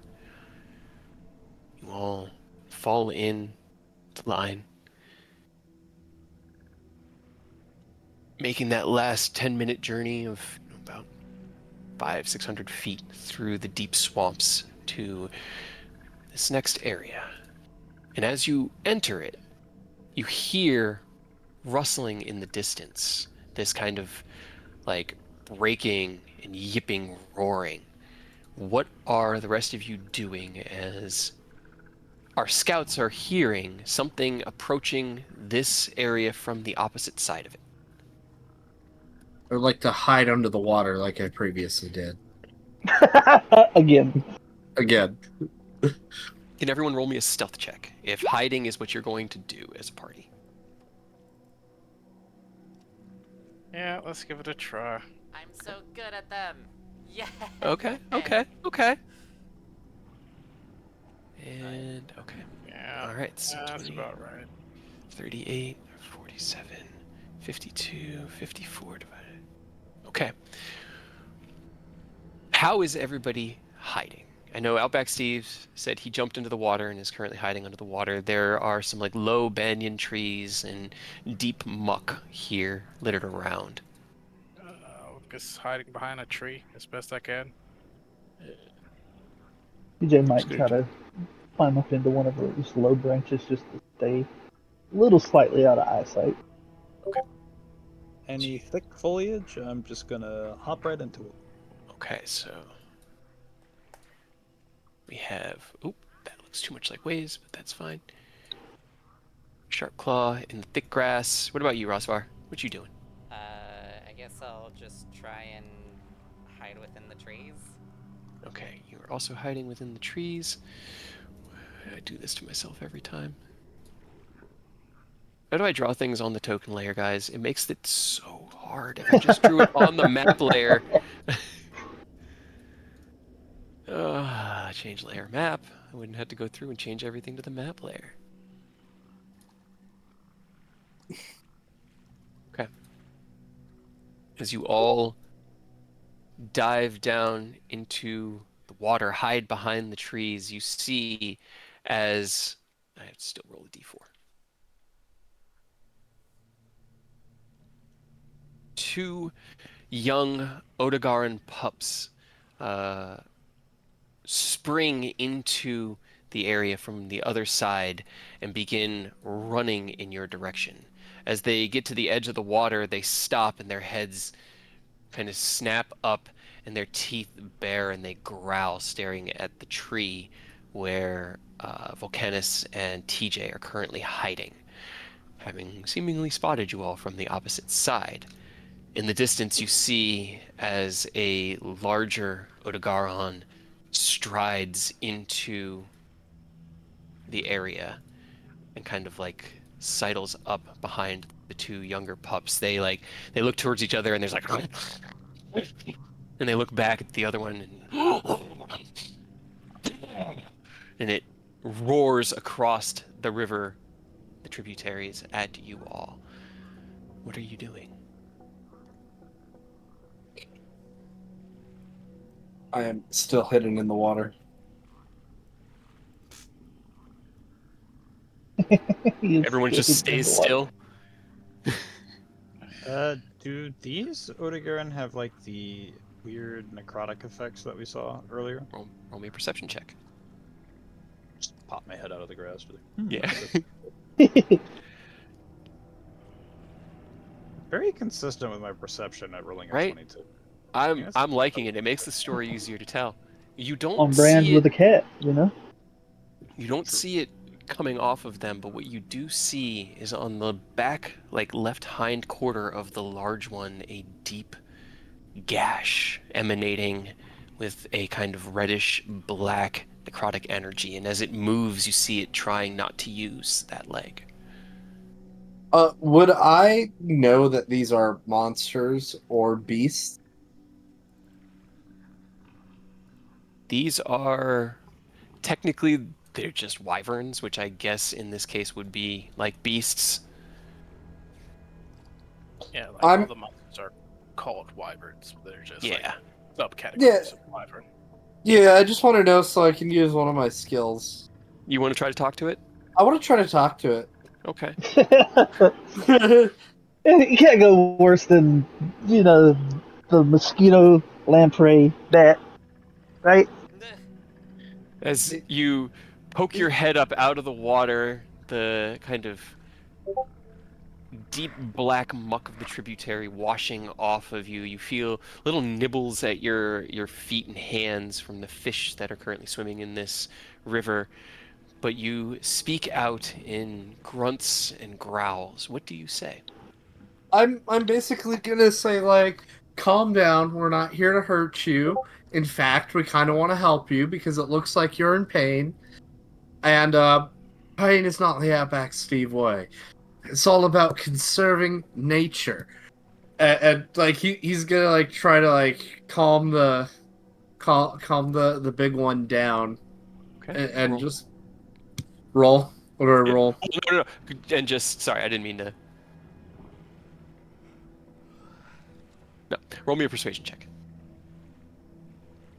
Persuasion, and I think. Hold on. I do have. Now let's see how my persuasion goes. Well, luckily for me, I do have my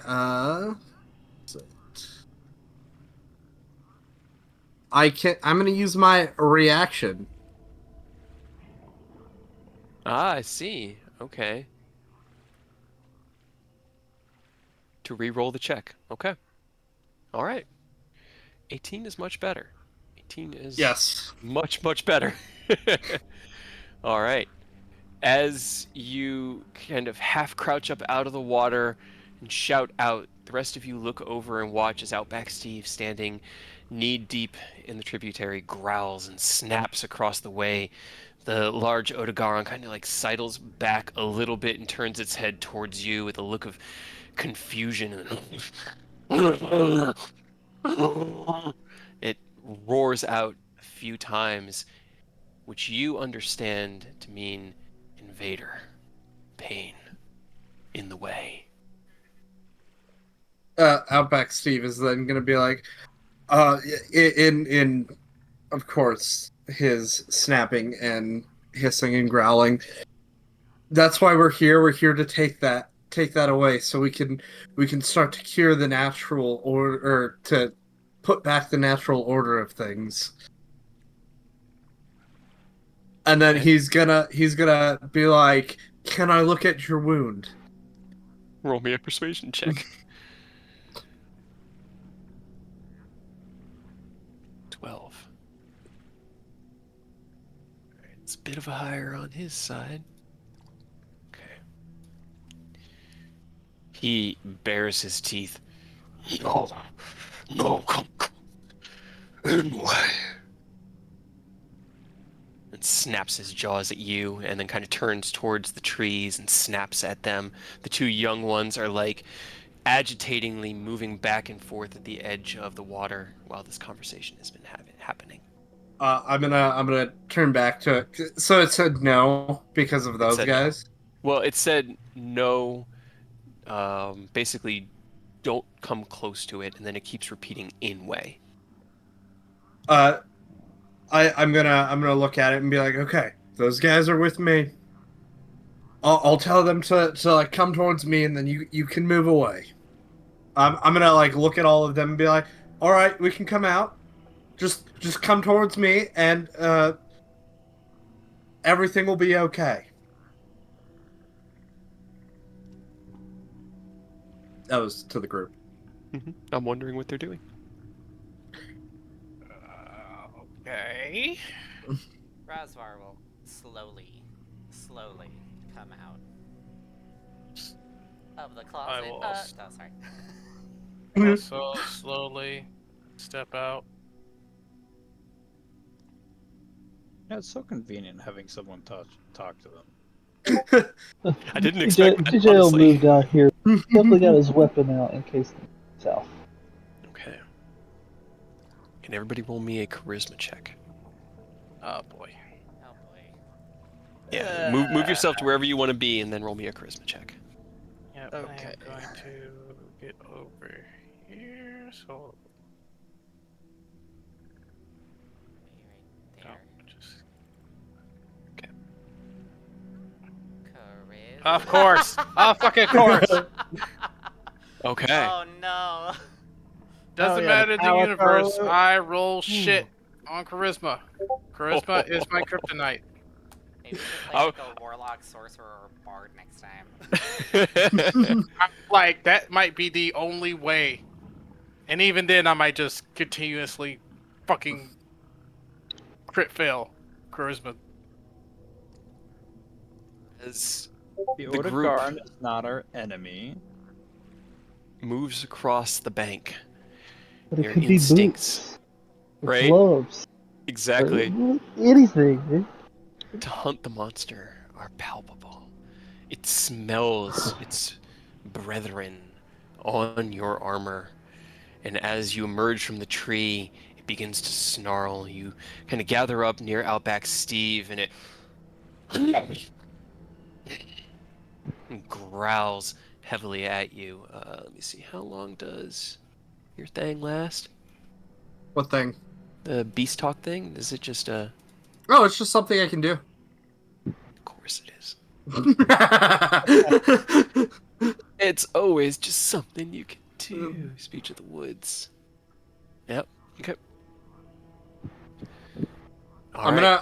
gonna try to like, if I see this happening, I'm gonna try to like get between the party and and the monster and just be like, all right, calm down, calm down. And just try to like usher it through as like peacefully as possible. Okay. The You- Outback Steve way. Roll me a charisma check to go into conjunction with everyone else's. Let's see if... Okay. It's good. As you step forward, you kind of like hold your hands out, begin to try to usher it through. No, to us. Go, Orland. And it just roars angrily at you, its eyes locking in, its like fangs bearing this viscous like slobber dribbling from it. It is angry, it is infuriated, it is scared, and it does not seem to want to get anywhere near you. That's good because I don't want it anywhere near me.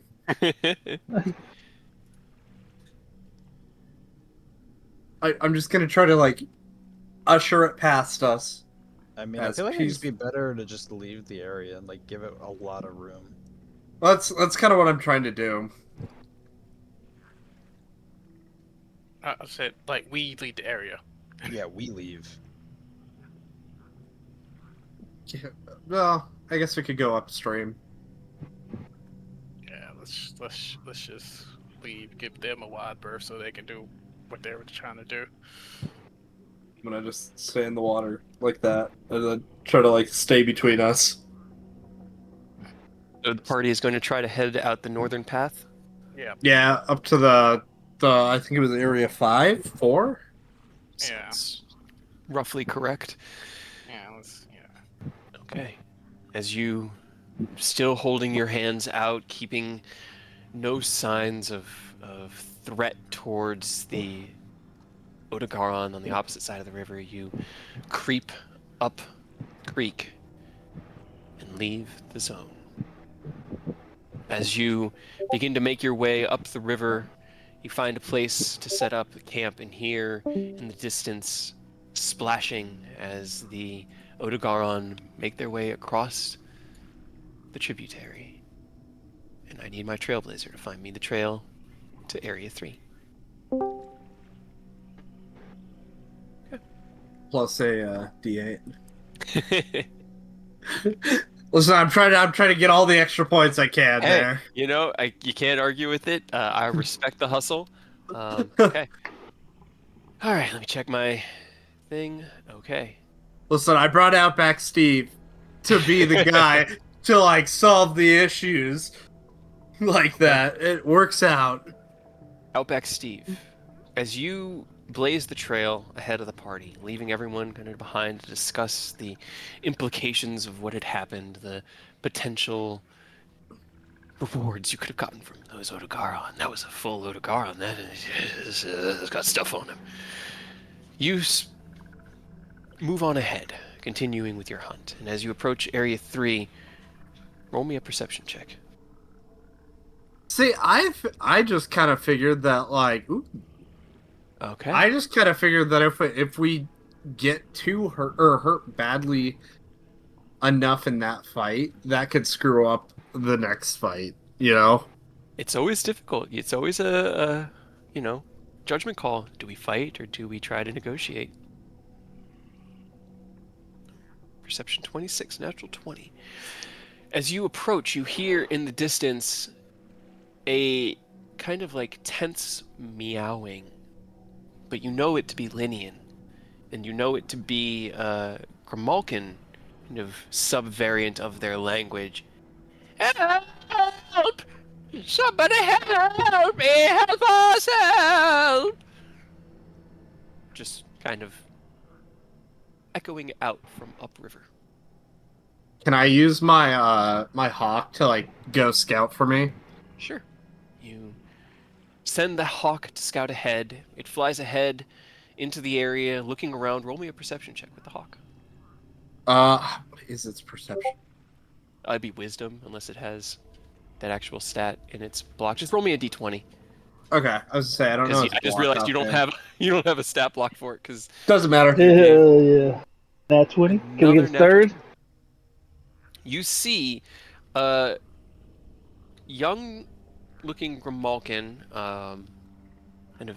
Yes, you can, as I rolled a third one. But that wasn't what I meant to roll. I meant to roll that. But that's fine. I can use that. That's fine.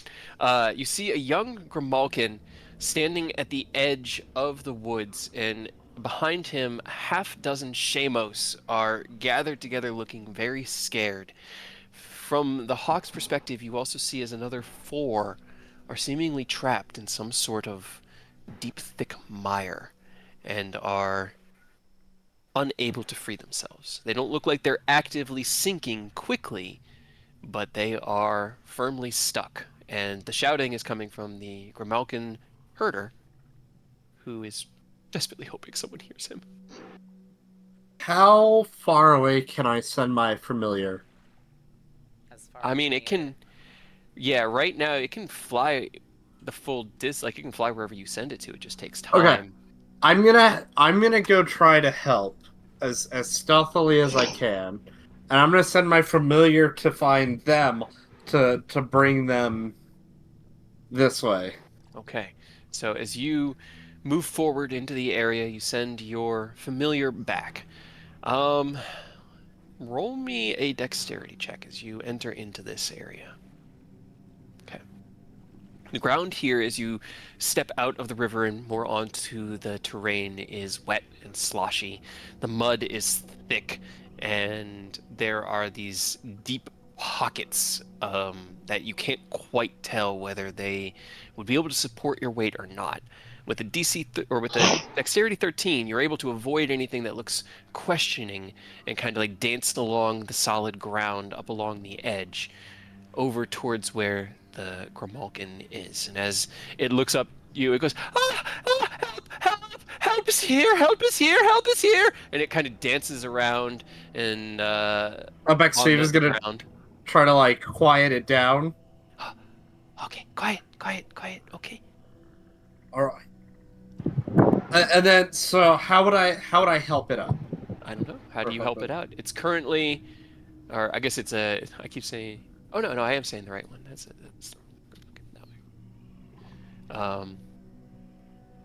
it's a small Linian who appears to be trying to herd a dozen Shamos. I don't have a Shamos token. That's an oversight. Wow, what a shame-os.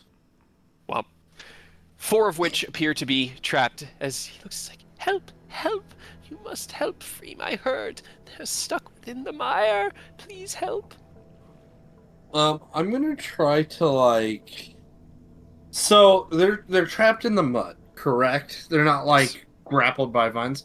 Okay, and how big are they? Medium. They're medium-sized creatures. Okay, can I try to like? Let me see. What do I have that I could use stuff? Actually, no, they're small. Sorry. They're like dog-sized. Okay, okay. That makes this a lot easier. I'm glad I looked it up then. um, I'm going to use.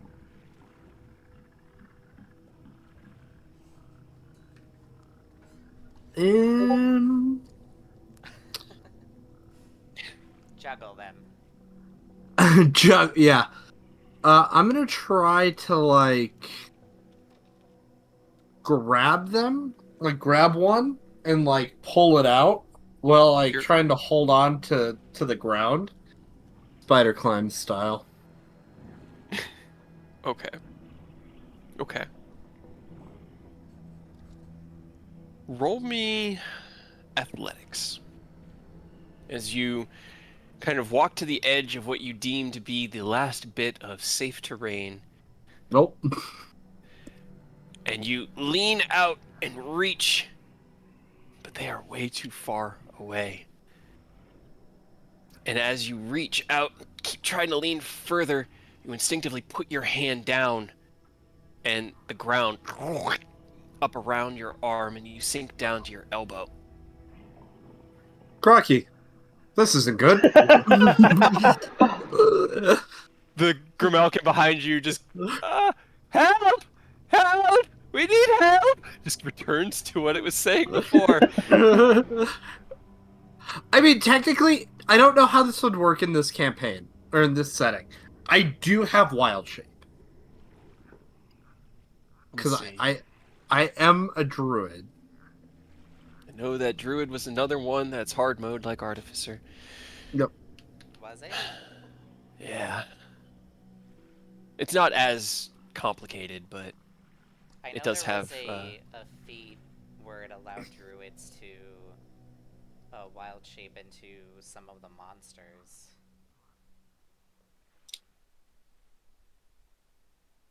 But I wasn't sure if that also applied to normal wild shape. Okay, no, I mean, apparently it still works. It's a low magic campaign, but it is still a D&D world, so you do still have your wild shape. You can wild shape into any beast or any other creature that you have seen that does not cause any sort of like debilitating effect like paralysis or blindness or anything like that. Would I have seen anything that would help me in this scenario? Everything that you have seen has at least 2 arms and 2 legs or 4 legs, and you know that your wild shape is going to leave your body configuration the way it is. Unfortunately, no. you can't turn into anything that could fly. So you could wild shape, but you're pretty sure that if you wild shaped into a Shamos, for example, your front paw would probably just be stuck in the muck. How many summons can I have at one time? As many as, I mean, it's not concentration, I don't think, for the familiar. I think you can only have the familiar out once, though, if it's a different spell. It is a different spell. Okay, yeah, so it would be a different spell. Okay. It would be my wild companion. So instead of a wild shape, I would use a charge to create a fey creature. Okay. Yeah, you could do that. That would be fine. Okay, I'm gonna do that. Okay. When you cast, there's a fey instead of a beast in the So I can only have for like 1 hour, but I mean, right. Okay. What form does your wild companion take? what kind of fey creatures can I do? It's just any animal. It's just a fey creature. So just pick like a beast, and it is technically a fey creature as it's a spirit. Okay, I'm gonna do a giant snake.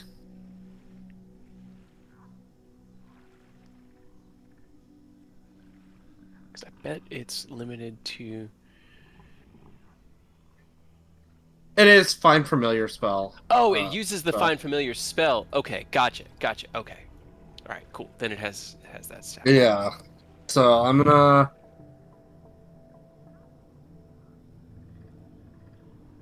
I'm just because I know you're gonna like try to get it to help you. Oh no, sorry. It's just a normal snake. Yes, it would just be a normal snake. Okay, I thought it was a giant snake, a poisonous snake. Yes. So, as you call forth your animal spirit in this small, fey-like snake emerges from the ground, what would you like to have it do? I'm gonna have it like try. How big is a poisonous snake? It's the size of a cobra, essentially. It's tiny. Oh, okay. Well, I've seen some big cobras. This It's is not why that kind of. Okay, darn it. Okay. I'm gonna have it try to like grab onto something so I can like grab it and like try to pull myself up without like hurting it too much. Okay. Can you roll me a d20? You're rolling a Constitution save for your snake.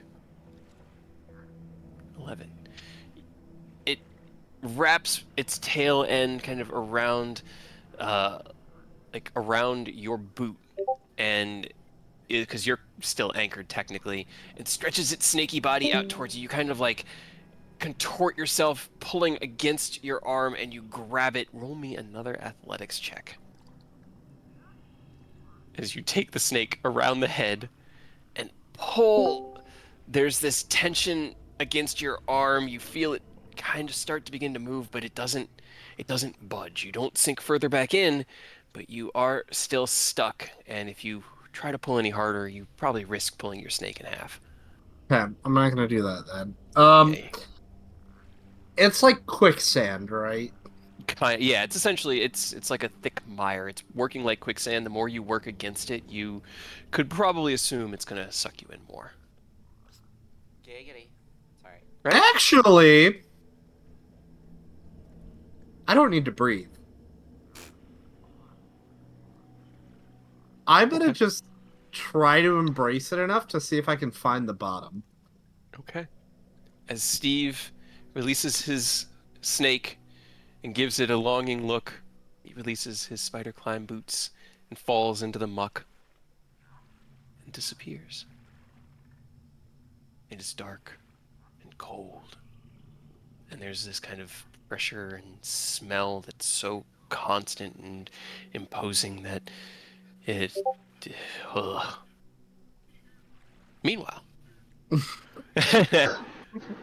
further back at the camp, about an hour has passed, and as you look up the trail, you do not see Outback Steve returning. However, you do see his hawk fly through the air, land down in the midst of your camp, kind of like spread its wings out wide, go flap up into the air and fly off to the north. Are these Forward. like hour-long gaps in between? Is that long enough for short rests whenever we Sure, have these? if you want to take a short rest, you can. Well, Wait. it's not nothing in particular, but if we get that hour each time, I can just second wind, hop off, and after the hour it would be back. It does kind of make fighter really strong, doesn't it? Holy shit. Mhm. Yeah. Especially a I- battle master fighter in this would be so strong. Battlemaster fighter, you say? That would be really unfortunate. Yeah, it'd be wild if some Battlemaster fighter right now, huh? Ah.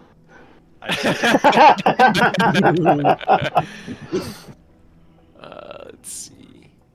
Yeah, because it says that like moving between them, it takes time, and since he has to trailblaze ahead, like he doesn't really have time for the short rest because he's moving. But that was my understanding of it. I'll have to reread the rules again for the next time we do this. Maybe But he's Well, like I have a lot of time for a short rest right now. yeah, He's gonna find the bottom. He's like, okay, cool, I can walk. Except now he's surrounded on all sides by this quicksand that's sticking him. yeah. Decisions were made. Okay. As the hawk flies off upstream, the rest of the party follows. Yeah, that's Yeah. probably a bad sign Yeah. that the bird came back like that. You guys double time it up the river, following the bird as fast as your feet can take you, and as you approach that kind of like rough opening ahead, can my scouts please roll me perception? He sure can with advantage. Yeah, you're right with advantage. Okay, Hey, look at that. very Really nice. good with his perception. You can hear in the distance as you're running up, help! Anybody else out there to help? Anybody got food out there?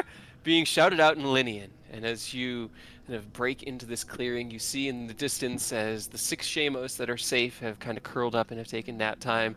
The Grimalkin is standing on top of the pile and is just shouting with his hands cupped around his mouth. And the 3 remaining Shamos are still struggling within the mire. Oh no. I couldn't help it. As you approach in, or as you reach that point, do you go get everyone else, or are you heading in first? Let's get everyone else. Yeah, let's bring him along. Quickly double back, inform Volcanus and Rosvar about what's going on, and run forward. You head into Area 3, and as you kind of push through the branches and the muck, you follow. Actually, everybody make me a dexterity check. Everybody? Everybody. Yay! Just flat dexterity. I trip Okay. on a rock. Yay! No, I'm sorry. I trip You- on a leaf. Yeah. That's about right. Oh. Okay. That's fine. It's not a high DC not to get your foot stuck. It's not high, but it's higher than 3. I was about to say, I'm pretty sure it's higher than a You charge in, and Rosvar, as you're kind of like trailing behind, you feel something thick as your foot hits the ground and sinks into the ankle, and as you pull, you tug against the mire as it has grabbed you. The rest of you are able to deftly avoid any of the dangerous mire here, even Volcanus with a 5. And as you approach, Hey, the I'm Grimalkin here. goes, "Ha! Good! More! Yeah! You're here to help! I hope you're here to help! The other one, not help! Very, very dead! Help!"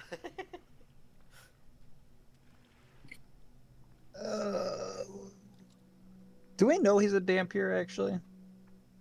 Yeah, I'm pretty sure at this point we would know he's a Dampier. You saw him step into the effluvium. It's up to you. Well, my guy's an idiot. I love playing idiots. They're great. So, what do you mean he's dead? Where'd he go? He tried to help. He tried to help my poor herd, and he fell in. He fell into the muck, and then he is swallowed. My hawk is still there, right? Yeah, your hawk is still up on the branches. Oh, okay, cool. I'm gonna like telepathically communicate with my hawk and just be like, "Oh, I'm still down here. It's very dark. I have not found an exit. Um, can you tell them?" See if the hawk like would land on the cat and then like, caw. Roll me a charisma from the hawk as you communicate with the hawk and kind of can share its vision from here. You can see that your allies have arrived, and you did hit the bottom about 20 minutes ago or so. Roll me a strength check. I was honestly hoping that it was gonna be like 10 feet deep or something. It is. It's about 15 feet down. Oh, okay. But you sink very, very slowly.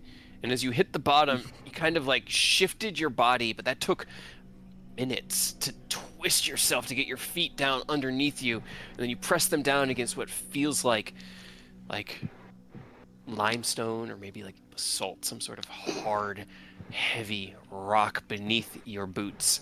And you begin to try to move, but it is thicker than molasses, and you have been unable to really move anywhere since coming down here. Genius idea, Steve. He's got time though. He doesn't have to breathe, so he won't die. He can get out of here like next week. Oh man, we are an odd bunch. You hear the Grimalkin, he points, and you three turn your head around to see as Rosfire is pulling at his leg, but his foot is stuck in the mire. I'm stuck. I got rope. Alright, first let's get the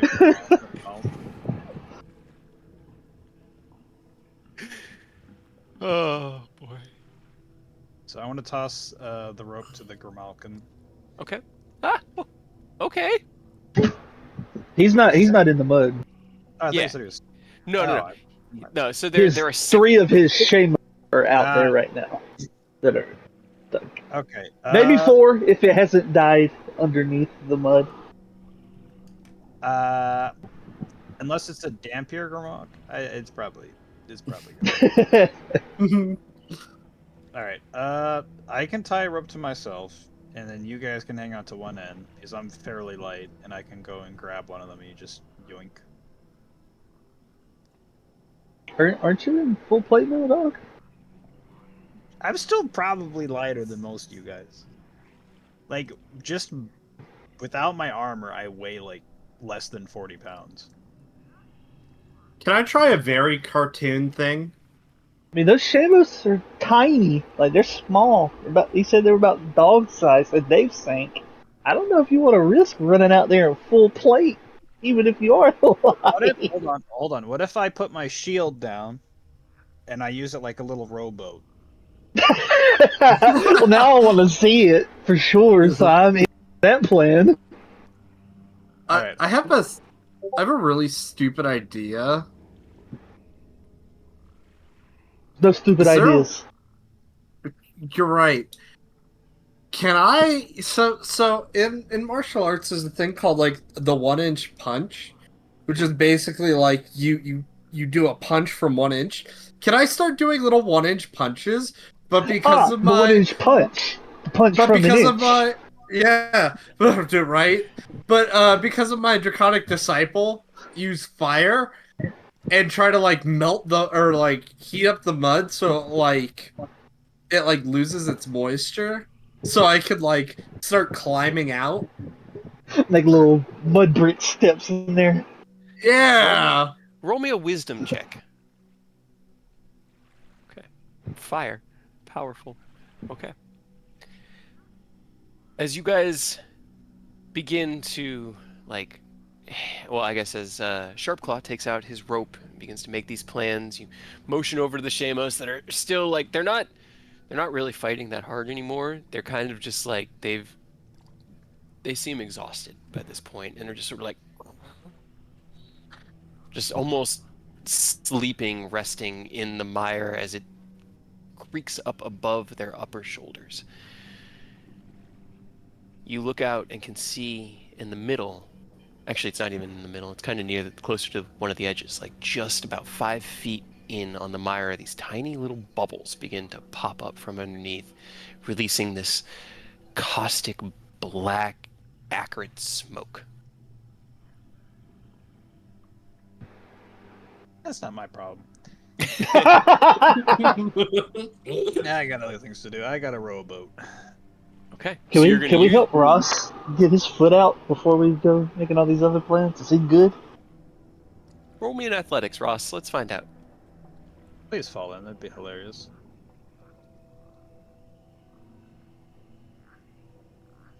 And we already have one of you stuck in the mire. I don't need.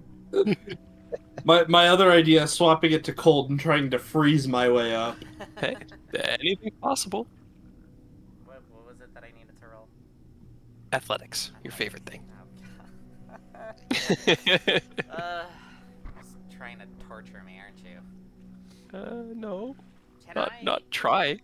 Can I like? Not trying, accomplishing. Can I use like Thorn Whip to like grab a branch and pull myself? Get myself. Sure, advantage that on will. it? It will affect the DC. Okay. So not advantage, but it'll affect it. Not advantage, but. Okay. You thorn whip out and you pull, and you do feel your foot move a little bit, but not before your thorn whip cantrip breaks, and you find that strength that you'd been kind of like anchoring off against, all that momentum goes right back into your foot, and it just drives right back into the muck. I can't get out. All right, stay still. Don't move. We will get you after we get.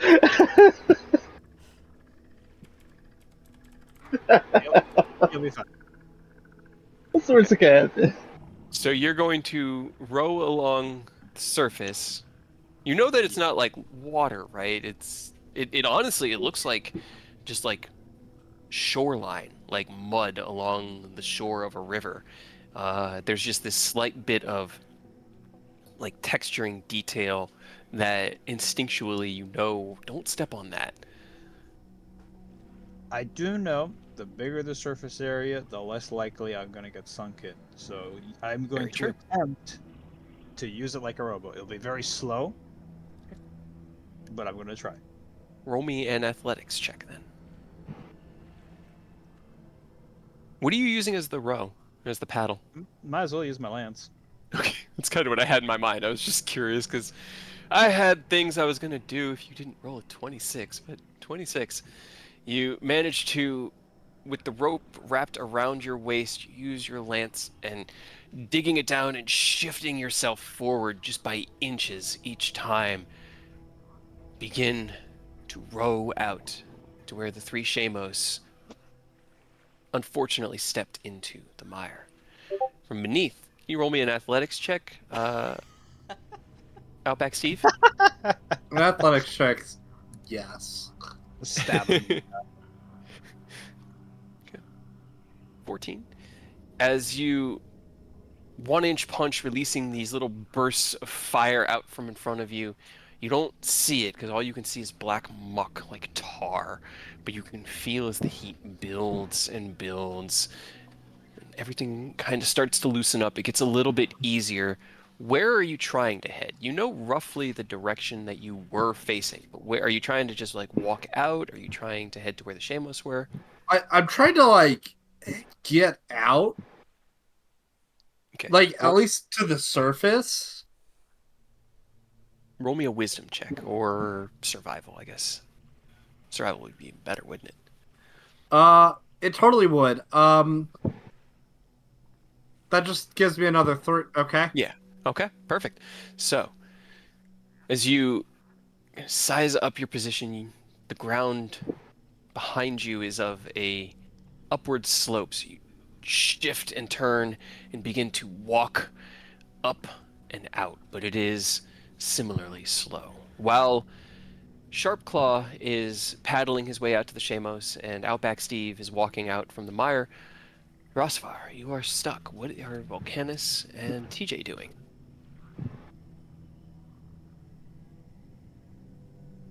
Damn shame we lost two of our boys already, huh?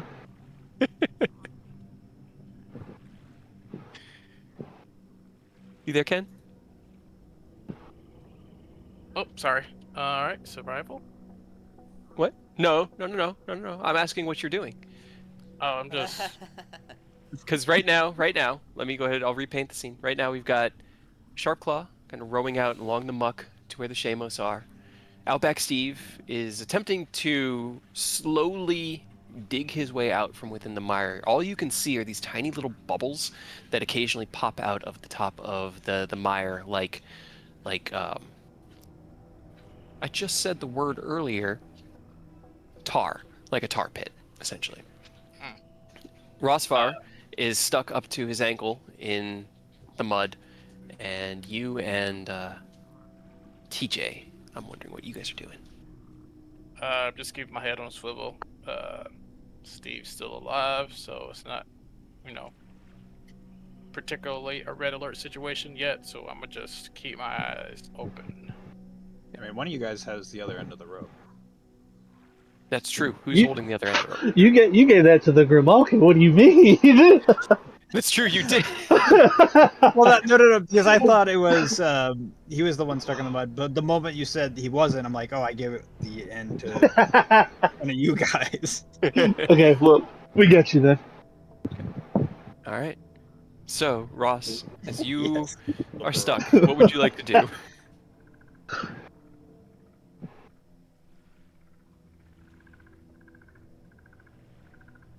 Crossfire? Oh. That's you, Is there Aerith. anything you want to do? Everybody's so to these new character names. I know. I should have gone with an A or an F name.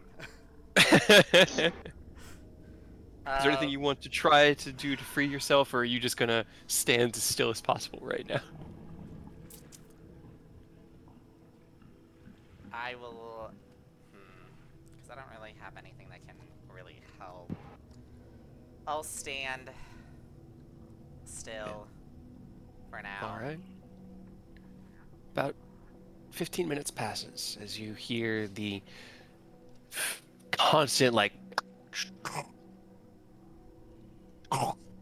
as Sharpclaw drags himself along the surface of the mire, using his shield to keep it from enabling or from sucking him in.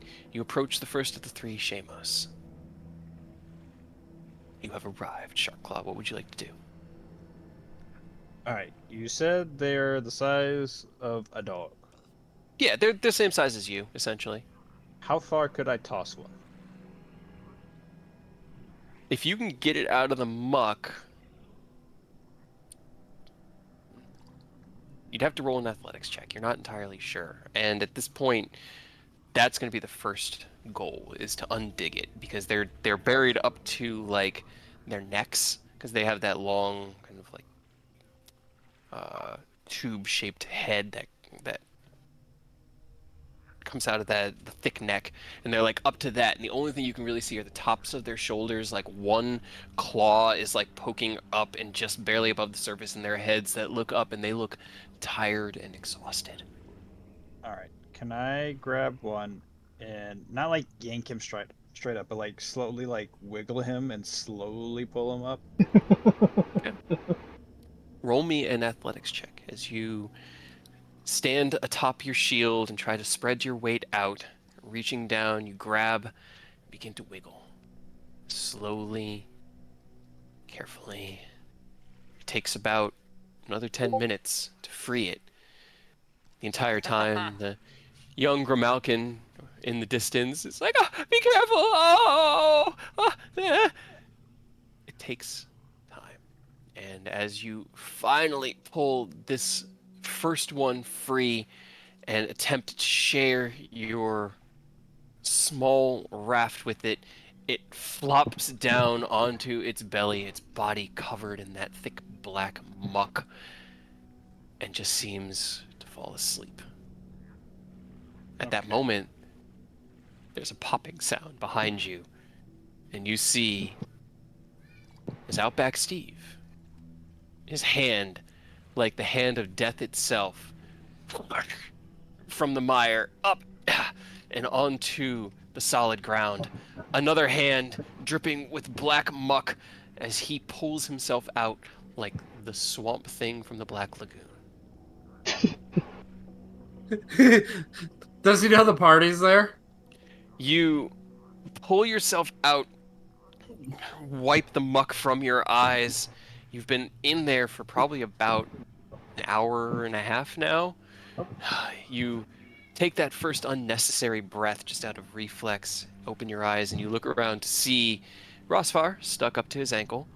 TJ and Volcanus are each kind of like holding on to this rope that is extended out across the mire to Sharpclaw, who has just pulled one of the Shamos free. So yes, you do see your party.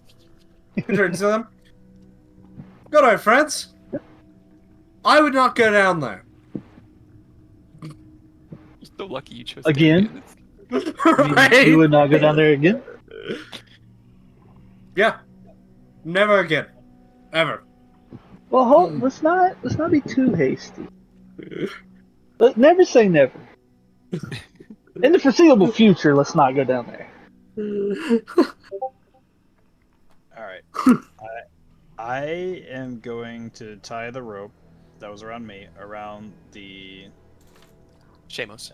Shamos, and I'm gonna have you guys just pull it across. Okay. How far out is he from us? Only about 20 feet.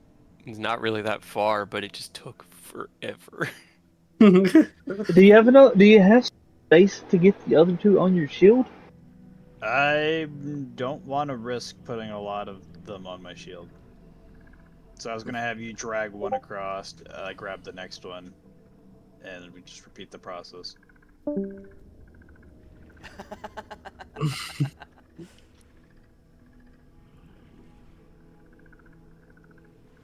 ended up having to go badoop. Is that what you guys are doing? I mean, they have the rope, so.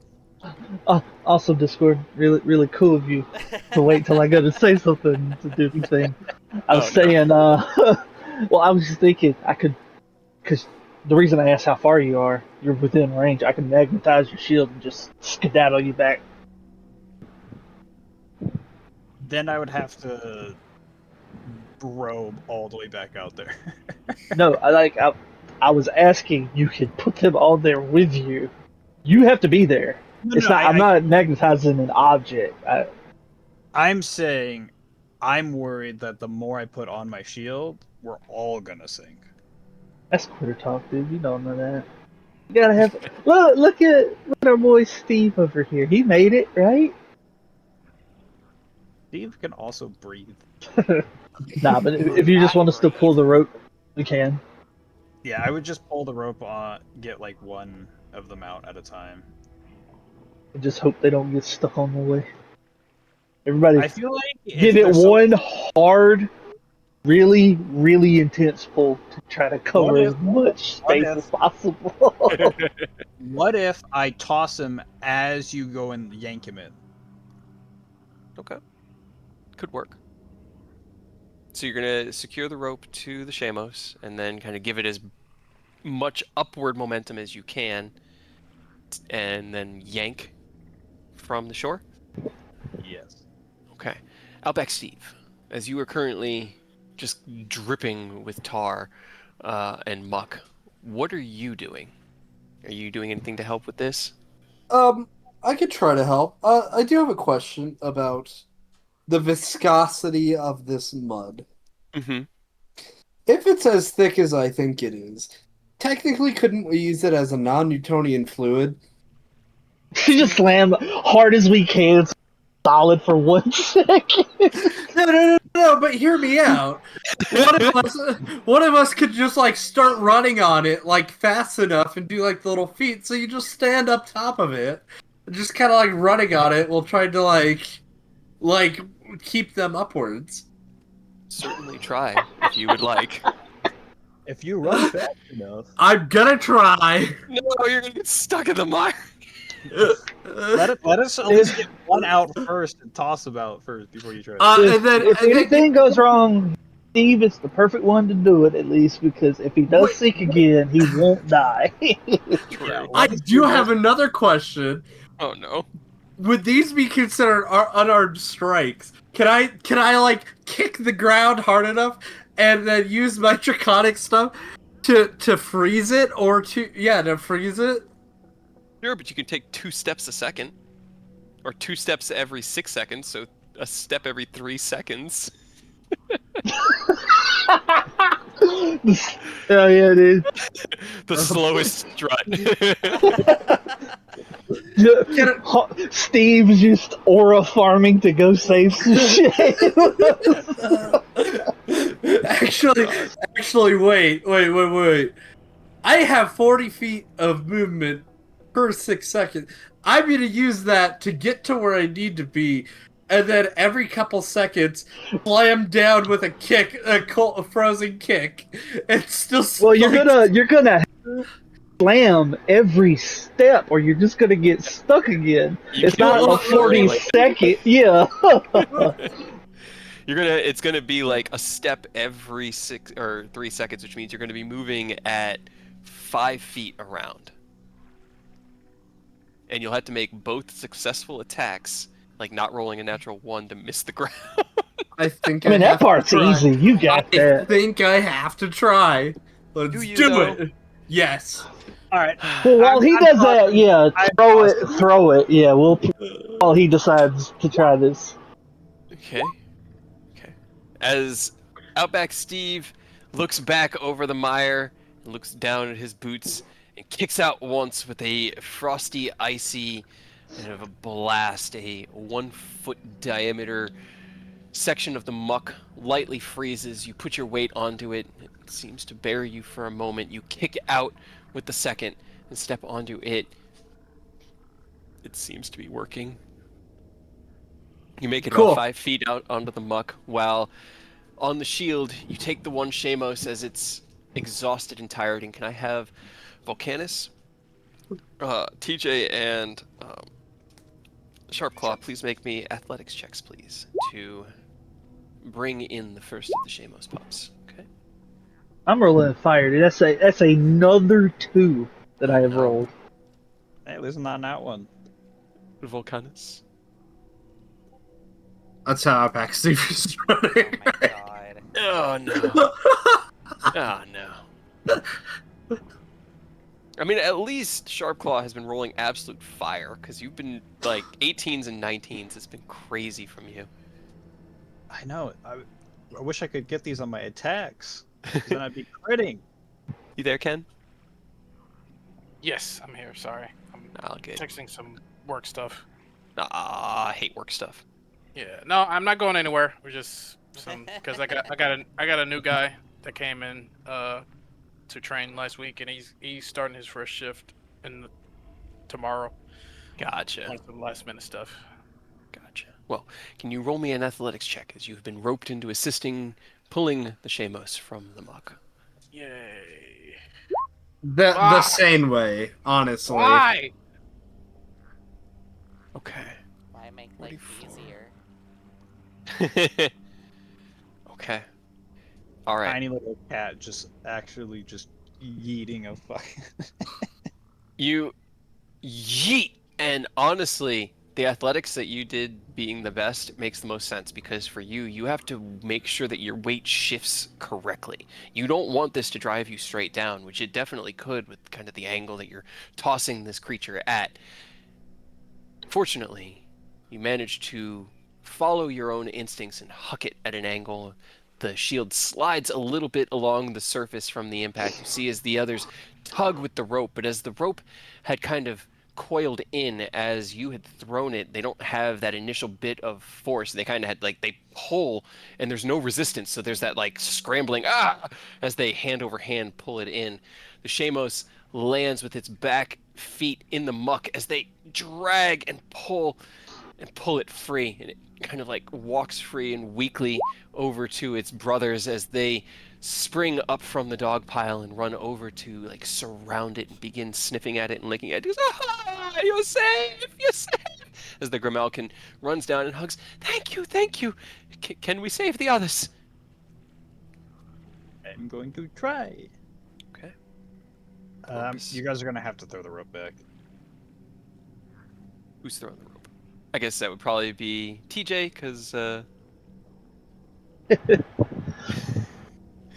Volcanus just stepped away. Give me an athletics check. Okay, another two. Hey, at least it wasn't a 1, and it's a pretty easy DC just to throw a rope. You underhand it, it lands just shy of the shield as you kind of like crouch down onto your shield, spreading your weight out. You reach out and grab the rope. You now have the rope back in your hands, Sharpclaw. Outback Steve, roll me 2 more attacks as you continue to walk along the surface. Are you walking over to where they are right now? Yep. Okay. Yep. Okay. All right. All right. The second one you hit with such force that you actually propel yourself forward and you actually make it 10 feet. You're only about 5 feet away from where he is working right now. You begin to try to pull the second one from the muck, correct? Yes. Okay, roll me an athletics. Listen, That- if Iron Oh, Fist well, in there Marvel it is. Rivals can fly, There I it can do is. this as Outback Steve. That's I get that I what? Oh, he's a much higher level monk. You're faking it. Roll me 2 attacks, Outback Steve, and then an athletics check. Okay, all right. As you see, Sharpclaw reach over and begin to pull. The Shamos struggles, and you see as Sharpclaw begins to fall, his balance being lost on the shield. You kind of leap forward, propelled by that last natural 20, and as you hit the ground, 2 more blasts of ice. You reach down and grab Sharpclaw and begin to pull him, but as you're standing on it, you feel your platforms beginning to melt. You'll have to keep upping them every round, and eventually you will roll badly. Like I did. Yeah. Challenge accepted. Eventually. So what we're going to do is it takes time to work the Shamos free. Hawk, you're going to roll 2 attacks, just straight attacks, and they're going to represent how well you manage to keep your footing during this with each foot. More than a natural 1 can fail this, but it's not particularly high. At the same time, Sharpclaw, can you please roll me an athletics check as you're maining the work? Okay. All right, you manage to continue to kind of like shift back in this dancing fashion while you help him work the Shamos free. Go ahead and roll me an athletics check as well. OBS. Okay, perfect. All right. Working together, it takes about 5 minutes of him continuously blasting the mire with this cold that seems to be freezing or at least reducing the temperature of the entire mire itself. Everything getting a little bit thicker and harder. After about 5 minutes, the second plucking sound as you manage to pull the second Shamos free and onto your shield. Alright, tie the rope around him and toss him. All right. Let's do... Yep. Athletics checks. Yeet, pull, pull. No, there's my 2. Okay. Do I do an athletics check? Yeah, or- roll me an athletics as well, because you're helping to eat. Okay. All right. And then one for Volcanus. I don't know if he's back yet. No, Uh-oh. I'm back. I'm back. I'm back. He's I'm back. He He's said back. he was back. Hell yeah. All right. You working together, the 4 of you manage to get this second Shamos back. And then, just to expedite things, following the same procedure, you get the third. Meanwhile, I'm curious, Rosvar, do you just stand there over the hour or so that they're doing this with your foot in the muck? I will actually. I'll test the muck to see how much like pressure is needed to actually sink with my hand. Okay. Well, your foot's in. Do you touch it with your hand? Well, You can theoretically touch it and get your hand away, no problem, but there's checks involved. Because what I'm thinking is that I'll wild shape into something light enough that I won't sink in automatically. Okay. All right.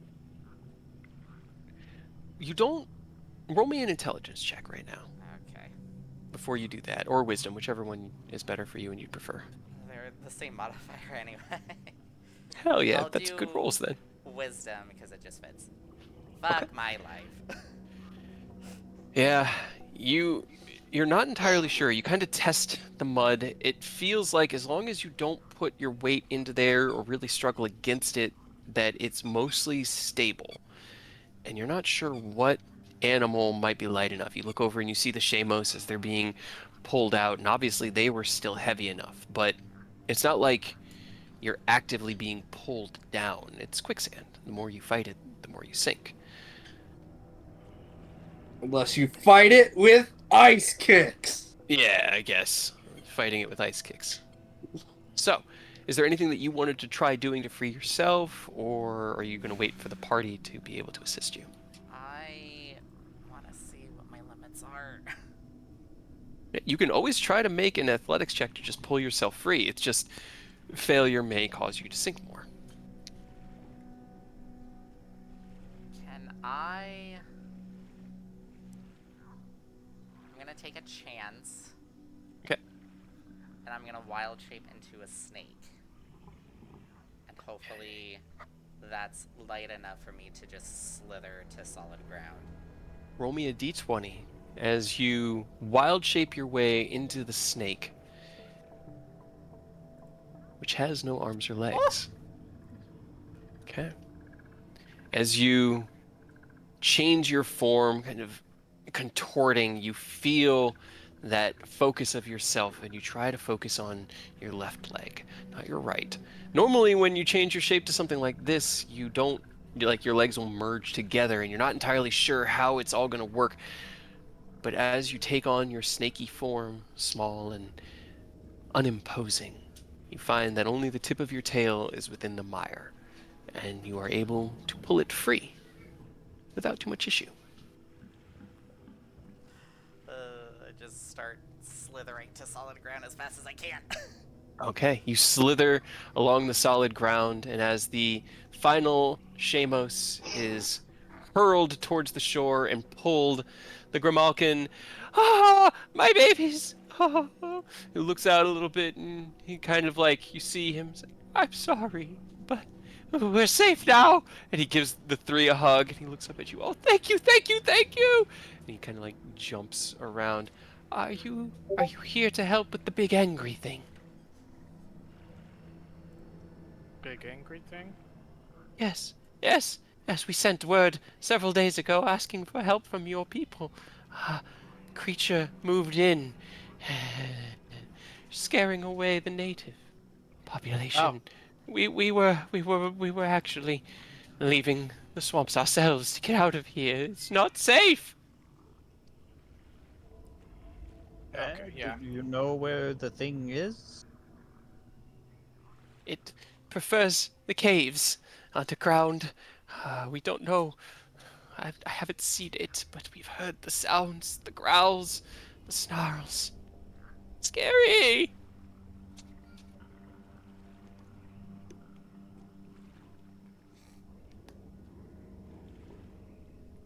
Okay, I see.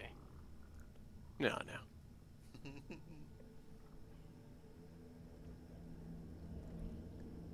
I'm actually worried about the man in that gift. That's concerning. Yeah. I want to make sure that he's okay. Like that looks bad. Yeah, that looks terrifying. But that is exactly what Actually. happened. It's probably just mud, honestly, Yeah. by like judging how his hands are. Yeah. Yeah, he'll be able to move his hands quite easily. Yeah, you see him kind of reach up and okay. All right. All right. All right. So what are you guys doing now as you have all been gathered back together? Sharpclaw rows his way back to the edge of the mire and then plucks his shield free with a like squelching, sucking sound. Is Rosvar still stuck? We need to get him out. No, he turned into a snake and freed himself. Oh. While you guys were pulling the Shamos in. So Okay, as bet. you look around, you don't see Rosvar, but then you look down and see a small kind of, what are your colors again? Mine? Yeah, like bluish, They're like green, goldish bluish. snake. Like Yeah. Oh, watch out! There's a poisonous snake. See if it just decapitates. All that damage just goes through into actual Rosvar. You are now here within Area Chilling as a 3. snake. The I'm just Gramalkin is... I'm gonna handle Rosvar because I am Outback Steve. Why do you put it like that? He's gonna manhandle me. You put it like that. I'm gonna handle Russell. Okay. While you handle Rosvar, is there anything else anyone wants to do? Well, we need our spotter to be spotting stuff, but he's currently being handled by Outback Steve. Yep, that is true. So while you're plucked from the ground, Rosvar, and kind of like coil up a little and look up at Outback Steve with this squint of, how dare you? What do you want to do? I will see if I can slither onto his, like, kind of like on his shoulders, Okay. and then I'll shift back. Okay. The snake wraps its way up around your arm and up onto your shoulders, turns, hisses, and then becomes Rosvar again. And I'm just sitting on You your both- shoulders. Yes. You are now perched on his shoulders and back in your Wyverian form. So I will see what I can find. See what you can see. Roll me investigation. Only Man, when you keep rolling so Why? well. Only on these times though, when I actually fucking need it, like getting unstuck in the fucking mud. So that is 2 additional, one that you choose and one that I choose. Yep. So a bone pile is the first thing that you find. What do you choose to also find? I'll choose plants again. Okay. There is also a place here to fish, because I want to use everything. So we'll start with the bone piles. That is a history or nature check. Nature.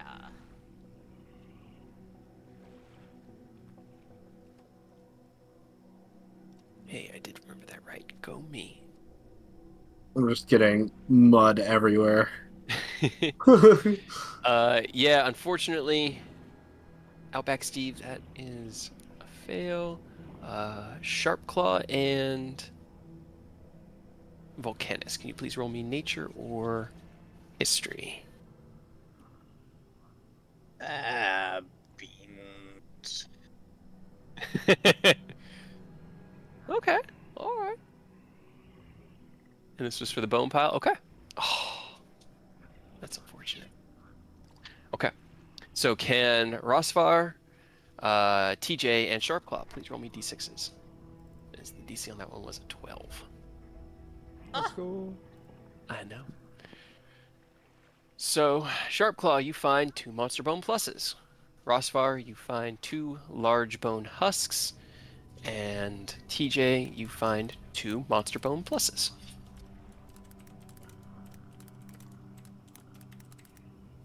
Heading to the fish, you each take turns using the fishing pole to gather fish from the river here as it is currently flowing. Fishing is a athletics or sleight of hand check. Your choice. They're both the same for me. Nah. Even though I have athletics as with proficiency, sleight of hand is still higher. But yeah, because you're dexterity based. Yeah, I know. Volcanus? Athletics? Yep, or sleight of hand, your choice. Athletics. Oh, no. Wait, nope. Yep, athletics. I got a point Okay. in that. All Okay. right. Dirty 20. Can I have D6s from TJ and Ross? Or not Rossvar, sorry. Volcanus. TJ and Volcanus. All right, TJ, you catch a pin tuna. Volcanus, you catch a wanchovy. Anchovy? Yep. Yeah. That's Yeah, what it said. yeah. Oh my god. All right, and then the last one is going to be the plants. Monster Hunter gets wacky with its names. Right? I love it. I just love having all these different things. These are so cool. So plants will be either wisdom or survival. Nature. Or nature or survival. Thank you. Okay. All right. I'm still covered in mud, apparently. Yep. It's definitely taking its toll. And for Volcanus. Survival. Come on, you all thought I was gonna be stuck in there forever. Well, I can't let you just be stuck in there forever. It's a one shot. They can't come back next time. All right. D6s from, let me make sure I'm reading this right. Yeah, Rosvar, Sharpclaw, and Volcanus. It was a DC 14 on that one. For Sharpclaw, you get another Felvine. Same for Volcanus, Felvine, Rosvar. 2 herbs are gathered. Closing my character sheet. Thank you all. Please be safe. Meyer, not safe right now. If it gets safe, let our people know. He looks back. Thank you for saving my babies. Oh no. Why am I? Oh no. Oh no. Butt dial from the foxhole. Oh no. Okay. Sorry, I don't know what happened. All good. No Okay. worries. Then, as you all gather your materials and the Grimalkin waves his goodbye, he's going to throw you a satchel that has 3 honey in it as a thank you. And then leading his herd out, he will move on to try to leave this accursed place. Area 4! All right, roll me your survival to trailblaze. Okay, But we know man, he's in the caves, right? Caves You are know- area. That's what he said. I don't know. I was going to say, that's what he said.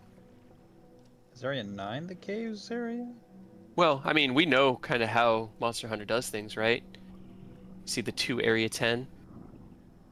There's no Area 10 on this map. Yes, that is true.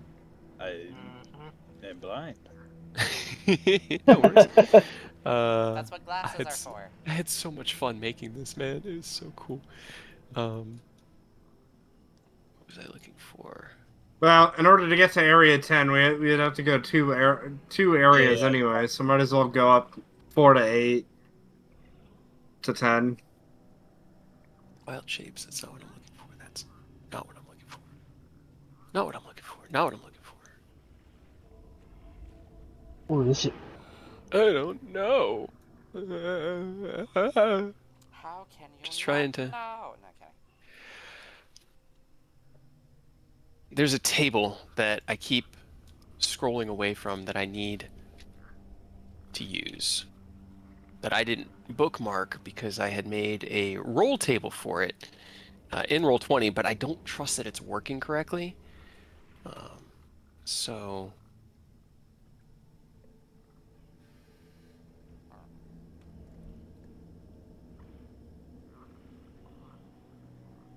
finding signs. Also, circling back. Did you say Ross is a Weaverian? Does that mean you get the weird little tiny feet? No. I don't have that feature. Are you sure? Have you looked at your Yeah. feet lately? Yeah. Have you seen a full illustration I've of seen a Wyverians? full illustration of Wyverians, and What about your hands? Let us see your hands. Do you have Yeah, all the 4 fingers? Yeah. I do have the 4 fingers. The feet thing was optional, according to the book. Ah, that's disappointing. No, DM says you have to have the weird food. All right. As you blaze the trail to this new location, you find your way to this kind of like wide pond lake that has this massive opening within the swamp. You can see as you get close out back, Steve, you can see that the terrain surrounding the water has that same kind of, I could probably, walk in that. Not on it, but in it for sure. Characteristic, like similarly as mucky and mire-like as the previous area. You don't spot any immediate threats or dangers, and having now secured your path, return to the party to gather them. The party then follows along the trail you have blazed, approaching the edge of Area 4, and our scouts will now move ahead to see what lays in wait. Do I roll perception with advantage? Yes. 22 again. 22 again. All right. As you... Where is... What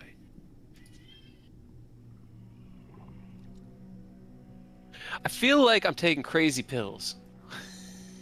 Why? Did you just have something that's suddenly not there? Yeah, that's exactly... I'm like, where did that go? It's gonna be really funny when we get back to base camp, and they're like, "What happened?" You're just covered in shit. Okay. It's like, no, Okay. for Outback Steve, this is normal. What happened to everybody else? As you follow the trail that Outback Steve had laid out for you, you approach, you see the large, wide body of water. You do not see any creatures, you do not see any threats. You see, with the 22, on the opposite side of the water, you see that the ground is pretty torn up, spattering of mud and other possible fluids along the trees on that far edge, and a lot of deep gashes within the like thick mire, but nothing hostile here that you can see with a 22. Okay. That's promising. Yeah. Unless whatever is hiding rolled like a 23. Right. You return to the party, gathering them. The 5 of you then proceed into this area. The biggest question that I have is, how are you crossing the body of water? You can travel further, like way to the northeast where things are thinner, or you can try to get across this thicker area. It's up to you.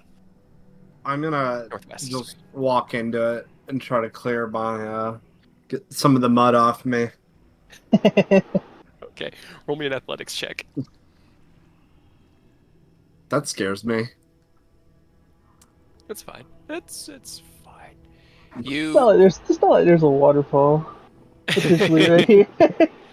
You find a place where the ground seems to be solid enough for you to walk on up to the edge of the water, and then you kind of tentatively put your feet in and lower yourself in. And this lake is probably about 100 feet wide, stretching. Oh, I'd forgotten to. Stretching across the kind of entirety of this space. It is also moving at a decent tick, and as you get further and further into the water, there is a ecosystem of plant life down here that hinders your movement, slowing you down. The rest of you watch as Outback Steve walks into the water, and now he's under the water. What are the rest of you doing? I can cast water breathing. Okay. But that is up to other people if we just want to swim through. I mean, if that's faster, sure. Yeah. I'm fine with it. Alright, I cast water breathing. Okay. All right. You all feel that same kind of feeling that Outback Steve must have. That I guess no. This is water breathing, not technically. Holding your So, breath. yeah. Okay. All right. Are you guys going to try to swim across, or are you just going to walk along the bottom like Outback Steve? I'm gonna swim. Okay. Roll me an athletics. Athletics. Yay! Yep. As Rosvar casts out the water breathing spell, you feel it take effect within your lungs. He then dives into the water and begins to swim, kind of like doggy paddle style. The gentle current pushing him down just a little bit, but the lack of needing to breathe not causing him to have any issues in the few times that he can't keep his head above water. The rest of you, what are you doing? Yeah. If he safely made it across, for sure, just hop on in. Get down along. Yeah, let's follow suit. Swimming or walking along the bottom? Swimming. Swimming. Swimming. Can you guys make me athletics checks? Follow up, okay? Another 2, baby. Let's get it. I swear Okay. to fucking God. Okay. As you You and me, begin Ken. to swim High five. across, the first to emerge on the other side is Sharpclaw, who hits the water with such disdain that nothing can keep him in it. Not even his extremely heavy armor can slow him down as you scurry through the water as quickly as you can. The rest swim hand over hand, and as you reach the opposite side, turn around, and you cannot see Volcanus. Volcanus, as you had been swimming behind everybody, you reached a point in the middle. Your armor was weighing you down, the exhaustion of the hiking and the traveling through so far. You feel something around your foot, and you are pulled down under the surface of the water. You instinctively panic and hold your breath. And as a minute passes, you feel that burn. Open your mouth, but you can breathe here. You look down, and in the dirty, muddy water, you see a thick mass of vines has managed to wrap its way around your ankle and is now kind of tugging you down and down. What are you doing?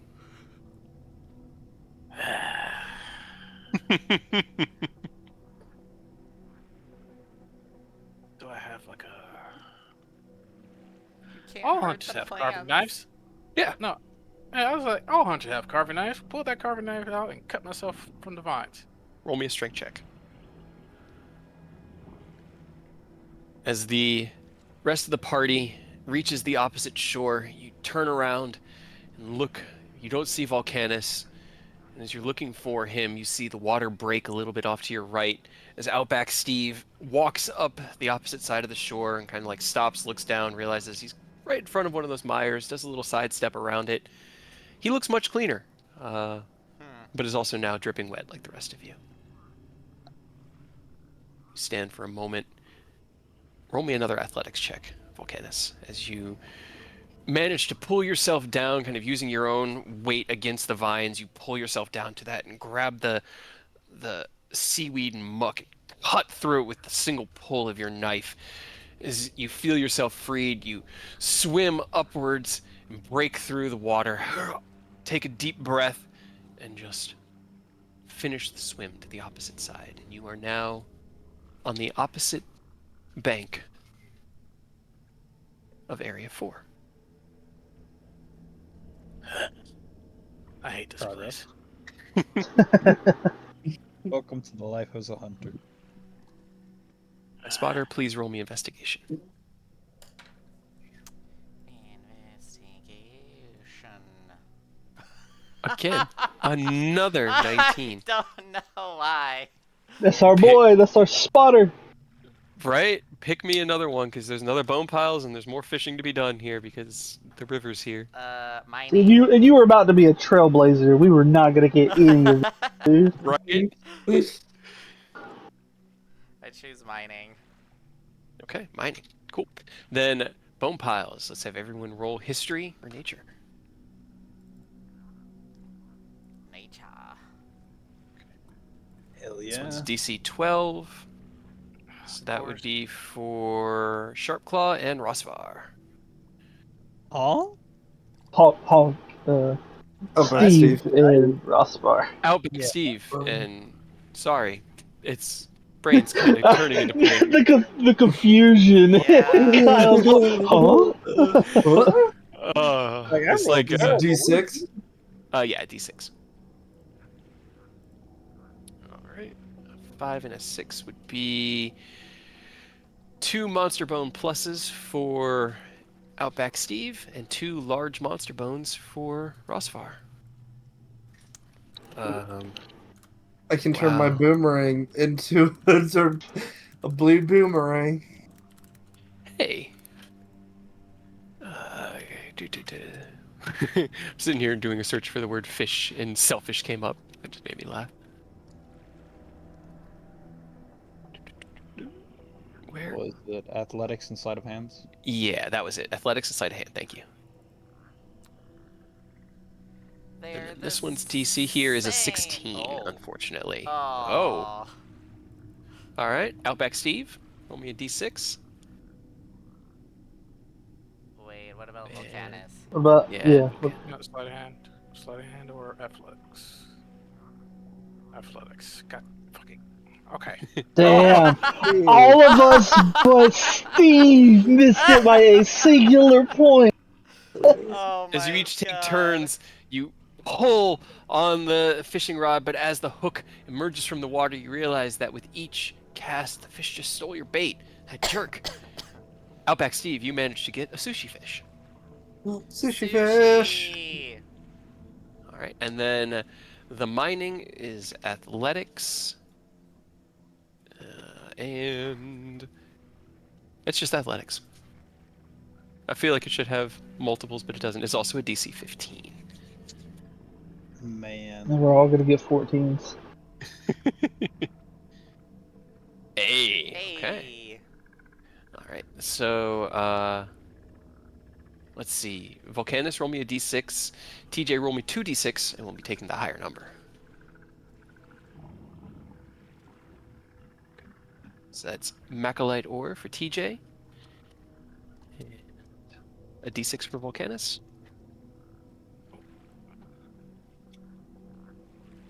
That's fine. 1d6. Okay. That is Macalite ore for Volcanus as well. In addition, Spotter, you take a moment to kind of analyze the battle that happened here. You find 2 things. You find a broken claw that is kind of dug into the base of one of the trees that looks like it belonged to an Otogaron, as well as scales that have a kind of like a patch of scales that look like they were carved out of a creature and strewn during a conflict. As I'm pulling up my document here, that look like almost like the tarmac that you had just encountered. They're black and have that kind of reddish black energy just seeping out of them, and as you pick them up, they crumble in your hand, having been not carved from a creature, but thrown from it during combat. And the second sign that you need to find your monster prey has been located. There's one more until it spawns and shows itself.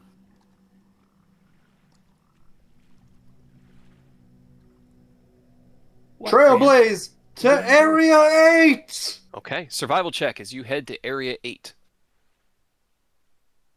Survival 17. Man, it's like you're not missing these, man. You're just not missing them. Outback Steve blazes trails. It's kind of his thing. And then that one. What happens if I roll that? Great thing to hear from your DM. What happens if I do this? Okay. What did I put in there? 420 Steven.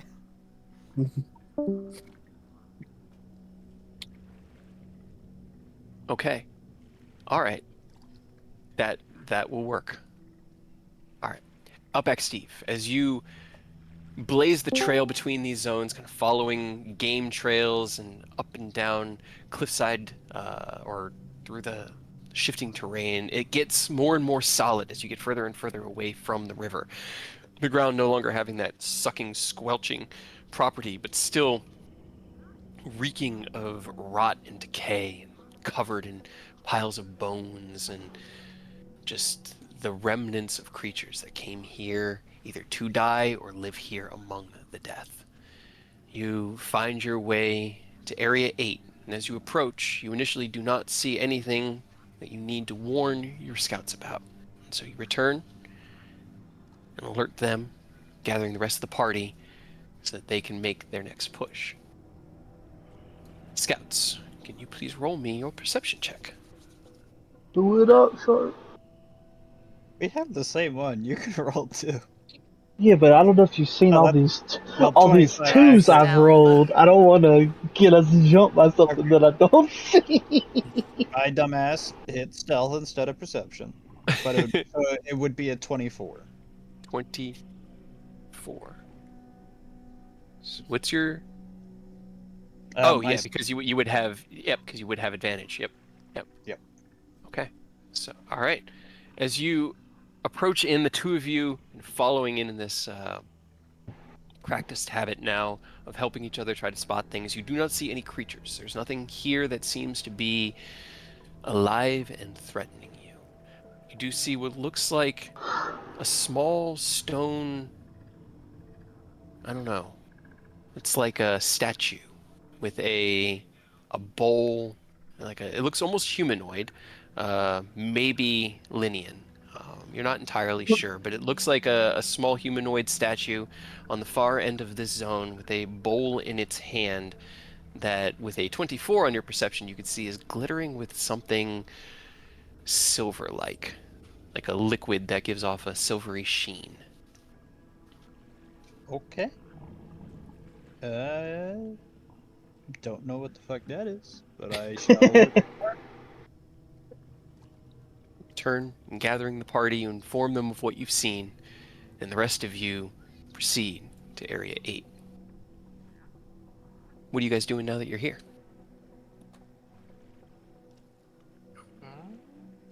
Exploring. Spotter, what do you see with your special eyes? Yes, Spotter. What do you Obviously. see? You see a 19.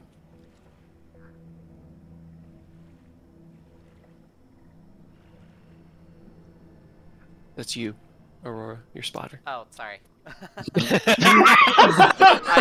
thought you were just. Good Oh, lord. look, it didn't go well. It actually didn't go well. I'm so out of it right now. Yes, Spotter, what did you see? What do He I says see? as the spotter. So, I thought it was. I'm getting the words mixed up, that's why. you're good. You do find bone piles, because you always find piles of bone that can be gathered from while you're here within the Carrion Mire. You also can, in your investigation, you spend the time kind of walking across the area to approach the statue. It is of what looks like a Grimalkin. They are wearing like a hood that masks their face, and they have this stone bowl carved into the statue that looks like it is filled with this kind of silvery, glittery water. Silvery, glittery water. Just TJ looks from at a Outback glance- Steve and dares him to drink it. From a glance, would I have any idea as to what it is? Roll me a history check. History. Because I promised Cade I'd do it. As this was happening, Outback Steve in the background is just, bye bye, I'll compare you to a kiss from the rose in the grave. Oh no, I didn't need that. There you go. There you go. I didn't. You're not entirely sure. You've heard of the Linean races making these types of like statuaries in the past. You know that they tend to think of them as like shrines, ritualistically, but you're not entirely sure what this could mean. You can point it out to the rest of the party, though. I do, yeah. I'm of Linean descent. Would I know what it is? Roll me a history check with advantage. Oh boy, guys, history. Wow. It's 2 2s. That's hilarious. Oh 2 dirty my zeros. God. That's our It kinda- boy. It kind of looks like a face, It and the does. negative 2 is like a cigar poking out of its mouth. You're not sure. Unfortunately, you've spent most of your time in human and Wyverian civilization, and the nuances of your primal heritage eludes you.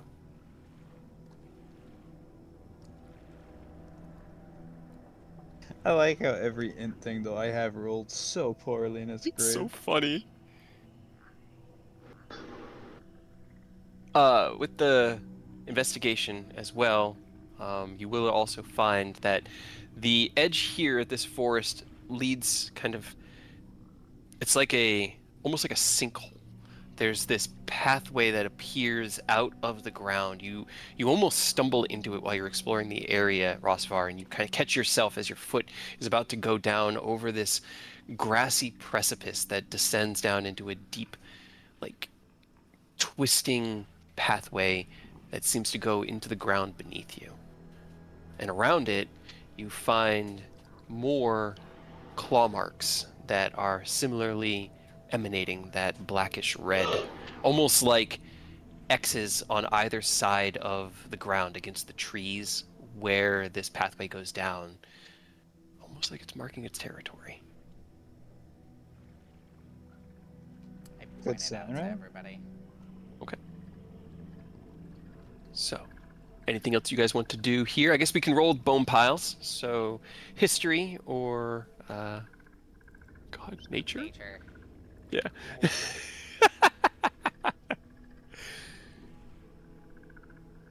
Okay. All right, everybody except for Sharpclaw, give me a d6.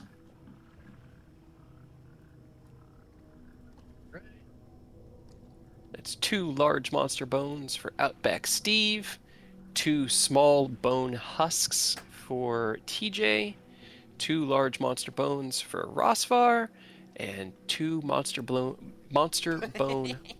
Man, Bone Plus has been my bane tonight because it's the pop, the like Bone Plus makes me want to go Yeah. blown plus, and it's not what it is. 2 monster bone pluses. A blown up bus. A blown up pus, exactly. Yep. Ugh. I said bus. I said bus. You Oh. said bus. Oh. The regret. Is there anything else you guys want to do here before you move on? Anything you want to continue to investigate with the statue, or are you just ready to move forward? Yeah, let's. Well, I vote we keep it moving. Yeah, I agree. Yeah, let's go hunt this thing down. To Area 10! Roll me a survival check. I was gonna say, I assume we can go to Area 10. Yes. Path. Yes, quite. And because I can... Oh my. Rolled a 32 at level 6. I don't like that. That makes me angry. It also means I don't like that. I roll the how does the next room go with advantage. Because you rolled a natural 20, I actually rolled 2d20s to determine that. Okay. So that would be the, okay, cool. That would be that. All right. Outback Steve, you follow the direction of Rosvar as he points out the pathway leading down into the earth and leaving the party kind of at this end of its mouth, you stride further in. It travels down into the earth, probably about 40 feet underground, you'd estimate. Deeper than the mire and muck that you had sunk in earlier. And as you kind of turn around a corner, you can see that the cave you're in opens up into a much wider expanse, and there doesn't seem to be anything that could hinder the party's approach into this area. So the rest of you, now being given the go-ahead from Outback Steve, press in to the underground. What do you know about the underground? Let me get my party tokens so that I can remember. He leaves you at about 10 minute walk from the entrance into the zone. My scouts will go ahead to determine what they find within this cave network. So, Here, I got it this time. Watch me roll 2 twos.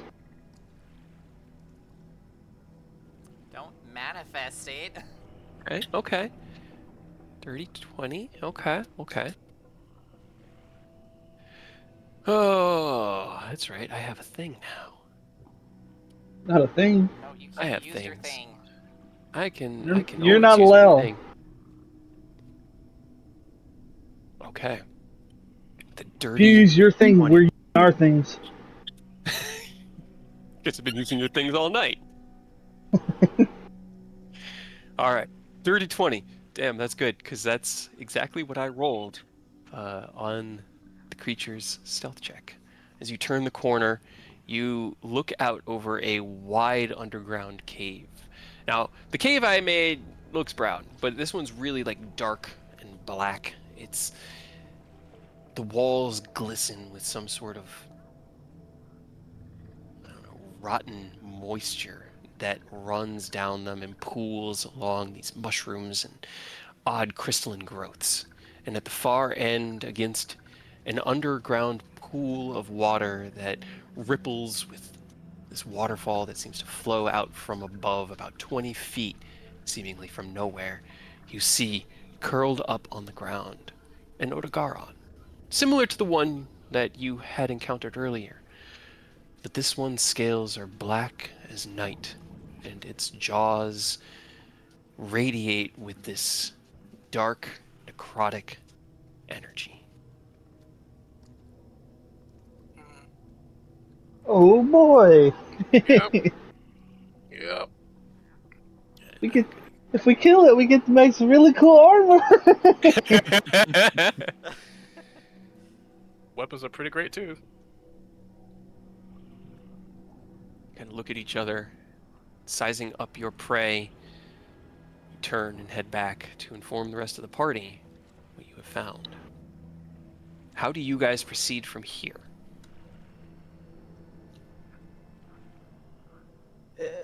Sneak attack it?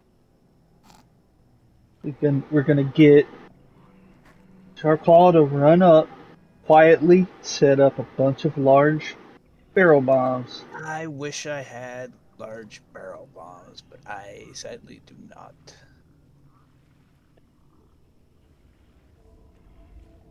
Damn. I mean, if you guys have barrel bombs, I'll take them from you and then set them up. But I got something that can explode. you do. All I have, aside from what we've gotten, is an animate pill that I will be popping right before we start this fight. Oh man, I should have grabbed one of those, huh? Shit. Oh well. C'est la vie. Yeah. Well, I think even if we don't set up bombs, if we can try to stealth up to it, that would be best. We can catch it while it's asleep. We can do a lot of damage before it even realizes we're there. I'm gonna pop my pill before we go in. Okay. Get that extra 2 AC.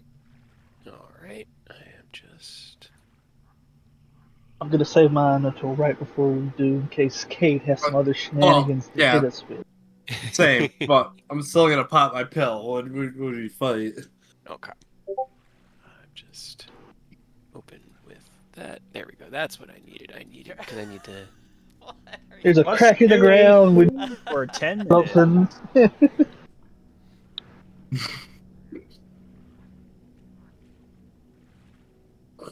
Yes, Fox, it Uh, does. Though the Giron is actually a mimic and the real one's twice as big and off in another room. No, the real one is a false Hydra.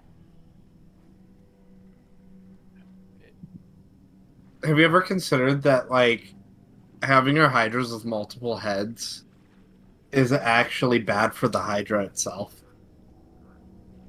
Because of It's like the brain whole power? Hercules thing. You just keep spawning heads until it gets wrapped up on itself, like in the cartoon movie. Oh Hercules. yeah, but like, not even just that. Like, you're causing it pain. Like, that's just kind of mean, you know? Plus, Yeah. each head has like its own like personality, so like they'll fight each other and sometimes kill each other off. It's kind of fucked up. It's See, pretty messed up. That's pretty messed up. Okay. all, So you all I'm saying is normalize one-headed hydras. But would they You still guys be are considered Hydras at that point? Yeah. I don't see why they wouldn't. reload. Reopen close tab. That's what I want. Maybe the Loch Ness monster is just a one-headed hydra. Right? Nobody's just been strong enough to take its head off yet. That No, actually makes sense. Yeah. So there's a door here. In case you guys need them, I'm going to mark the doors. The exits are marked here, here, and here for your convenience. Does that mean every Hydra started as a Loch Ness monster, or every Loch Ness monster is a Hydra? Yes. good question.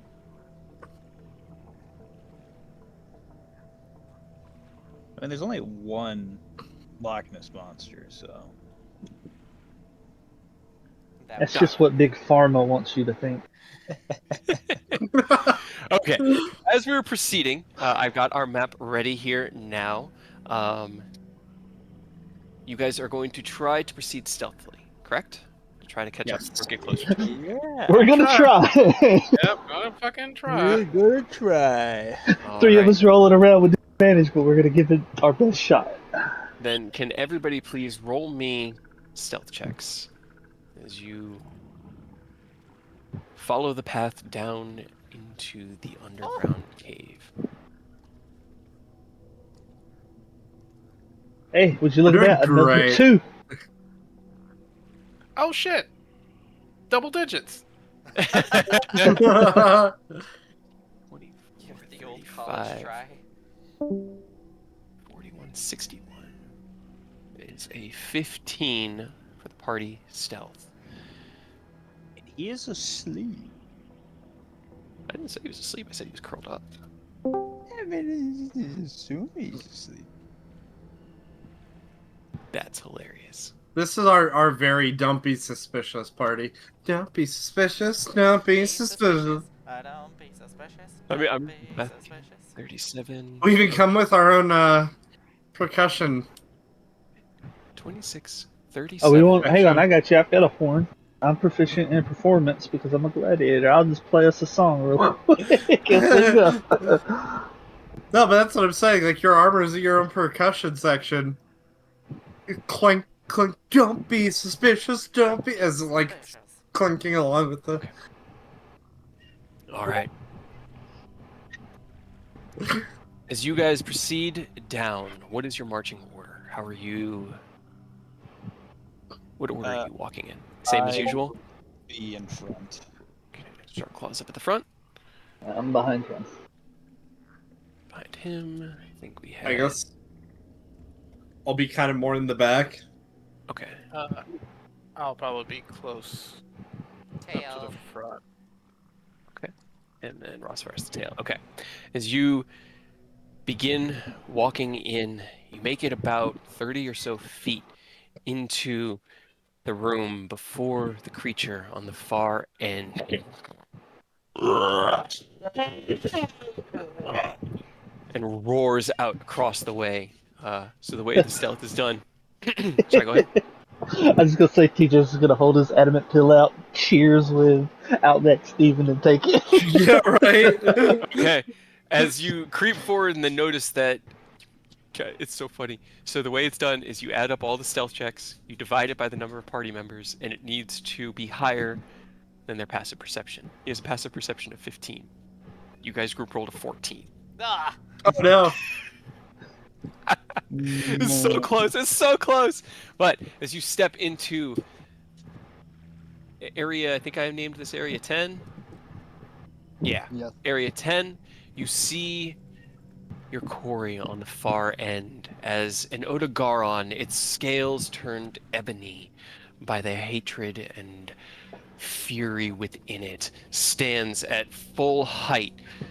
TJ looks back at Outback Steve. They both cheers and pop their adamant pills, and I need everyone to roll me initiative.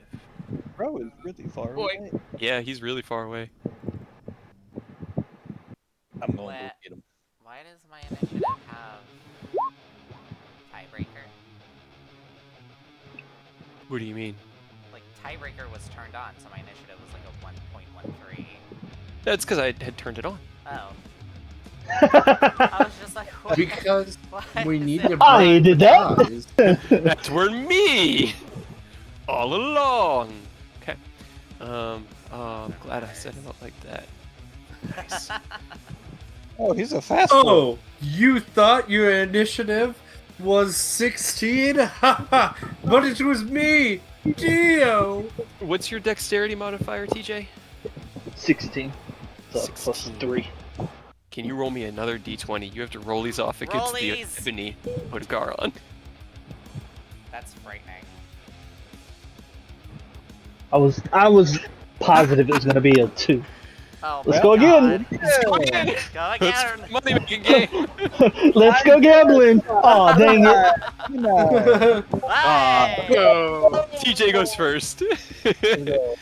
All right. As the creature stands at its full height and roars across this cave, the echo like tin steel and fury resonating off of every wall of this area. TJ, you are leading us off. What would you like to do? Let's see. Yeah, he's far away. He's in range. I mean, it's disadvantaged range, but he's in range. Okay. Just gotta turn Great Weapon Master off because this is not a melee attack. While you roll those, and I let everyone process what's happening, I need to put Joe in the back, or else he'll get more slobber covered than any cat has any need to be. I'll be right back. All right. I'll just roll the second one. We'll see how that goes.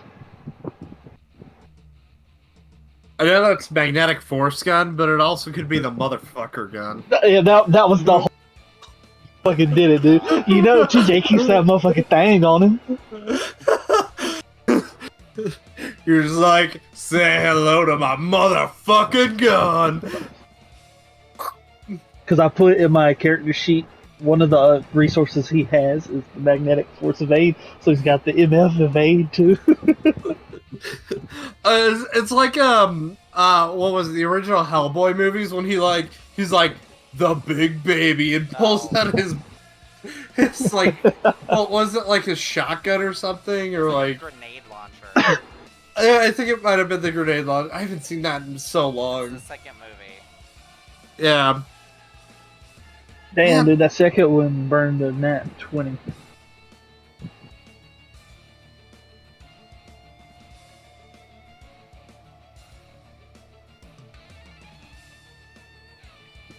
I heard the new Hellboy wasn't too bad either. It wasn't. Yeah, It was the- interesting.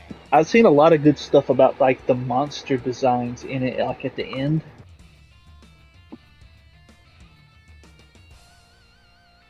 That's Hellboy's Image, right? Or is it Dark Horse? Yep, both those will hit. He is partially covered because of the stalagmites that he is kind of like tucked up behind at the moment, but a 21 and a 20 will still hit. That's the comic version, by the way. Yeah. And now he is magnetized. magnetized. Okay. Oh, it is Dark Horse. Okay. Let me make sure I transcribed all that correctly. Oh.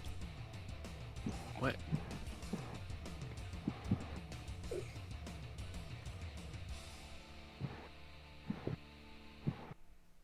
What's up? What happened?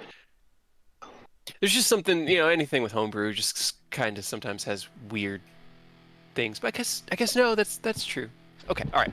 I just had written in here that it had resistance to bludgeoning, slashing, piercing from common weapons, and I was wondering, like, should it be from all, like the swarm? But the swarm is because it was a swarm, so that is fine. And this is magic because it is rare now. Yeah. That's why I was like, did I transcribe this wrong, or were the resistance on the curio just better? And it's because they're a swarm as opposed to it just like physically enduring it. It Gotcha.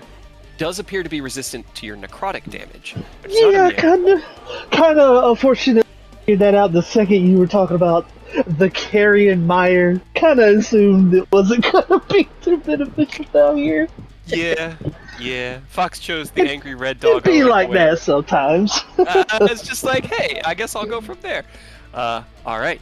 As you step off to the side and take out the large weapon, the two blasts of magnetic energy slamming into the ebony Odogaron, it roars out.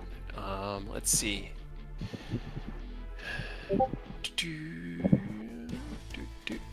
And then, because it actually does have them, it's going to use its first legendary action at the end of your turn to move its speed. Oh no. Oh boy. 10, 15, 20, 25, 30, 35. Not its speed. So he, as you blast, he is already on his feet and darting between the stalagmites.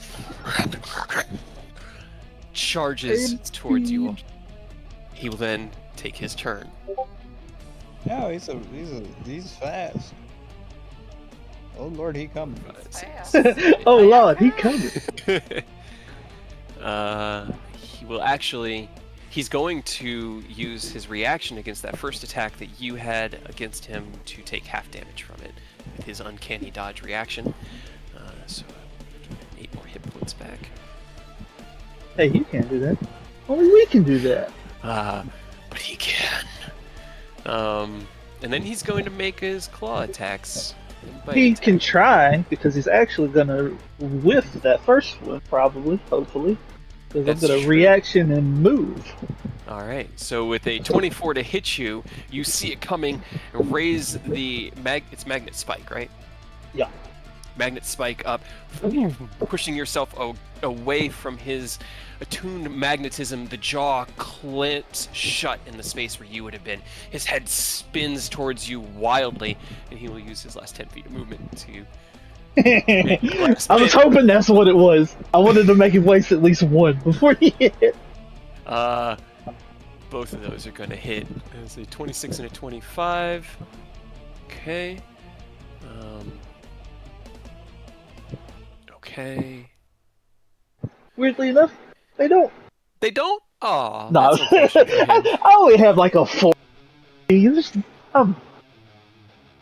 What am I looking like? What are the numbers? I wrote slashing and slashing for the second damage type, so I had to make sure that I got it right. Okay, that is right because it is still slashing.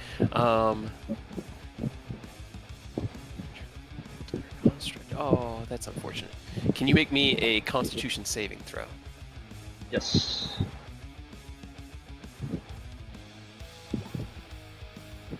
Okay. Can you make me a second one?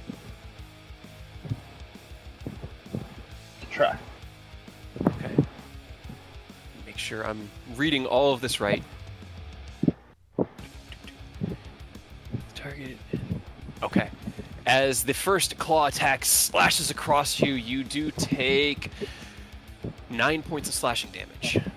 The second one rakes across and you take another 11 points of slashing damage. You're sent staggering back, and as you kind of like put your left hand up to the wound, you look down, you can see that black energy radiating out of your bloody wound.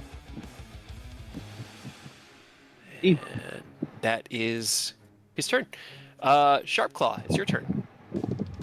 Okie dokie. Sadly, I don't think I want to try and do my charge attack thingamabob, so instead, I'm gonna go poke him in the butt. Okay. Yeah, I'm assuming that's advantage. Yes, you have advantage. Perfect. One. Oh, that's really bad. Roll. 2. 16 just barely hits. Oh, Ooh, I like to hear that. I mean, I don't like that he did like yeah, they're like 20 a- damage immediately to me, but 16 is nice. All right. There we go. 20. He'll use his uncanny dodge against your first attack, so he'll take half damage from that, so he'll take 6, 15, 14 Yes. total. Also marked. He is now marked and magnetized. All right. End of your turn? Yes. All right. He will use one legendary action to make a claw. Which one is it, actually? Just says make an attack.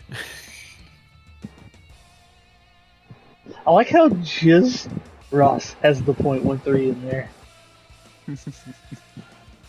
Right, I thought it was set to everybody, but I guess Roll20 just didn't really want to work the way I wanted it to work. Why would it work? You know? Okay.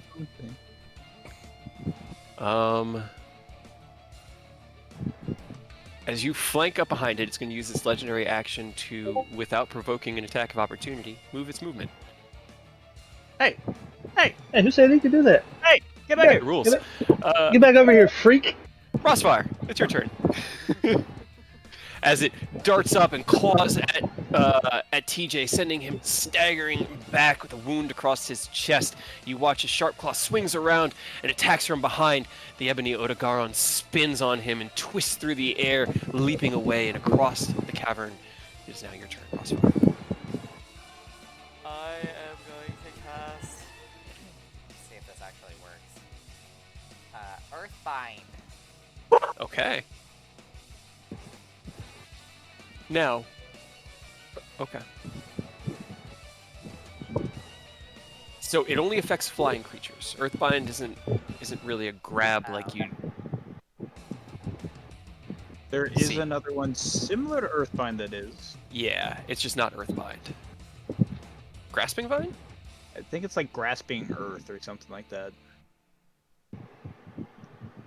Wait, it just says choose one creature you can see within range.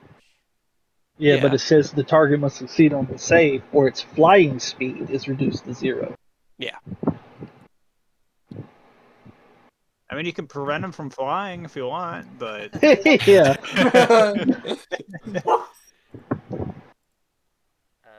Grasping Vine is a 4th level, but that pulls and moves like. Yeah, these don't fly. Think of them like big old rabid dogs. Yeah. Then I will cast Entangle. There you go. Okay. Yeah, that's the way. Creature or being.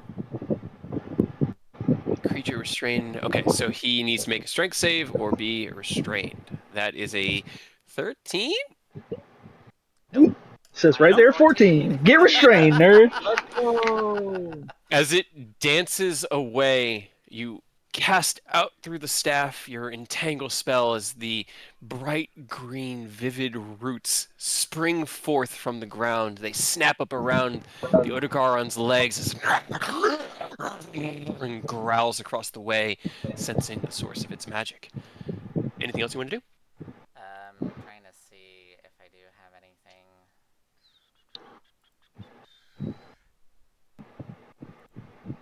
I do not. So that would Okay. be my turn. End of your turn, the Odogaron will use its second legendary action to make a spit attack against, you, who just trapped it.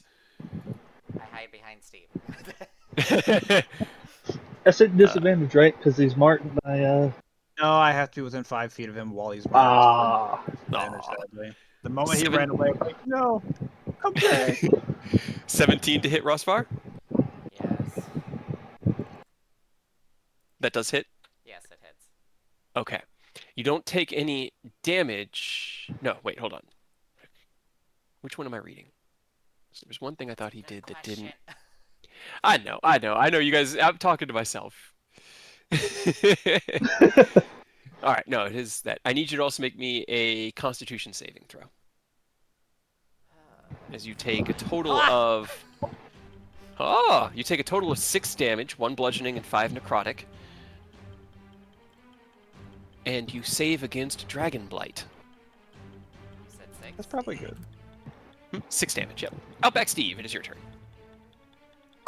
Because I've hunted one of these before, would I know a damage type it is, that it would seem to do more damage with? Roll me a nature check. Natural 20. Hey! You have hunted Odegaron. This is different. This is not a standard Odegaron. It is seemingly infected or corrupted by something further. It is more wild and angry and emanating with like a radiant energy that you don't recognize. You know that a standard Odegaron has no weaknesses. It's resistant to fire, and that's weird. And immune to necrotic. But it doesn't have any weaknesses. And Okay. this seems to be something similar to an Odegaron, but different. I guess I'm not run up to it and hit it twice with the Tonfa. That's right, because you have 40 feet of movement. That's right. I do have 40 feet of movement, yes. All right. The 15 misses, but your offhand Tonfa hits. Cool. All right, got it. And Anything else you would like to do? I think that's all I can do right now. Okay. Well, since you're up in its face, it has to make its ranged attack at disadvantage, but end of your turn, it's going to use its last legendary action of this round to try to spit on you. It's an 11 to hit. That misses. All right. As you get right up into its space and unleash your attacks on it, it attempts to twist, and you see as its mouth opens and this long tongue. Actually, no, that's the Volvidon I'm thinking of. Its mouth opens, and at the back, these like muscles condense, and this spray of like dark black liquid splashes out. You twist out of the way as it hits the rocks behind you. Volcanus, it's your turn. All right. 5, 10, 15, 20, 25, 30. This works out because I don't want to get near him just yet. I'm going to use an ability from one of my animal parts that I've put in my gun lance. Okay. I'm going to hit it with a lightning bolt. Yep, I knew I saw that somewhere. I knew someone had that. So that's a dex save, right? Yes. Alright, oh, that's beefy damage. Okay, difficult terrain. Okay. It is, let's see. Or be restrained. Let me make sure that I'm remembering my D&D rules correctly. I was gonna ask because I can never remember which ones do what. Disadvantage on the save. Okay. Oh, Ebony Odegaron. There's a 19 disadvantage on its save, so it does manage to twist out of the way. It still takes half damage. Alright, well, I'm going to shoot it. Well, unfortunately, Oh, the right. extra attack rule is something that we do for tyranny. It's not a standard. Right. So anything for your bonus action? No. Okay. Hey, that was 14 damage is still pretty good. All right. TJ, it is your turn. Okay, I'm going to. You have a bloody wound, and so at the beginning of your turn, You take 5 damage. I'm gonna move up right here. Then my action here now because I magnetized. I can just Okay. do that. I'm going to get right here to try to actually right here to try to block him off. Okay. And also to make sure I have advantage. Yes, you do. And we're gonna start swinging. Okay. Oh yeah, that hits. So you're so lucky because I had the bonus action to do that. Otherwise, this would activate Crusher. But it's in guillotine mode because that's what it starts in. So I see. I see. So if you had been able to put it into hammer, then the crusher, then Yeah. everyone would have advantage. yeah. All right, 20 points of damage. Not bad. All right, and here's First hit. the second attack. 19 technically. Oh, that's supposed to have great weapons. Take 5 off. I don't know. Oh, I know why. Because I took the shot at the start. Okay. Okay. So all right. 17. So 17 will hit. Yeah. Okay. And this is going to have a superiority die. I am going to use maneuvering strike and get our sharp running towards him. Okay. So he can use his movement, right, as a reaction? Yeah. Okay. All of my movement or half my movement? Half of your movement. But Okay. Half I could just get you I can get you rolling. That way you can try to get there. You know what I mean? Hell yeah. And I also have a really stupid idea where we're going to find out how well it works. Yeah, Okay. and we're also going to action surge. Okay. Action search.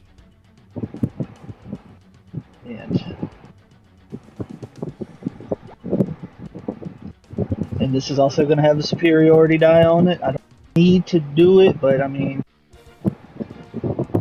why not? It's got lunging, lunging strike. Let's see, where is my... There we go. Oop. Okay. Oh, boy. Ah, Last nuts. attack. Yeah, 23 hits as well. And it's like, you keep rolling just ones with the Garen's Claw. Okay, so this is 32. Bro is chunking. We shouldn't be surprised. This is pretty much how he hits and 85 damage. Good lord. Anything else you'd like to do? We all just started the game, and he's been like done with the main story for like a week or two at this point. Holy shitballs, man. Okay. level Okay. 6, Cade. Right? Right? Yep. All right, I'm good. Okay. Man. That 85 was just from the second wave of attack. Oh my god. My poor boy. And just wait. Next round, I can swap in the hammer. So if I crit, it really get rolling for everybody. No, you don't need to do that. He will. No, he already used his reaction on this. Yep. This round. Yep. Okay. So he can't uncanny dodge. Eddie's restrained. So Yeah. It's not good. It's not. Let's see. What do we have? Because like he has legendary actions, he didn't have legendary resistances.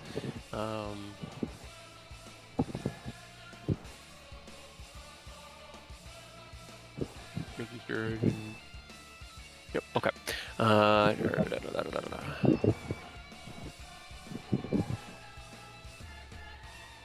right. After that, it's going to use its athletics to break from the vines. It's a 25 on its athletics check. So as this flurry of attacks rails into it from behind, it roars and rips against the vines that have held it in place and pulls itself free. That's it. It uses its action to do that. So Sharp Claw, It is your turn. Get him! Fuck him up! So move here. Use aggressive. That's Okay. going to trigger my charge. Okay. And then I can attack with advantage. I want to attack him first before I try my stupid plan. Okay. So, 1, 2. God. Action surge. 1, 2. Miss Nope. just once, guys. Come on. That's that. Not a single crit, and I crit on 18. Aw. That was a 17. That was so You're close. right. That is heartbreaking. That's the one I was just hovering over. And the That's 1, 2, 3, 4. That's 4 attacks. okay. And now I'm going to use another 5 feet of movement to mount him because I have Born to the Saddle, which means I can use 5 feet of movement to mount something. Yeah. I meant to look. There are rules for this. How does that work with the Cavalier, where I need 5 feet of movement to just mount?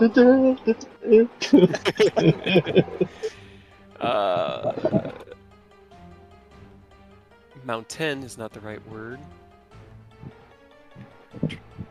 Yeah, I tried to look up like any rules and I couldn't find anything, so I'm like, I could have swore there were. I saw something about like. there's I a flipped. feat for mounting where I can go find the feat, but the feat just like gave you like advantage on it. If I can find it again, Mount Master. It's a feat. Yeah, you have advantage on strength, athletics, or dexterity acrobatics checks to climb onto a bigger creature. Yeah. Is it just a regular D&D mount then?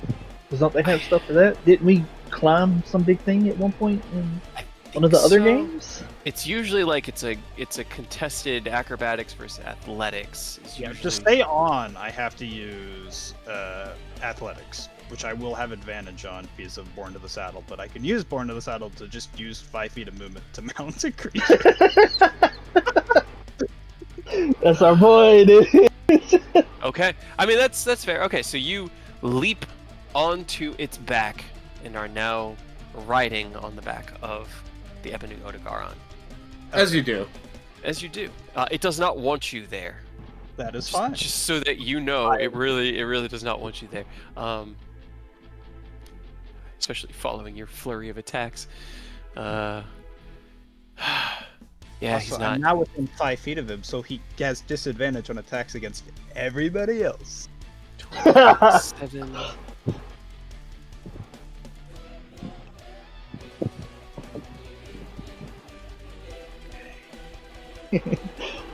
He will All never right. not be 5 feet away from him anymore. Right? I guess. End of your turn, it's going to use one of its bonus action, or one of its legendary actions to move without disengaging. It's going to go 5, 15, 20, 25, 30. We're going on an 40, adventure, boys. 45, 50. And it is now Rosvar's turn.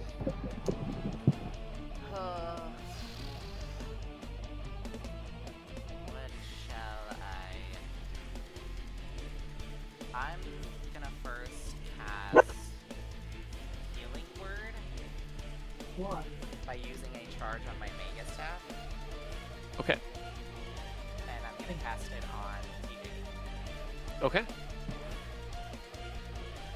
I appreciate you. CX. CX healing. Yeah.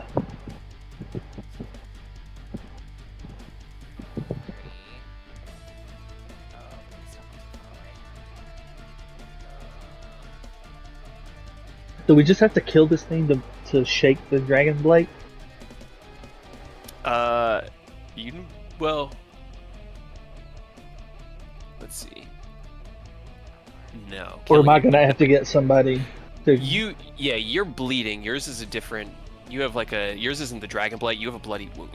The dragon blight comes from the spit, which is an entirely different thing. Gotcha. How do I The deal with wound- that? You can Just take an heal action up, to or- staunch it, or Okay, magic heal. gotcha. Actually, I think. Gotcha. The healing should have stopped it, shouldn't it? Good. action to make DC sun. Magic healing also staunches the wound. Yes, your wound has been staunched by the healing word from Rosvar. Hell yeah. It I was really part of my appreciate plan. you. All according to Kikai. All according Right. to plan.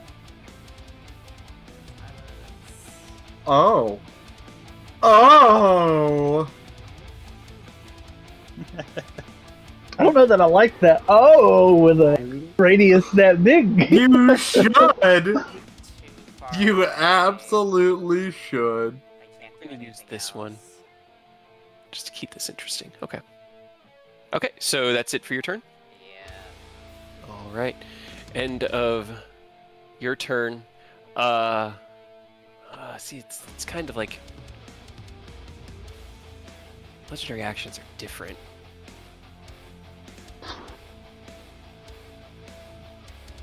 Yeah. It's going to, because you're still riding on its back, so everything would have disadvantage. Yep. He doesn't have disadvantage on me though. He does Yeah. have flat attack on me. The only thing he can do on the legendary is ranged attack. It's just the way that the stat block's built. It's a part of like balance. Oh, Graham, that was adorable. He was like, "Oh." Father, He- look at me. Right, he's going to use his second legendary action this turn to continue skedaddling. Hey, You just dealt a lot of damage to this creature. It is angry and wounded, and it is retreating in the moment to attempt to reassess and rejoin the battle. Outback Steve, it is your turn. Is he gonna First try and off, leave the area? I'm gonna go right there. Okay. Then I'm actually going to cast my Spirit Totem as my bonus action because there's no way I can get to him, even a step of the wind. Okay. So I'm gonna use the Hawk Spirit Totem, and I'm gonna put it like right there. All right. So that is a circular effect, right? Yep. 30-foot radius. Okay, cool.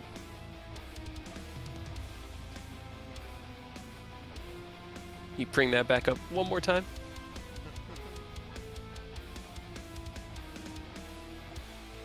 Oh, wow. Do it sideways, not at an angle like that. Yeah, there we go. That's what I thought. Okay. So there is your totem's range.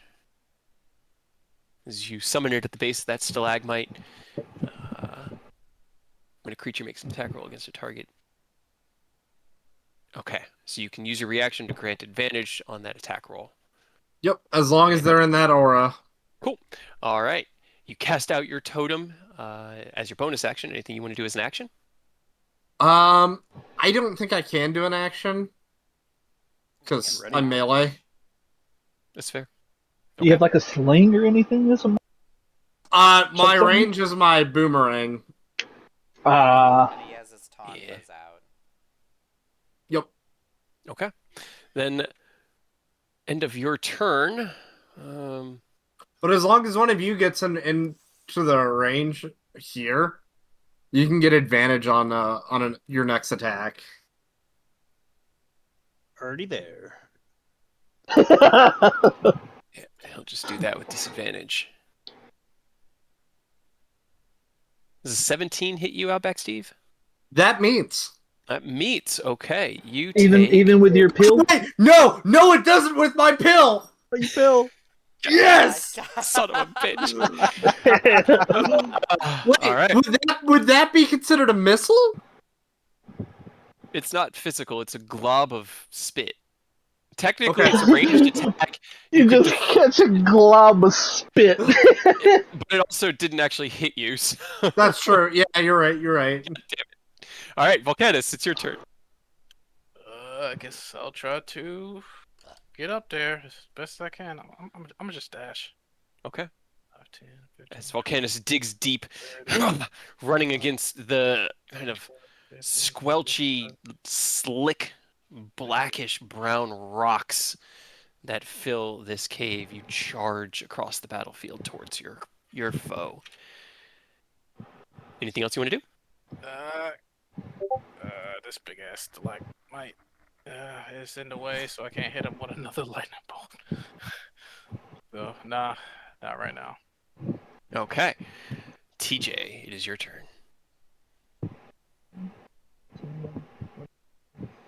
30.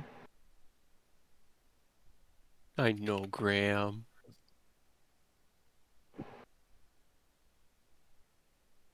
Where does it count to like range of him? As long as it's within his token, he's within range. So that's within 30 feet? Yep, that is exactly 30 feet away. Then I'm exactly right here. Okay. As you run forward, jump, and activate the magnetic pull, boom, you fling yourself across the battlefield towards your foe. But you have effectively stopped me from being able to go into hammer mode again. Mission successful? I have advantage while I'm riding the Odogaron? No. I'm not going to do that. You got to be flanking it. I could Oh, get but off and back on it. he if I- does get advantage though, because I'll use my reaction for one of his attack rolls. That's fair. He can do that. Hell yeah. Oh, dang it. I can hear Kate crying.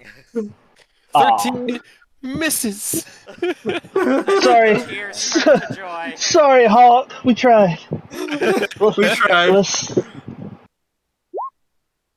12 Aw. also misses. As you No dice, then. fly through the air and swing out twice, the Odogaron curls up on itself and dodges both attacks, tucking in before rising up to its full height before you. Anything else you want to do? Nope, that's my turn. All right. It rises up, and then you see it fall down, and both claws kind of go at its back. It's going to try to attack you on its back there, Hawk. As Earth will tell you, this is what I do when you ride my monsters. Giggity. I rolled a natural 2 and a natural 1. Oh This is my such Yeah. unfortunate bullshit. Oh my god. All right, well, he can't bite you because you're on its back, and I will say that's the restriction, is he can't bite. So he'll make his bite attack against TJ. With disadvantage. Yeah, I mean, he doesn't need it, don't worry. Is this rolling correctly? It is rolling. He has a +8 game. Did he miss me? Yes, twice. Okay, then he's getting swung back on. Riposte. 16 does hit. God damn it. All right. Tears have shifted back to pain. Yeah. Well, I'm going to shift. Things are going to change here in just a moment as you land from your propelled attack, having missed both swings. You see as the Odogaron claws at its back, trying to get Sharpclaw off of it, but he scurries around, unable to be hit. It lands down onto all fours, looks at you, and snaps out. And as its jaws are coming at you, you roll out of the way, an uppercut with your weapon carving through the soft palate at the top of its jaw, dealing 30 points of damage. It reels back. And it roars with such anger and fury. Its entire body becomes engulfed in this reddish black fire. Sharpclaw, I need you to make me a dexterity saving throw as you are thrown from its back as it relieves itself of all status conditions, which grappled is 1, and regenerates all of its hit points. Oh, what? Oh, okay. It's As enraged. it grows to its full fury, it gets a second turn in the initiative order. Outback Steve, what's your dexterity? Huh? My dexterity is 18. 18. Yours is higher than him. You will be going first on his second turn. Oh, so he just shifted on down to 14? Oh, I don't know why it did that. No, he has 2 turns in the initiative order now. Oh. Oh. Well, at least he did that at the end of his first turn. Yeah. But Yeah. what was the dex save for me? Was it to get thrown? Yeah, to land. Okay, I can't be. If I get thrown off, I just land normally, as long Then as you it's just not. you just land normally. But Born that to will the be saddle. its turn as you managed to trigger it at the end of its turn. You triggered its Phase okay. transition. Yep. All right. Cool. So Sharpclaw, as you tumble back off of the back of the Ebony Odegaron, it now burns with black fire all around it. What are you doing?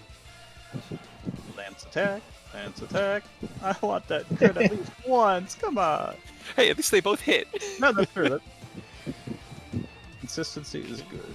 Right. And can I attempt to remount him? Yeah. I mean, you have 5 feet of movement, so you definitely can. All right, perfect. Jump back up onto its back, and its head snaps back at you, and you could just see the rage in its eyes. I just got the smoker off of me. Why? Okay. Anything else you want to do? That is because he didn't land a successful attack on anyone, did he? No. Okay, then no, I cannot do anything. Okay. Then end of your turn. Legendary action. Movement. 10, 15, 20. No! 45, Oh my god! See, over here. You get back here! It scurries away and kind of like runs into this corner of the cave, tucking itself up against the cavern wall. Rosvar, I love being able to move my whole movement speed without provoking attacks of opportunity. It's so fun. So what you're saying is I need to get Sentinel as my next feat. God, that would be so on top of it. Just hitting. No, stay there. We're here now. This is where we fight. I only have one spell that can actually reach, but it's an AoE. Oh no, poor Technically, I Sharpclaw. have two. I know. Same. Can you target somewhere just so that it doesn't clip him? I mean, I can try. You know what? Go ahead and AoE, because then I can use my feat that I haven't used yet. Fuck it. I'm But no, gonna you call do lightning. it. But Okay, call lightning. Yes. Okay. What do you call it? I'm gonna try and hit it like on the other end where Sharpclaw is, Okay. compared to where Sharpclaw is. Okay.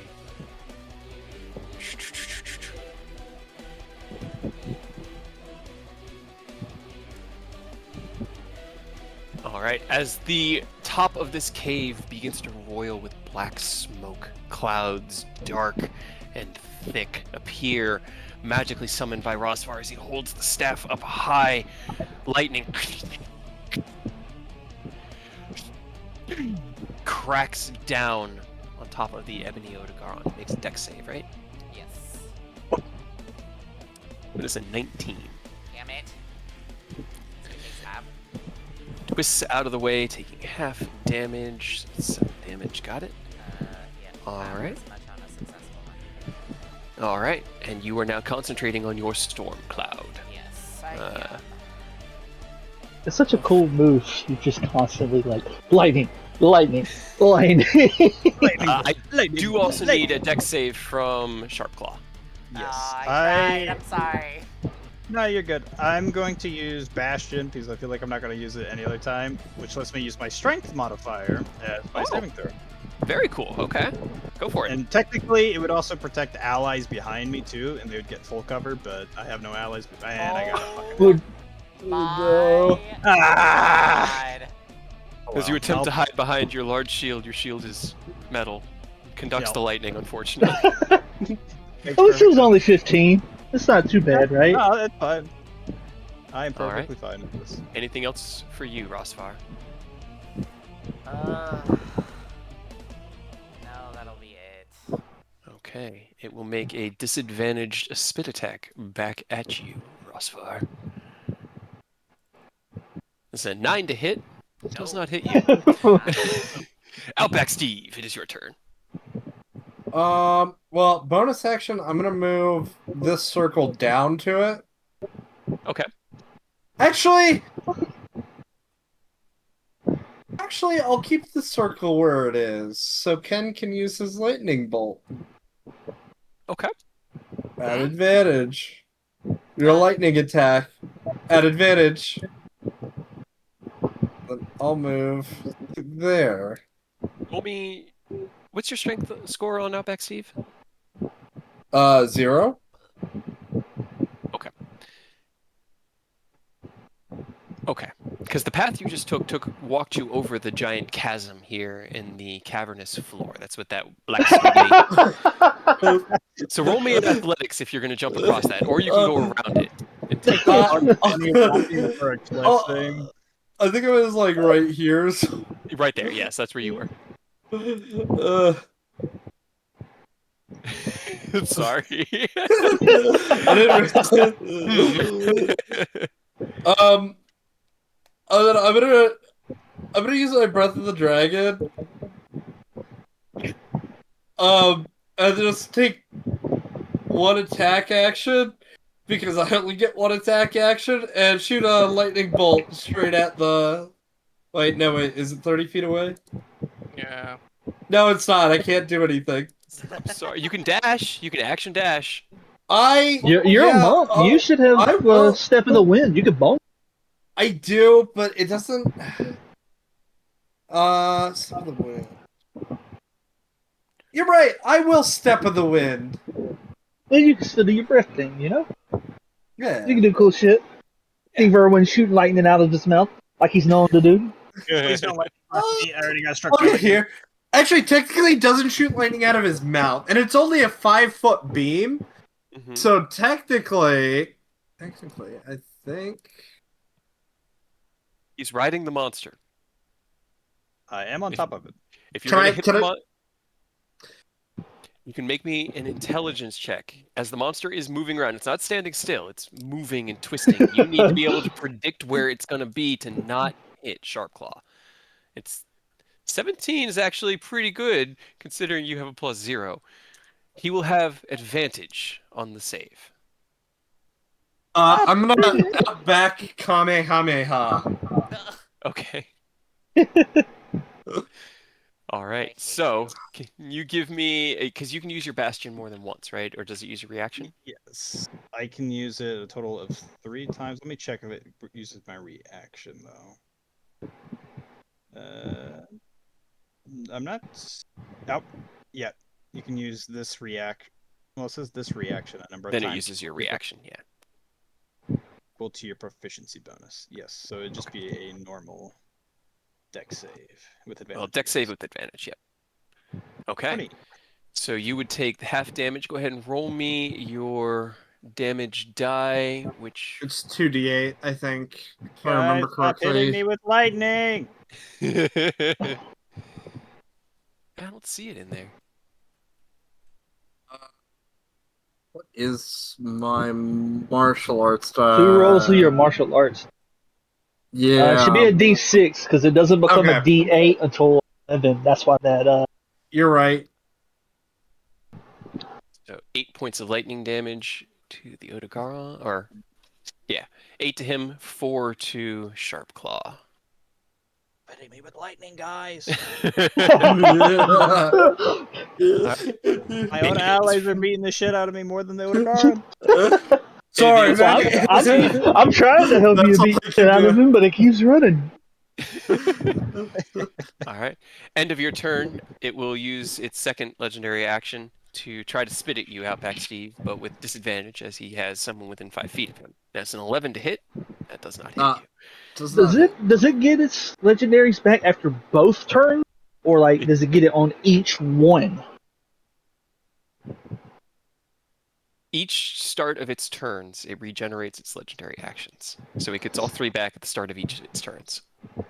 Damn, so it can just use all 3 this one. Yep. That's the beauty And of it this get them enrage. back. I wasn't sure if I was going to need the enrage mechanics, and then you dealt over 100 damage in one turn, and I was like, it's going to enrage. All right. Cade's like, war has been waged. Yeah.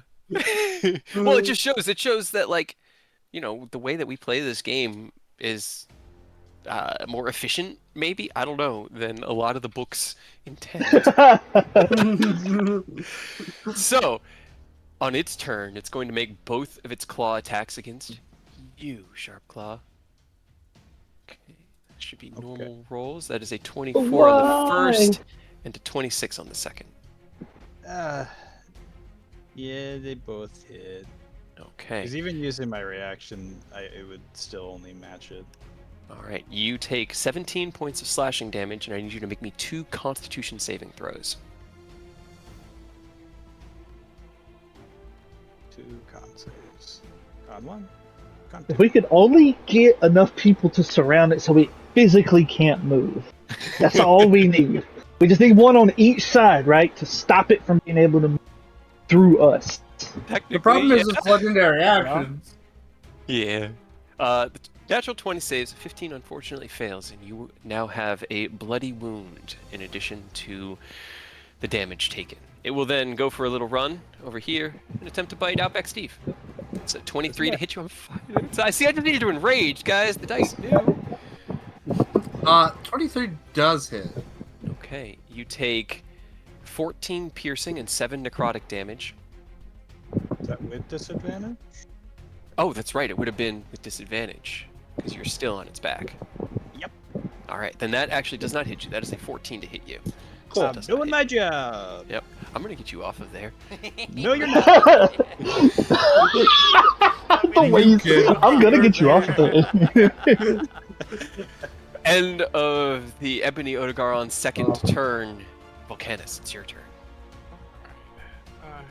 And I've been thinking like when we started this, I've like pushed myself save for like certain situations where we had to do like certain roles and stuff, and I'm like, but besides that, I've like my mindset is like monster hunter. I am a hunter, not a like D&D half caster or full caster. And I just remembered, I have fucking ranged options, especially this good one right here. I'm hitting with a fucking rare frost. Okay. Oh. All right. As you move forward, I like you the tap trap. into the small crystal that you have loaded into your armor, and as you release this bolt of frosting ice from it, it unfortunately goes wide. It does not hit the Odegaron. But you can try on your action. But I can Actually, give him a reaction and give him advantage. I will let you do that if you would like. If you want to use your reaction to do that. I'll do that. Okay. Hell yeah, get him. Come on, Ken. Come Oh my on, fucking Volcanus. god! Oh, no. Oh. No. All right. Unfortunately, even with the guidance of the hawk, that was dumb. You are unable to hit the Odegaron with the Ray of Frost. Anything on your bonus action? Nope. I don't have anything decent to use my bonus action on. Okay. Actually, oh? I did not realize that was a bonus action. What was? I don't think. Hold up. Let me step over. I think I got one more. Oh, and I'm sorry, I forgot one thing that I also need from. Wait, no, that didn't hit. Never mind. Forget everything. I don't know how to do the line thing. The ruler. Oh, the ruler? Yeah. This one? Please don't hit me Yep. with lightning. I'm not gonna hit you with lightning. It's Just gonna be artillery fire. It's gonna be worse. Apparently, I can do this on my bonus action. Yeah. I Yeah. am in that line. Well, Not it also lightning. says to use your action to release flame, so you can ready it up. Oh Yeah, you use your bonus action to put the special shell in. Yep. But if you go ahead and load it now, it'll be ready. Yep. True. Okay. I will do that then. All right. It's a 5-foot wide line. You're not even in the line. Well, That's what it the was Kamehameha was a 5 foot. Yeah. He is technically here. He's like dead center Okay. of it. Yeah. He's on the creature, which means he's at any point. He's at any time he can be at any place within those 4 squares. That's why I was giving him advantage. But Okay.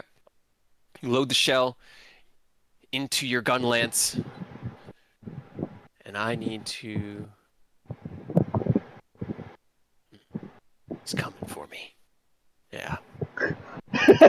What? No. Who is? Actually, what it will do, just out of aggression in its current state, it will use its legendary action right now to try to spit at you, TJ. It's a natural one with disadvantage. Yeah, yeah. That All right. disadvantage putting in work.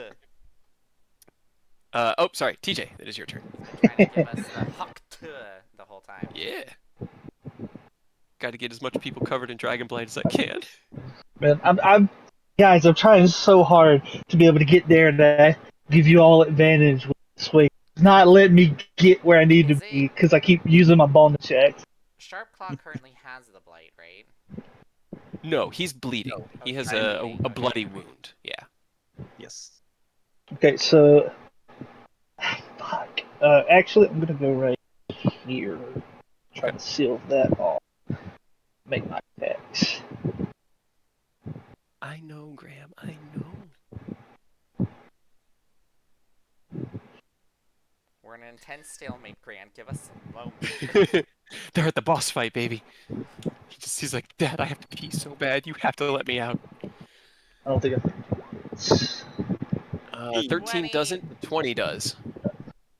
Okay, I'm going to throw another superiority die on there, Okay. and when AJ gets back, I'm gonna have Candace move. Okay.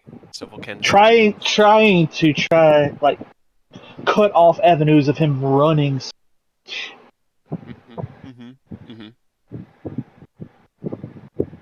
That's fair. That's fair. I mean, I can't because he can still like go down and right, but he's still gonna have to like use a lot of movement around. Yeah. So technically, in this moment, Volcanus would be able to use his reaction to move. He should already be moved. Yeah, Because, yeah. So what he's going to do, he's going to legendary action run, because it's kind of what the Odogaron does. Is it's this constant like chasing it around as it's whittling you down. So 2, 3, 4, 5, that's 6, fair. 7, 8, 9, 10. But it But we can't can at get least very make far. it use. Yeah, we can at least make it use more movement than it has to try to set it up for. Exactly. And then from here, it's going to try to get you off of its back. Actually, I You want to try and shake me up? do. It really does. Make me a contested acrobatics or athletics. I can do athletics with advantage. Okay. Or into the saddle. 21. As it shakes and twists, attempting to knock you off, it like slams its body against the stalagmites, but it cannot get you free. Um, yeah, that would. Do it again. Do it again. He just wants to use all his abilities. Yep. Yeah. Yeah. Why AJ, not? I let you move. I use maneuvering strike, so you can move up to 3 squares. I think Oh, half oh, your movement. So this would be like right there. Would be where you were if you had moved towards where the Odogaron was before it ran away. yeah, I was trying to pin it in and make it use as much movement as possible, so we sealed it off the side. Yeah, my bad. I had to go to use the bathroom. Oh no, you good? Yeah. Ain't no problem at all. Nature calls. Roll me another athletics, Sharp Claws. It will try to shake you again. 23. 23. It rolled without advantage. A 24. Oh. So as it continues to shake, it looks to the left and it sees the stalagmite and it slams its body against it. And with that impact, you feel your grip break free and you hit the ground. Oh, okay. Or do you want to go the other way? No. That's fine. But I will say that'll use its action to make those 2 checks. Wherever you want it to go, it doesn't matter. I mean, you're tossing me off, so you can put me wherever you want me. Actually, that's true. Okay. What I could do then, it shakes you off, and then you will get an attack of opportunity. It's gonna run for Rosvar. So you do get to make. Okay, 25 does hit. All right, 12. As you are tumbling through the air, you look down as it begins to run, and you stab your lance out, carving through its hindquarters as you tumble before landing on the ground and looking over at it as it is running towards your backline caster. Sharpclaw, it is now your turn. You're not allowed to touch me. That's against the rules. How dare you go just barely there? I could get back on top of him and it'd be hilarious. But I was so low. So I'm going to second wind because Okay. I really need healing. Mm-hmm. So 1d10 plus 6, 12. I will take 12. So that's my bonus action. Those action surge, man. Both those action surges were such pain. Hear me out. What if we all just stand still so it has to come to us? It doesn't though. We know it will can keep spit. spitting at us. Yeah, we gotta coordinate to pin it in. The problem is it with the second initiative it rolled, it split the party in half. So drinking potions as an action, is that the full heal? Yes. No, not in this game. Sorry. In this game, that's the roll. So how much is a greater again? 44 plus 4. I can tank it. I'm going to dash. So now he has disadvantage against her. And that is my turn. All right, give me 1 second. Let me get my dog back in. I will club this thing across the fucking skull. It is gonna slip up one time, and I'm gonna catch it. If I had a 30 feet of movement, I could immediately just hop right back on him. But I have 25 feet of movement. Okay. So you said he had disadvantage. Okay, because disadvantage on I'm attacks within against. 5 feet. Gotcha. Yes, Okay. except for me. He can attack me just fine. All right. Oh, it's an End of your turn. environment. Actually, I'm going to, instead of being there, I'm going to be here. That way I don't just immediately get yoked into the... The chasm. Okay, that's fair. End of your turn. Essentially, like, he was running, and you hit the ground, sprung against the ground with such force that you caught up to him, kind of like just falling in on his flank. But end of your turn. Oh, Hey! God. Hey! Hey! You have managed, not just you, but the person that designed this stat block has managed to so perfectly encapsulate the most annoying part of these types of monsters. It was the same way. You remember in Dawn fighting that fucking boar thing? Yep. How it would always run from you? Yep. I know. I'm sorry. Like, no, it is perfectly in sync with what it does. It is just insane how perfectly they nailed it. All right. As it continues to run, repositioning itself to hopefully have an advantage. Rosvar, it's your turn. Hide behind me, actually. You just crouch behind the little cat guy. I'm being serious, because I can use Bastion to give him full cover. He's got a kneel. 6 radius. God damn it. You look over at the... My Is he call outside of the lightning. radius of your call lightning? Yes. Oh. Because it's 60 foot, and I placed it literally as soon as Down he there. was down here. Now it's fucking Yeah. useless. Oh no, Awesome. it's still... I mean, he's running Hey, dude, crazy. he's gonna all forget over the because place. we're chasing this man, so he's gonna end up back down there. So He'll be back up. he will get struck. It's like all of that is like... Danger zone, dude. Yeah. Look at all these AOE we have down. I am your shield. I'm hiding Wait, behind the what? cat. Why What the can't fuck? we? Why can't we yeet Silver Claw or Sharp Claw over We can. to the monster? You can, but just so you Technically, know, we can. total, I probably weigh around 200 pounds, and most of that is from my armor. Actually, technically, to be fair, my plate probably wouldn't weigh quite as much as actual plate, because It's like 60 smaller, pounds. but- You're like 120 pounds in your Okay. current. What is the strength you need to throw him at?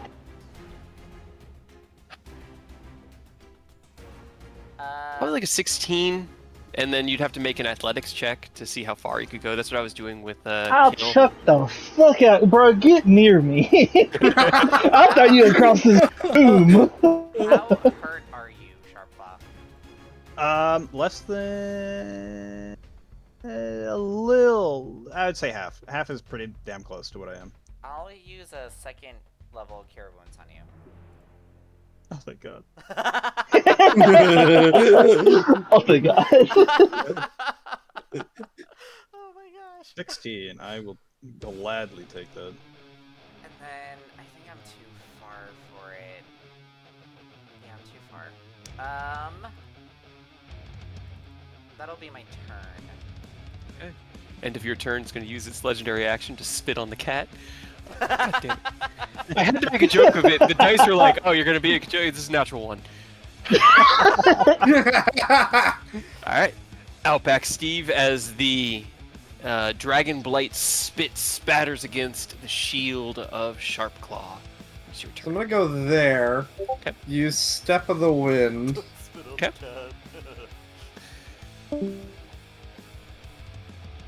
And put myself right here. Pop another key point. Now I have half my key points and use Flurry of Blows for 2 Tonfa attacks. Well, it uses your bonus action to step at the wind. You can, if you want, you can take one of those key points back. You're right, you're right. Action. Well, no, because you have to use your action to attack in order to flurry. So you get one attack, but that's fine. 22 will hit. Yeah, The 10 okay. wouldn't have anyway. So go ahead, roll me damage. And is it standard bludgeoning, or are you changing it? Well, I mean, it's magical, but I'll change it to... I'll change it to acid.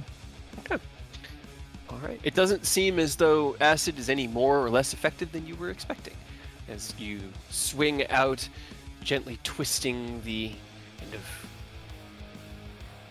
shape of your attacks. Anything Fine, else I you want to do? I just wanted to be different. That sounds right. He's not like other girls. He's Outback Steve. He's Outback Steve. He's Um, gonna. He's Outback Barbie. I can't do anything else, so... Okay. Not what the End of your turn, he will legendary action attempt to spit on you, but that is an 11 to hit, and I do not think that will hit you. That will not hit me. All right. But now, he finally doesn't have someone on his back. He finally doesn't have someone on his back. He will use his movement to come here as he spins around you, snaps out with his jaws. Does a 17 hit? No, it does not. Does a 20? Yes. Okay. Okay. Making progress. Okay. As he slashes out, the first attack, or the bite, I rolled a 10. God, he's +8. You've rolled so many 2s. Snaps the jaws shut, and you manage to backpedal away. The first claw comes out, and you raise your tonfas in a augmented speed from your adamant pill in order to deflect their claw attacks away from you. And as the second attack hits, you take 14 slashing damage, and I need you to make me a Constitution saving throw. Okay, you are now also bloody. Well, not also, because technically Sharpclaw's bloody is healed now. I'm Yeah. cured. You're cured! But that will be claw, bite. Got it. Okay, that is his turn. Volcanus. You just got over here, and now you gotta go all the way back across here. Forward and back, then forward and back. We're getting in our Okay, cardio, Alexander. I can move like 50 feet a second. If each round is 6 seconds, the amount of times I can legendary action move is crazy.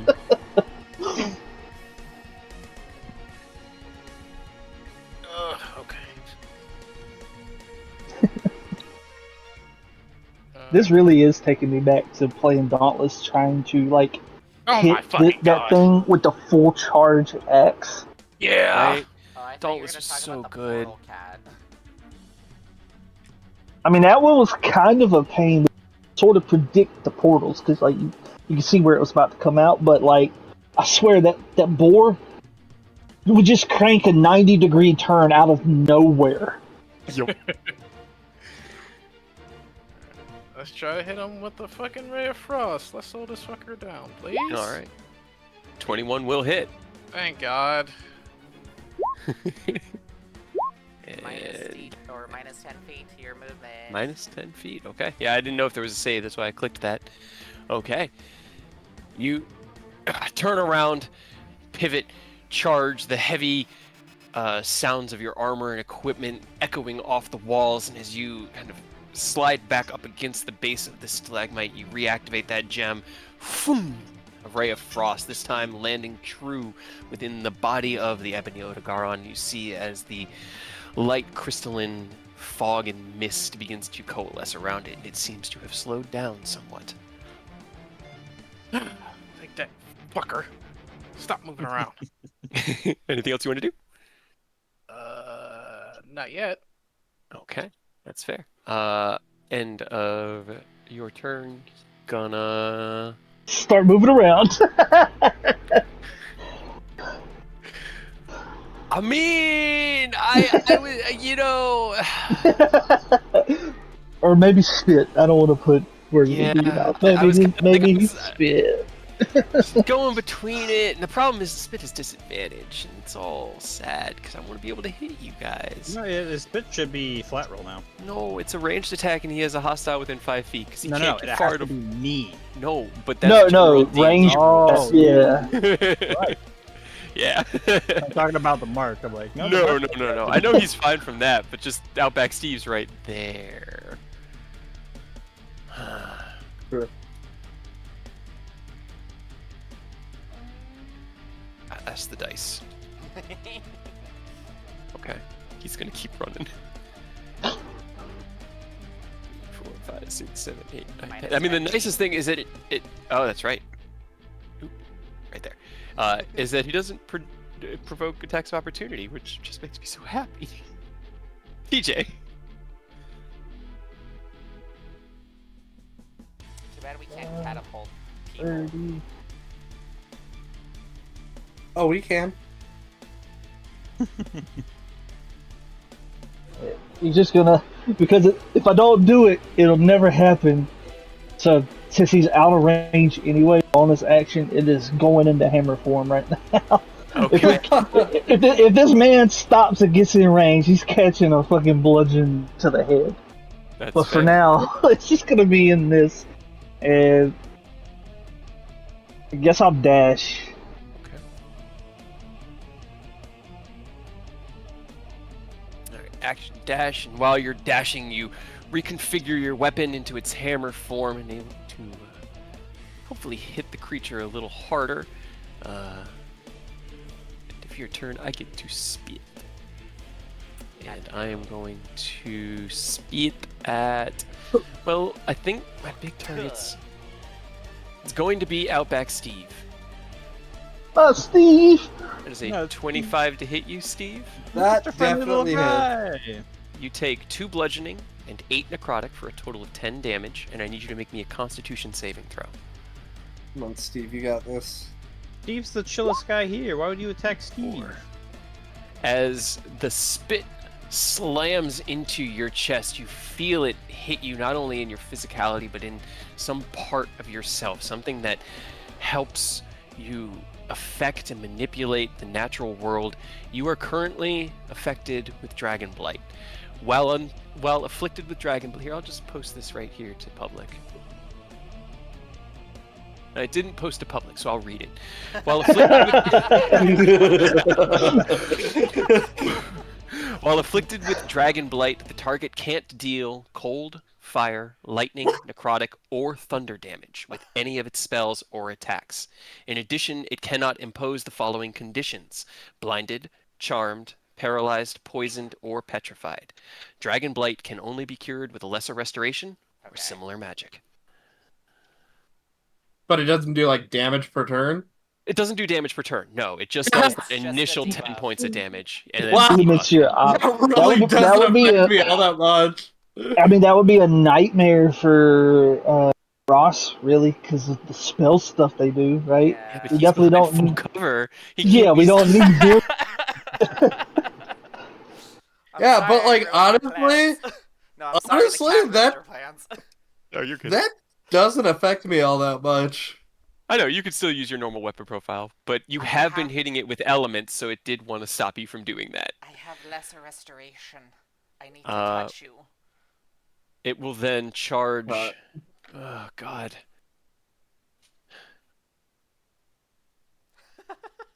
Yeah, it's going to Garn's do like, I that. see so many problems. I don't know who to deal with.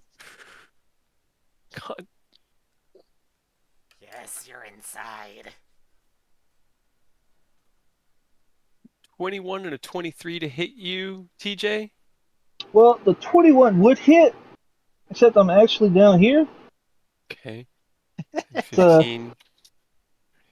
come on, walk further towards the team, please. He Thank you. runs towards you and bites once. You backpedal out of the way, dodging it. He slashes out with his claws as you activate your magnet spike and push yourself against the ground and, well, actually against his own magnetism, propelling yourself 10 feet away. He takes 2 long steps and swings with his other claw. This one hits with a 23. Make me a Constitution saving throw. Well, how much damage is? 13 slashing. Oh no, I'm finally under half.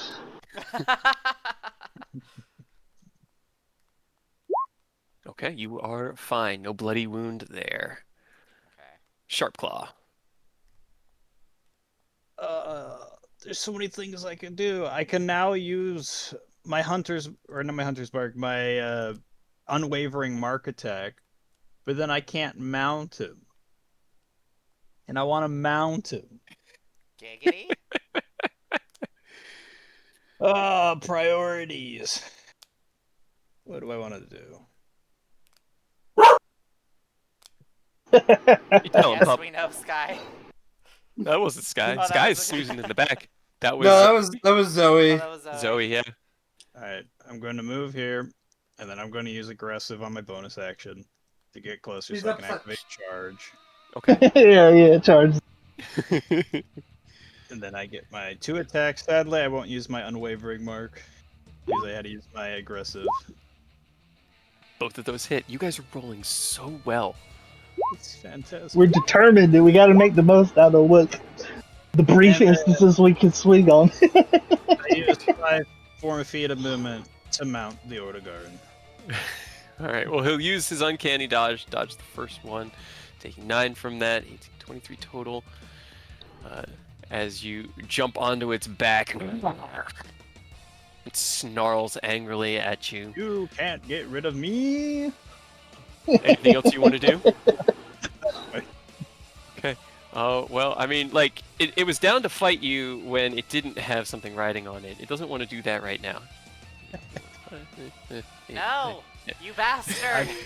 I'm going on an adventure, guys. This time, it appears to be heading towards a small cavern in the upper left-hand corner. Oh, It wants son to of a- go rest. We can't let it. Don't worry, guys. I will ride it to wherever it's going. I'm sure I'll be fine. What would you like to do? It is your turn. I'm sorry. I, as a DM, am sorry. The Odegaron's not.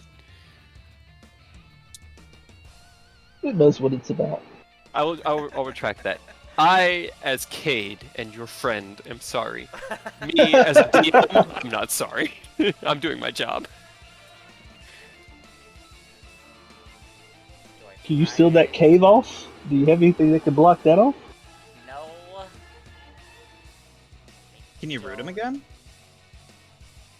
Technically, yes, but I would drop Call Lightning. I mean, if he's running away, anyways. Yeah, might as well. I'm gonna entangle. Okay. You'd think he'd have strength save proficiency, but no. It's Constitution, Wisdom, and Charisma. I wonder why charisma. I would have thought either strength or dex. I'm not sure, Yeah. but that is a 16 on Damn the it. save. I know. As you step towards the creature fleeing with your friend upon its back, you cast out the spell, but the vines are not fast enough this time. It darts with a lateral jump off to the side and evades your entangle. I'm going to bonus action to use a feature on my armor. Banishing command to exhale ice and snow to target. Okay. At a target. It does say at a target, the Blagongo Whisker. Okay. I appreciate you not striking me with lightning. He moved out of it. And plus I dropped it because I entangled. Okay, no, that's 6. not. Yep. Damn. And I need to make a dex save. DC 15. Okay. That is a 10. That does not save. Get his ass. Damage. 13. Okay. Hell yeah. As the frost begins to coalesce around its form, you feel the coldness beneath you, Sharpclaw, but you are not affected by the spell. Is there anything else you want to do on your turn, Rosvar? Nope, that's it. I use my action bonus movement, so I'm out. Okay. It will quickly pivot on the ground back towards you. Does a 16 hit you, Rosvar? Yes. Oh. Please make me a Constitution saving throw. Yeah, it was a 16 and a 20. Oh. Jesus. He swings with a plus Fuck. 8, guys. It's crazy. You are also affected by Dragon Blight and take 6 points of damage. Ooh, that's no bueno. And I know As- you can cure it, but I hate that you're gonna have to I know. use the spell slot to cure it. At least I can use my unwavering mark attack now. Outback Steve, it is your turn. Oh, man, what I wouldn't give for some null berries. Outback Steve. Well, he is hurt. He fights through the pain because he's Outback Steve. He's gonna come here and I'm going to hit thrice. Okay. Spending that key point for Florian. Spending that key point. Okay, the first 2 hit. 8. All right. 2 heavy attacks, and as the third one goes out, it pivots out of the way. Doesn't want you to hit it anymore. Stop hitting it. I think that third was actually a counterfeit key point. That's why I didn't hit. That Yeah. makes sense. All right. Anything else you want to do? No. It's okay, that's what it'll do. Okay. It's going to, since that actually worked, it's going to just use its legendary action here to try that again. Nope, that is a natural 1. Okay. That's not going to hit Rosfar. I was like, maybe? Huh? No. You had one shot, one I opportunity. did. Going to claw. Oop, that is a 22 to hit you, Sharp Claw. I'm going to use my reaction to, what is it called? Power Guard, and add +2, so I have a 24 AC. Is it just against that attack or for the rest of the round? Just that attack. Okay, because I rolled a second 22. Beans. So as its claw comes up, you raise your guard and you defend. Unfortunately, the guard isn't permanent, and as the second claw comes around, it does catch you for a total of 8 slashing damage, and I need you to make me a Constitution saving throw. You are bloodied. Okie dokie. But that will be its turn. So, Volcanus, it is your turn. Help me remember, are you bloodied? No, you haven't taken any damage yet. You're fine. It's TJ and... Every time he's gotten close to it, it immediately gets away. And Steve. Okay, so it's Steve and Sharpclaw. That's who it is. Okay. I am in range. Oh, no. Sharpclaw, you better. Sharpclaw, I was just clinching up. Can I jump off as a reaction? You Oh, I might just use my should reaction, block. yeah. Yeah. I accept my fate. He said clinch up. Roll me a dex save at advantage because you are smaller, and he is aiming mostly for the Odogaron. Oh no. Oh no. Powerful. No. Everyone failed. Wait, I'm going to use my. No, you already used my reaction. Never mind. Nope. Yeah. You and the Odogaron both take 12 points of fire damage as the Wyvern Fire Blast fires out from the tip of the gun lance and washes over your foe and friend alike. I feel like I've taken more damage from friends than I have. Honestly, I think I have. If I I've could been count the struck by number of lightning. sub fives I've rolled on the dice tonight, it would be a lot. It's ridiculous. That Mark is putting in work. Alright, were you able to get close enough to do another attack? Because that only uses one of your. No, it uses your. Well, using if I have multiple attacks, I can use a shell. Gotcha. Okay. Yeah. Where is the shell? Okay. No, the Wyvern Fire uses your full action. Okay. Oh. I just checked it. Yeah. All good. The shells. I remembered that the shells use one of the attack actions, so you can keep like if you've got extra attack. But anything for your bonus action? Negative. Okay. Oof. Yeah. At the end of your turn, I really wish it had just attack as a legendary action. Like, I know why they No. didn't, but Don't it's hit me. weird. But I want to so bad. No. You're like, I'm doing my job. I know. You're doing it really well too, because like everything is disadvantage with you there. All right. His legendary action. He's going to go into the cave. So he will use his 50 feet to disengage from here, and you see as the Wyvern Fire blasts over it. It roars as it staggers back, and it turns, and with Sharpclaw still on its back, it darts and disappears into a dark cave at the northwestern corner of the map. Uh-oh. Well, with 50 feet, it can't get away from me because I can dash and cover that. I got. If it can't get more than 90 feet off of its reaction right here, I can attach to it. Okay, then it can get 15 feet into the tunnel that leads wherever. You have no idea how long that passageway may be, but it seems to have run into a maybe 15-foot wide tunnel leading into darkness. It is now your turn. Then yeah, he's gonna look at the party like, "Hey, just follow after," and he's gonna dash after. And once he's within range, magnetize to it again. So Okay, let's just how get a how check. wide is the cave? Like, is It's it? just It's like under cave 15 sized. feet. Yeah, it's like here. I'm gonna. Oh, I didn't need that to be a circle. Then he's going to magnetize like underneath through its legs and cut it off in front because I can be anywhere within 5 feet of it. Okay, that's pretty So cool. I'm gonna get in front of him to block him off.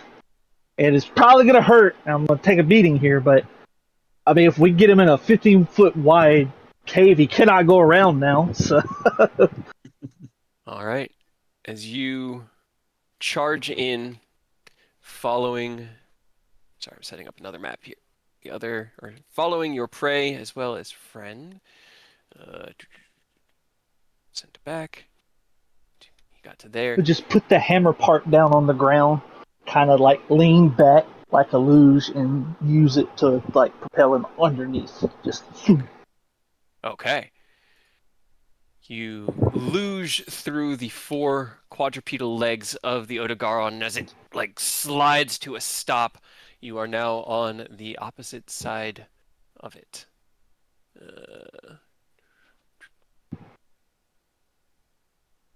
Put you and you here, as you are now here. How much of your turn was that? that was all because I dashed in bonus action.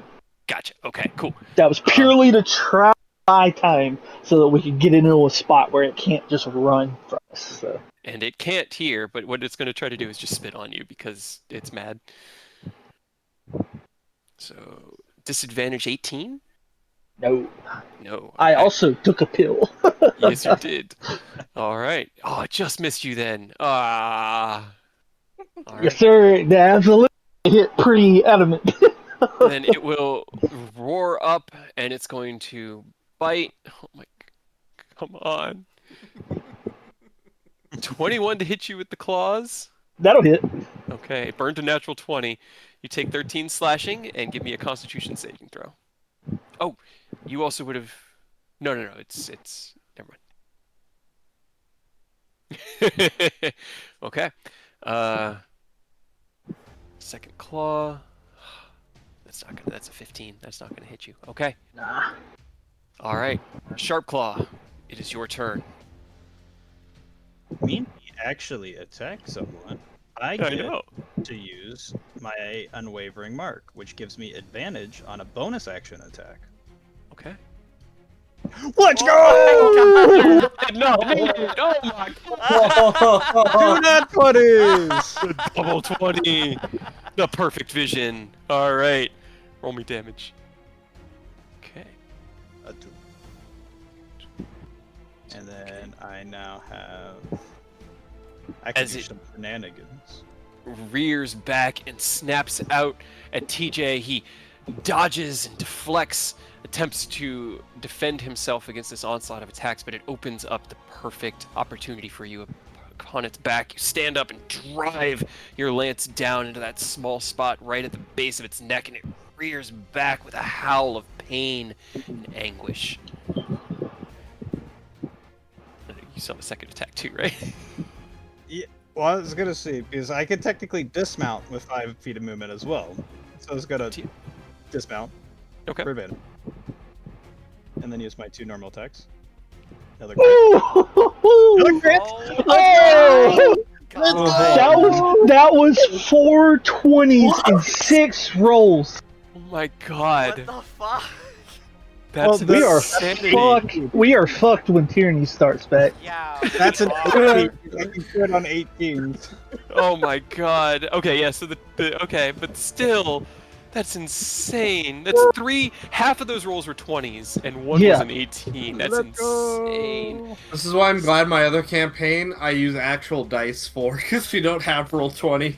I mean, yeah, I've seen real dice do that, man. I mean, fair. AJ can tell you, I've got multiple triple 20s back to back in real life with real dice. Yeah. Yeah. It is a nightmare when it happens, but real dice will let that shit happen too, dude. I mean, yeah, it will, but like, at least roll. It's not a roll 20 where it remembers your luck. It knows. It knows. Okay, as you flip off of the Odogaron, it rears back in pain from that first strike, and as you soar through the air, your grumpy face filled with focus and determination, you strike out 2 more heavy hits. It's like hitting chakra points on a body, each one sending waves of pain and frustration of anguish across this entire creature. And then you remount it? Yep. Okay, that's fair. That's fair. Okay. End of your turn. Man, it does not want to be here either. Could always go back. You know, Yeah, you can walk out this cave with a gear on. Listen, It's unfortunate, but you can just go back the way you came.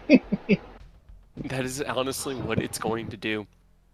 As You drive your attacks into its sharp claw. It twists, and as it does, you see the tail come around, and you leap up and kind of latch yourself onto the tail as it flips. And as it turns its back to TJ, you kind of give him a look as you ride the Odogaron back. And this is the fun. Like, think of this image, right? The party sees it disappear in the darkness of a cave. TJ dashes in after. They hear two lances go off, like two, and then it comes running right back out the cave. 6, 7, 8, 9, 10. It's going to go to right there on its turn, or on its legendary action. Frostfire, it is your turn. That is exact. In the last 4 seconds, this thing was barely even gone. What would you like to do? I'm going to how's Sharp Claw looking? I'm bleeding, and I appear damaged.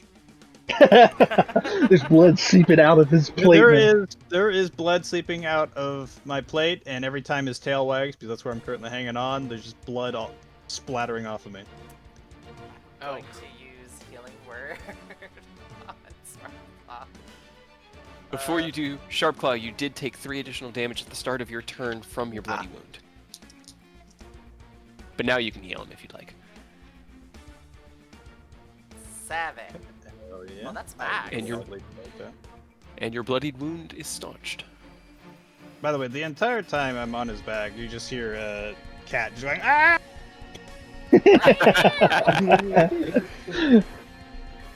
All right. Anything else on your turn, Rosfire? I will cast Starry Wisp at it. Okay. Yep. You can do that. Actually, yeah, I'll stick with Starry Wisp. Okay. Fortunately, a 10 is not going to hit him. As you cast out your healing word, you focus mostly on that, and as the creature runs by at an incredible speed, you cast out your Starry Wisp, but it is unable to hit. You can go all the way over here. Jesus. Yeah, you guys stopped him from going where he wanted, so. Outback Steve! He doesn't get to heal. I should probably heal myself with a healing word. Outback Steve's healing word is crikey. Crikey. Damn right it is. Alright. That was For unfortunate. But... Oh, I was taken. Yeah. 3 damage. No, I actually rolled. That was low. 2 damage. I rolled lower that time. Hell yeah. You take 1d10 damage at the start of each turn when you are bloodied. Well, I'm not bloodied anymore. No, you're not. Healed yourself right back up. Right, for your action? I can only get... I can take a dash action, but there's kind of no point. Because I'm not going to be able to attack. We'll just stay here. Okay. I would dash more often, but this thing, like... By the time I get over there, I'm just a free target, and then it just moves again. Yeah, we got to think 4-dimensionally. We got a plan where it's going to be 2 turns from now. Let's see. As you are all running in, end of your turn is going to turn, make a spit attack against you, Outback Steve, since you're the most visible in the moment that is currently harrying it. At disadvantage, because he has a cat on his back. It's 18 to hit you? That doesn't hit because I'm uphill. Doesn't hit because you're pill. You guys and your pills. Right? All right. We know what we're about. It is now its Viagra. turn. It fixes both his erectile dysfunction and armor dysfunction. Now, the question, what would be better? To make an escape check to try to shake you, or technically like that contested check to try to shake you, or to just try to kill you on its back? I think it's going to try to shake you. Make me an athletics with advantage to try to maintain your grip on it. Born in the saddle. Born in the saddle. God damn. All right, there's his first action. Give me one more as he tries one more time. He's just like shaking like an angry dog.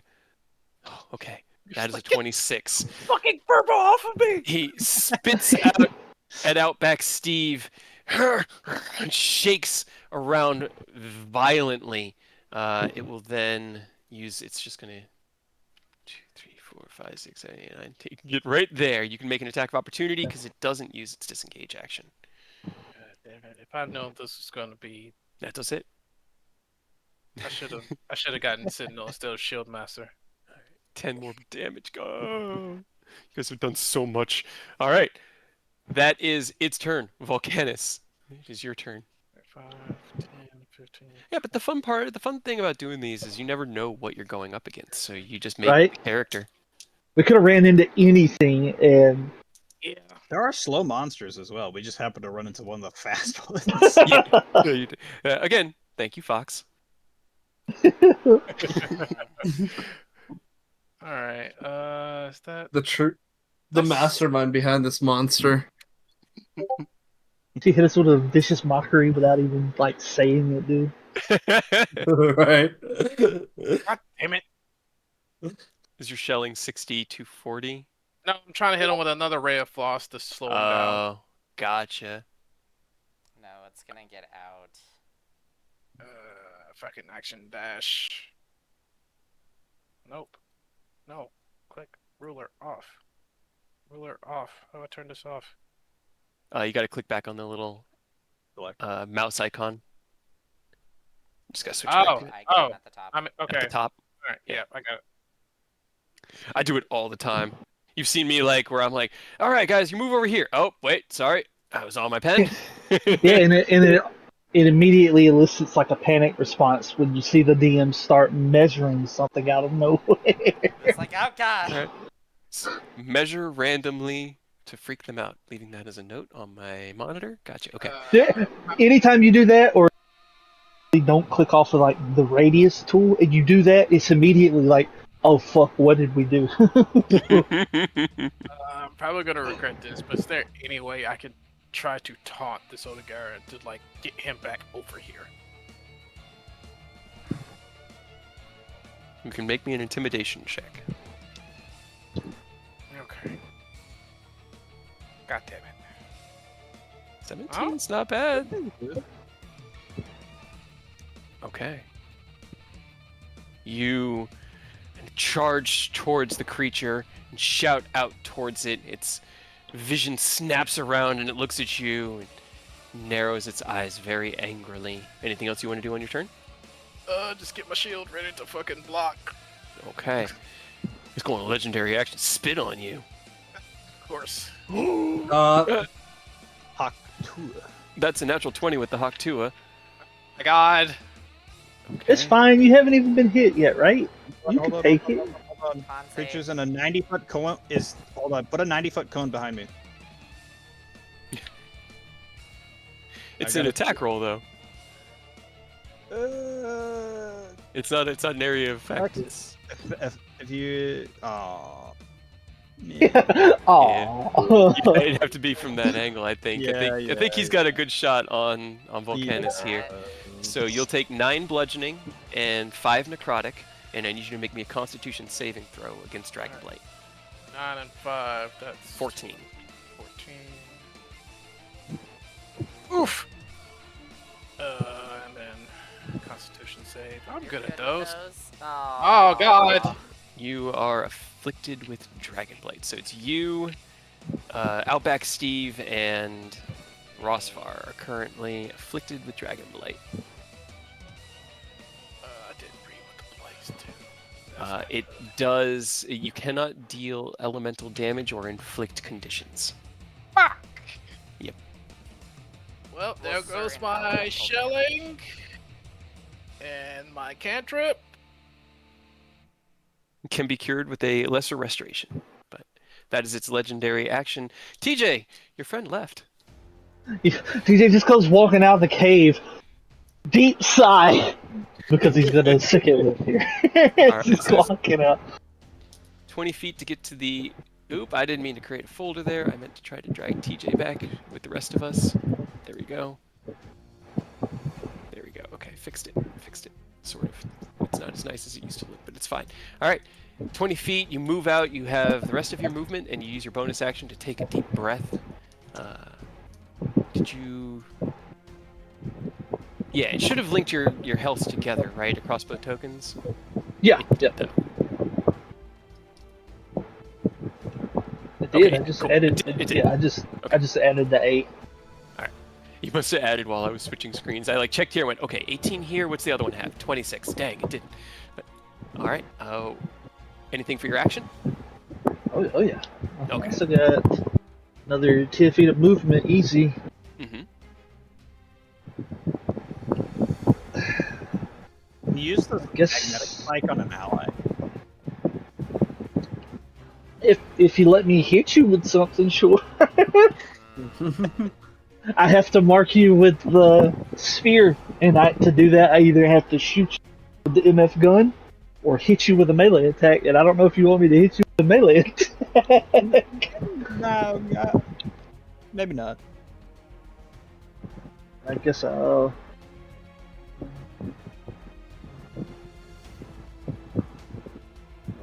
I'll dash, try to start going down this way to try to cut him off here. But that's my turn. Right. End of your turn. The Ebony Odogaron turns around and you hear a sound from beyond. Familiar. One that each of you had heard earlier. And one that Outback Steve recognizes. Mostly as a voice. Is a roar from an Odogaron. Emits from the top of the cave that you had left. Some 750 feet up and up and up. You hear it echoing down, and as the Ebony looks over its shoulder at the path and looks back at you, it's just going to spit on the cat again, because it does not want to deal with an Odogaron.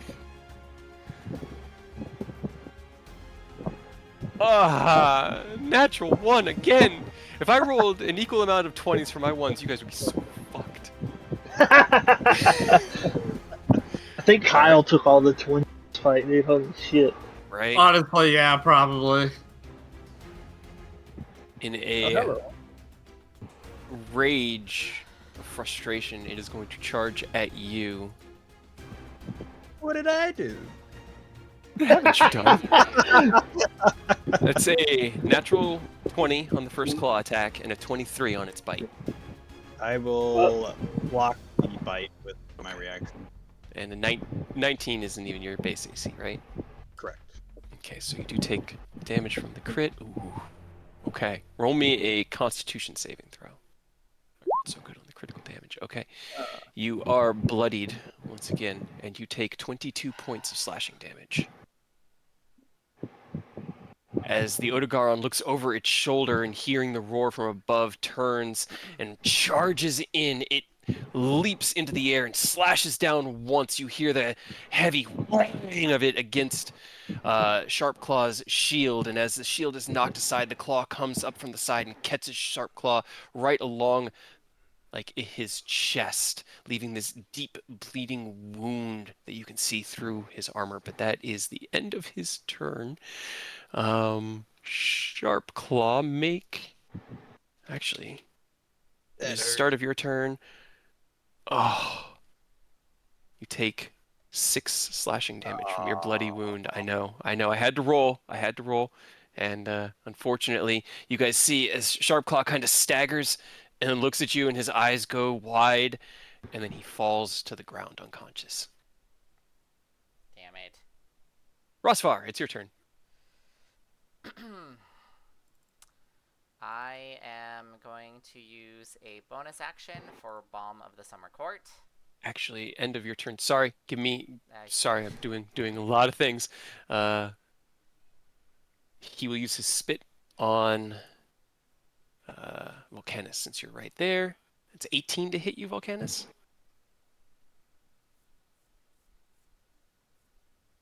I'm not sure what your AC is. Is he muted? He might be muted. Yes, Yes, 18? it hits you. 18? 18, no. 18, no. Okay. as you look over and watch a sharp claw kind of staggers back and then falls unconscious on the ground. The Odogaron rears up and spits out at you. You quickly reassess the situation, regain your senses, and raise your shield. It spatters against your shield. Rosvar, it's your turn. Bomb of the Summer Court. Roll a spent dice on Sharp Claw. Okay. It's a D6, and I can use as many as half my proficiency bonus on a turn.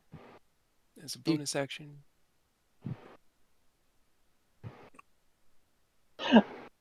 Hell yeah, that's a bonus action. But I know it's not gonna be what you want to hear, bro. I'm gonna need you to dash in and get in melee with that. The funniest part is it's just chapstick. So we got he it. can roll We've got it in a corner. up to 3 hit dice. You can roll 3 hit dice, Sharp Claw, and expend them in this moment. It's half your druid level. All 3. 1, 2, 3. Oh, the first dice was so good. It's not Okay. hit dice, it's D6s. Is it DC? Hold on. Oh, As a bonus action, you could see and spend. Oh, a number of these dice. My bad. Okay. So that was my fault. I'm trying to read a lot of things. what do I do instead? No, I don't think you do anything. I think he does. I do. Okay. How many are you using? That's what You I'm have trying 3. to figure out. I'll use 3. Okay. Yeah. 12. Okay. So And then 12 you hits. also get That's- 3 temporary hit points. Hell yeah. Sharp claws back in the fight. Hell yeah. And then I'm going to use my action to cast Lesser Restoration on myself. Okay. He didn't hear you. I don't think. It's Huh? unfortunate. Oh. Let's see.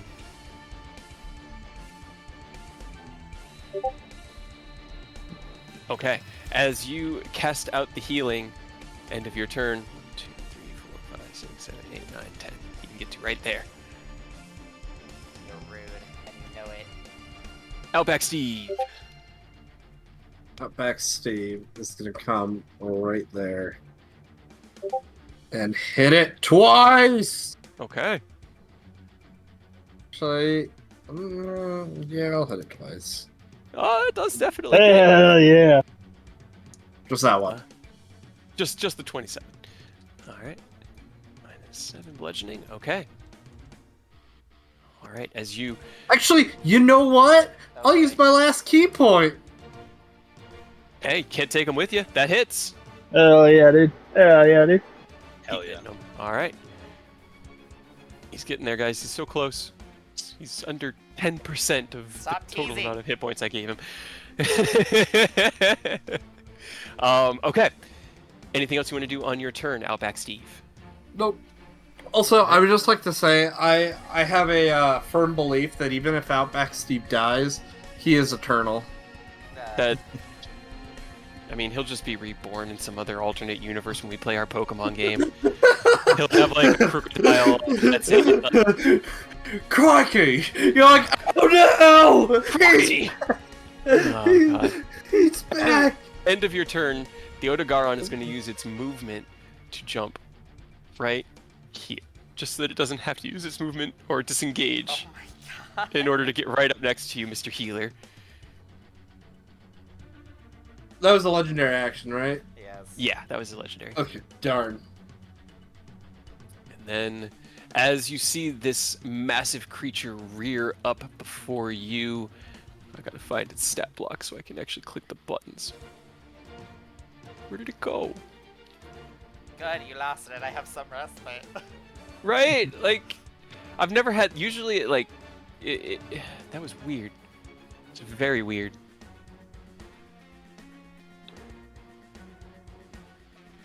$15 hit you? Oh, it dies. Oh no. Make me 3 Constitution saving throws. Oh my god. Actually, don't worry about it. Still make me the saves because the effects might come in handy later on. Oh, I hate you so much. Fuck I off, rolled Fox. really well on the damage. Okay. Fuck.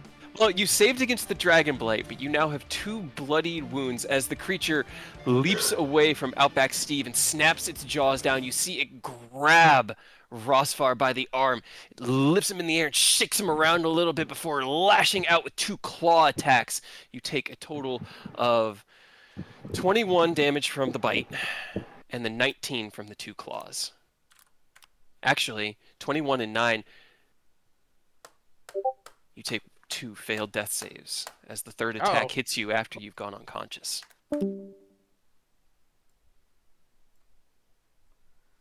So, as Rosfar hits the ground with a wet thud, and you watch as the Odogaron claws down onto him one more time and roars. That's the end of his turn. Volcanus, it's your turn.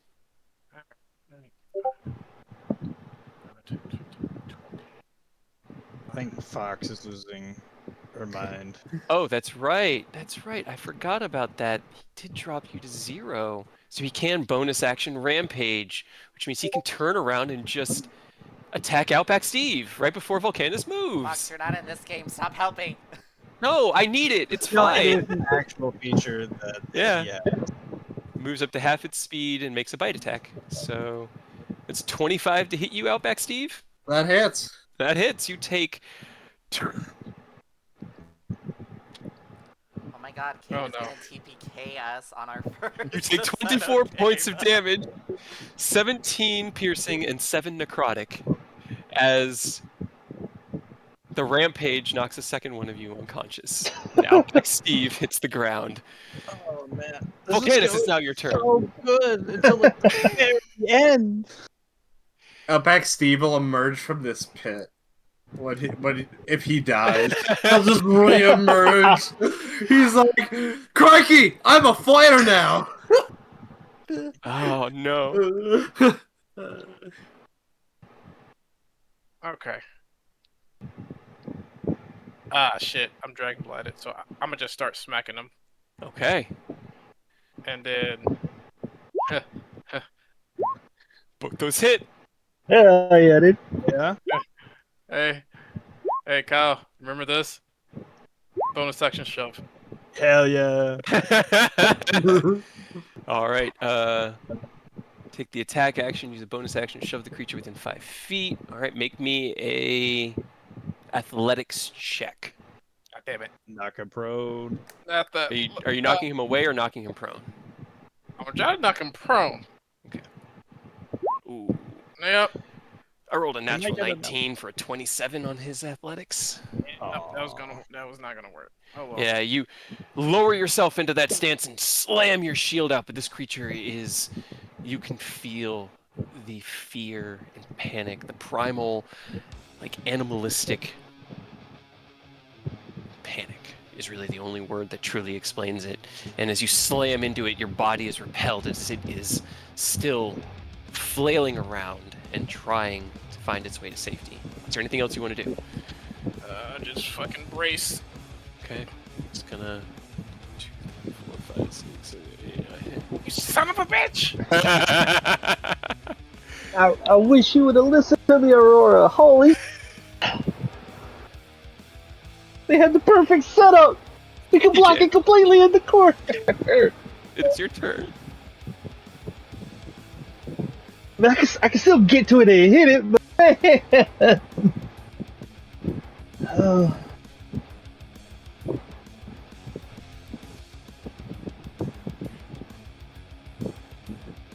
I can get 30 and then skedaddle in front of him. Okay. As you see him attempting to move around the chasm far to the south, you dig in and run. Do you have to use your magnet thing to do that distance? Yeah, he was just outside of it, so I'd use it to cover 10 feet at the end. As you kind of approach the chasm, you cut that corner short and leap into the air, pulling yourself with the magnetic pole, landing directly in front of him as it slides to a stop, desperately afraid of you. Doesn't really need to be, apparently. No! No. Okay. If only we could have kept it in the fucking corner. That would have been so good. Okay. That is. I think that's your bonus action. Okay. So your Yep. turn. End of your turn. Does it? Ooh, it did have one thing that it could have done, but that just seems. Oh no, actually, it couldn't have yet. That's fair. All right. It's actually just gonna try to just spit at disadvantage. That's a 19. Yeah, that hits. Okay. It's 8 bludgeoning damage. And make me a save against Dragonblight. It's a con save. I don't. I'll just fail that. I don't do elemental stuff. The only thing I do is necrotic, and Okay. it's immune to it. So yeah, I'm fine with not doing it. Perfect. And not worrying about that, it will go into its turn. Okay. That is a 25 on the bite and 2 16s on the claws. And 16s will miss, right? I mean, all of it's gonna miss. He's gonna back Oh. on now. He's just like, All right. nah, it's looking bad, but we're not just going out like this. That is fair. As the bite snaps out at you, you use your reaction to repel yourself back. It staggers forward, closing that gap, and swings out with 2 haphazard claw attacks, but is unable to hit you with those 2 16s. Sharp Claw, it is your turn. Bonus action aggressive. Okay. Then normal movement speed. Get over here. And I have been rotated. And I'm It's getting you going back on your feet. to pop a. That's actually true. You were prone because you were unconscious. Fuck, you're right. I know. Still use aggressive. Where was I? I think you'll be. I think It's like Those right? here? Yeah. you should be close enough to at least get Steve up, and then I can get. The problem is he's took 2 death saves throws. He has. Shit. So aggressive, I use half my movement speed to get up, so that leaves me 15. I'm sorry. The Shit. healing draws so much threat, Rosfar. I'm sorry. rejuvenating off the ground. Oh. I only get 25. So I can get here. Okay.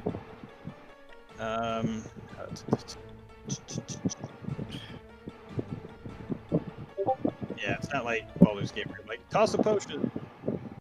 It'd I'm be great if it sorry. was, wouldn't it? Yeah, Right.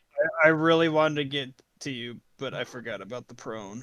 I'm so sorry, Aurora. You got this. You will roll a nat 20, and you will be Giga Chad, and you will get standard right back up. Yeah. And It I'm happened to going- Fox in our last staircase It game. You could did. do it. It It did. I'm going to pop a potion into Steve's mouth. Okay. What level potion? Just a normal potion. Okay. 2d4 plus 2. Go ahead and roll that. Steve, 2d4 you plus 2. awaken to Sharp Claw kind of leaned over your face, looking down at you with a nod of "Get up, Hunter." You know, it's like the what is it, the Wake the fuck up, Hunter. yeah. They like come in with those little Vigor Wasp sacks and they drop them on you when you get knocked out the first time. It's kind of like that. You look up and you see Sharp Claw there. But that Just is your Grumpy turn. face staring at you. Anything else you want to do? Bonus action, movement, action. I shall hope and pray that Aerith rules on that 20. That's where we are. So, Be as he safe. legendary action flees, Aerith. Aerith. Not Aerith, Rosfar. Rosfar. He just said it and it screwed my mind up. Rosfar, make me a death saving throw to GM. Let me first turn off the streaming that I have for Fox. You're so mean. Punishment. That's what they get I mean- for saying something. It's fine. If you do, I'll just start streaming it for. Well, I'm gonna turn it back on, so. I'm Okay. just Okay. gonna You do just don't my want her to see roll. the death Yeah, I saves. don't wanna Okay. see- All right. I Gotcha. don't wanna see the death saves. Oh man. I I know. But I I'm don't have a sorry. necromancer. Okay. Yeah. Okay. Give him advantage. Do you think you can hide Outback Steve. Yeah. It is your turn, Outback Steve. Um, does he look like he's awake? You have no clue. He looks like a bloody mess on the ground. You can't tell from this distance. I'm gonna get up and move over here and do like a check for life. Okay. Roll me a. Sorry, I was twisting your token. Move over to where? Right Just there. right there. Okay. All right. So you stand up, have your movement, move the other 15 feet. Roll me a medicine check. You know, actually, I'm just gonna put a potion in. Okay.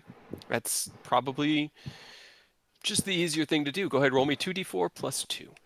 Is that me or? Outback Steve. Okay. The user of the potion would roll it. Hey, Graham, don't eat that rock.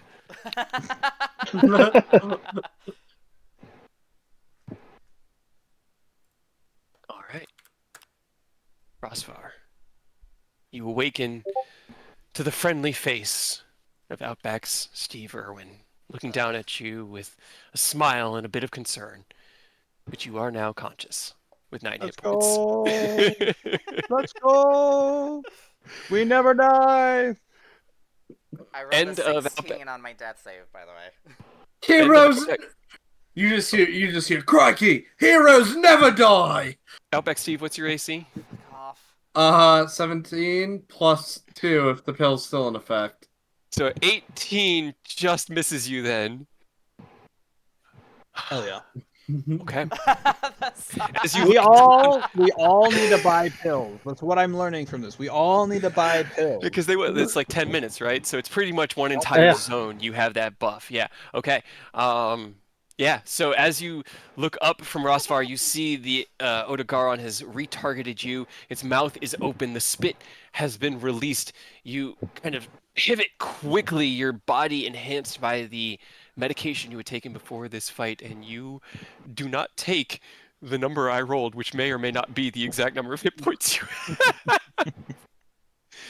Oh no! What does he do now? Because it's his turn. Come at me. I'm back awake. You hate me. Come after me. Yeah, please. If you don't come after me, I'm getting right back on you. Okay. Giggity. Well. Let's see. Roll me an intimidation check, Sharpclaw. Oh no. Because you're trying to get him. You're trying to get him to avoid killing Outback Steve and Rosvar while getting to you, right? You're trying to make him like not pay. Okay. Yep, and I realized my intimidation is fucking fantastic. Okay. It growls at you and then looks down at your two friends. And it's Stop going it. to 1, 2, 3, 4, 5 come to here, and it's going to snap out with its bite with advantage because you're prone. 15 to hit. 15 hits you, right? Yes. Okay. Unfortunately, Rosvar is knocked unconscious again. Oh man. He will then use his bonus action to move to here without using any more of his movement, which he still has 30 feet of, to make another bite attack against Outback Steve Irwin. 14 to hit doesn't hit Steve. Nope. So he'll, as you like twist out of the way, it'll look at you angrily. 22 with the claw. That hits. Okay. Smacks you out of the way, and then is going to use the last of its movement to leap here. And use its last How much damage did it do? more than your hit points. It dealt 11 with the slashing. Oh. Yep. As he Okay. knocks both of them back. He says. I would like to activate my Super Steve form. It's a Steve Irwin's Zenkai boost. dirty 20 to hit Sharpclaw doesn't hit you, though, right? Does not hit me, Okay. no. But that will be the end of its turn. Hey, you got its attention. You brought it to you. Right. You get everyone up. I will do my thing. Alright, get right here.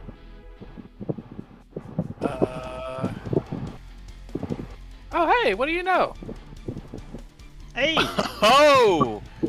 Okay.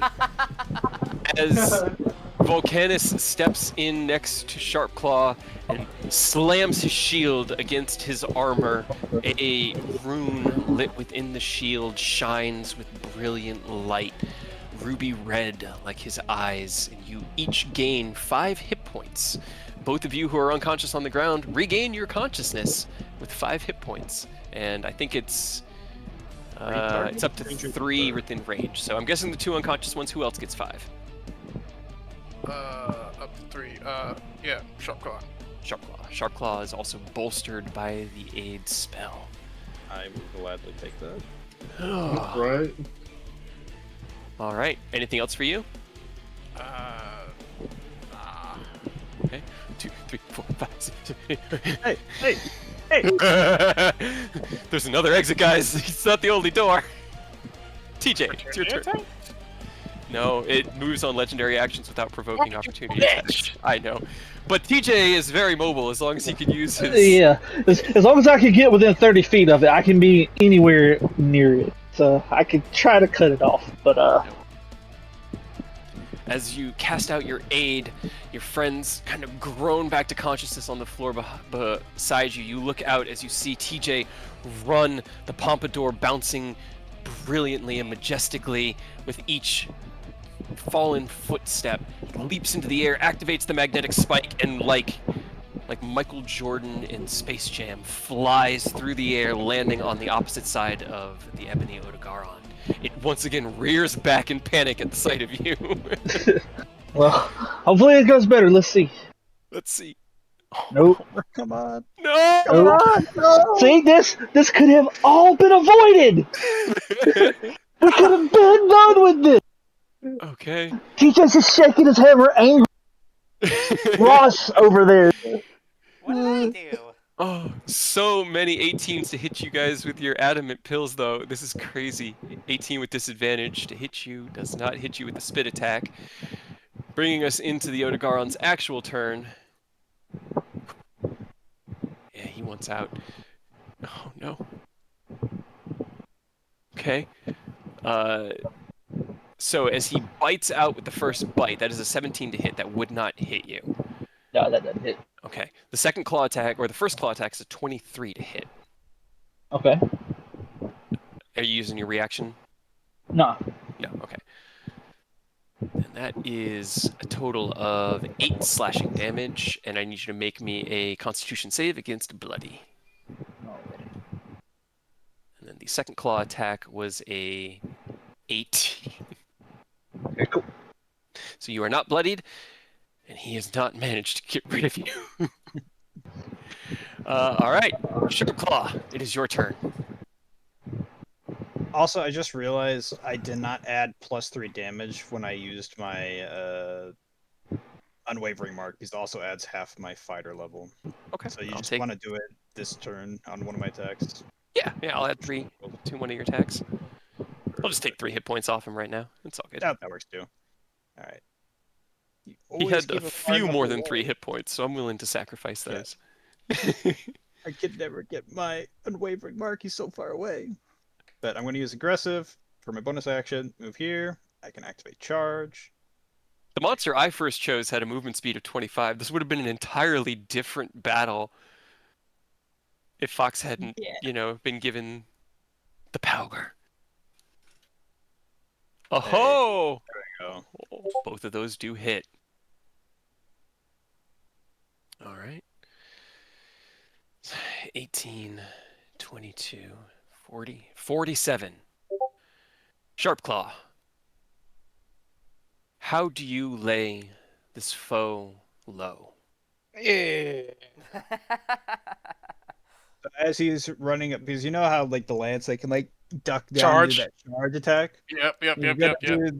Do the charge attack, hit him right through like the left side of his legs to like knock him prone, and he's gonna like jump up and then drive his lance into the Odogaron's eye.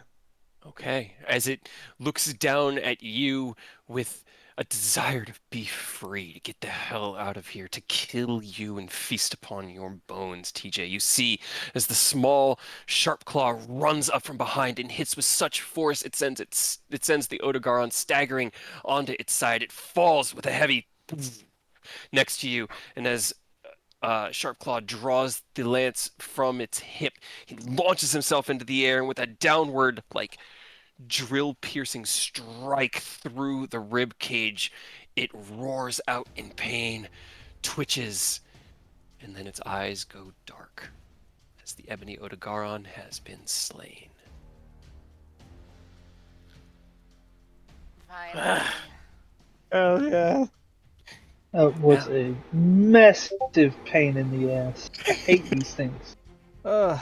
Make sure we get everyone back up. Oh wait, no, they are back up. He's at We 8. are back. Oh, Yeah. thank God. You're welcome. Thank God. That was fantastic. It ran so much. Pain in the All right. ass. Well, as monster hunters do, Yep, it's time. you already know. Time to carve. And I will say, you fought a CR12 monster with a mythic enrage, which is a higher CR. This was a deadly encounter just for your party, but the enrage that we added onto it makes it so much scarier because it having 2 turns every round. That was nuts. That was so cool. I'm taking notes, guys. No. No, No. you Not what know. was supposed to happen. Yeah, that's what these are supposed to do. They teach. And Right, that means we get all the new weapons and feats and stuff. Hey, give Yeah, please right. let me have Bastion. That'd be I so mean- cool on Ken. That would be so cool on Ken. I will say, I feel like this monster you know is what? very You know what? anti-Tonfa. You know, instead of It the was very idea, anti-melee. I passed, Yeah. instead of getting the scales, that little scales idea I told you about for my final feat, Mhm. I like to have Bastion. we'll talk about it. Okay, so what this means, having given it, I get passage of arms as in his human form. I had 2 different mythic traits I could give it. I could either give it a full enrage or the half enrage. You guys got the full enrage, which means that you have twice the amount of carves available from this monster. For a Gotta get total a gem. of, let's see. Oh my god. I keep opening things, and then things are opened, and then they're not. Total of 6 carves. So, I believe the way that it works is that that's just the number. It's not 6 per person, but it's 6 total. Per monster. Let me make sure I read that right.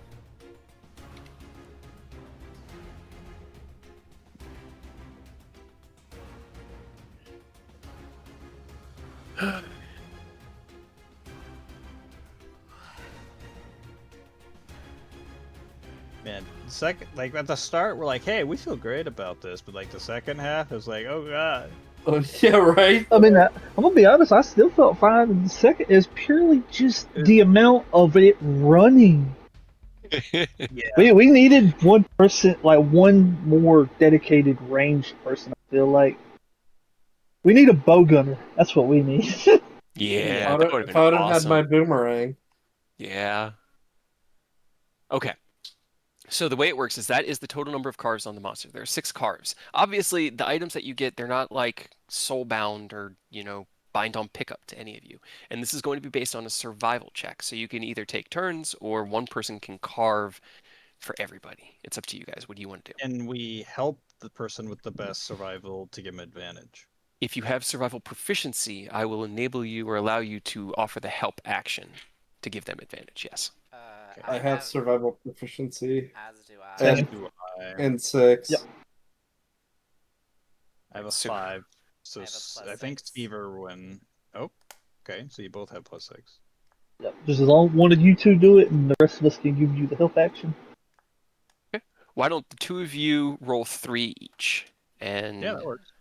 the rest of the party will be offering the help. And this will kind of be like that moment in the post game where everyone's just like carving into the monster just as a big team. But we're using your rolls, the good 3 one. each?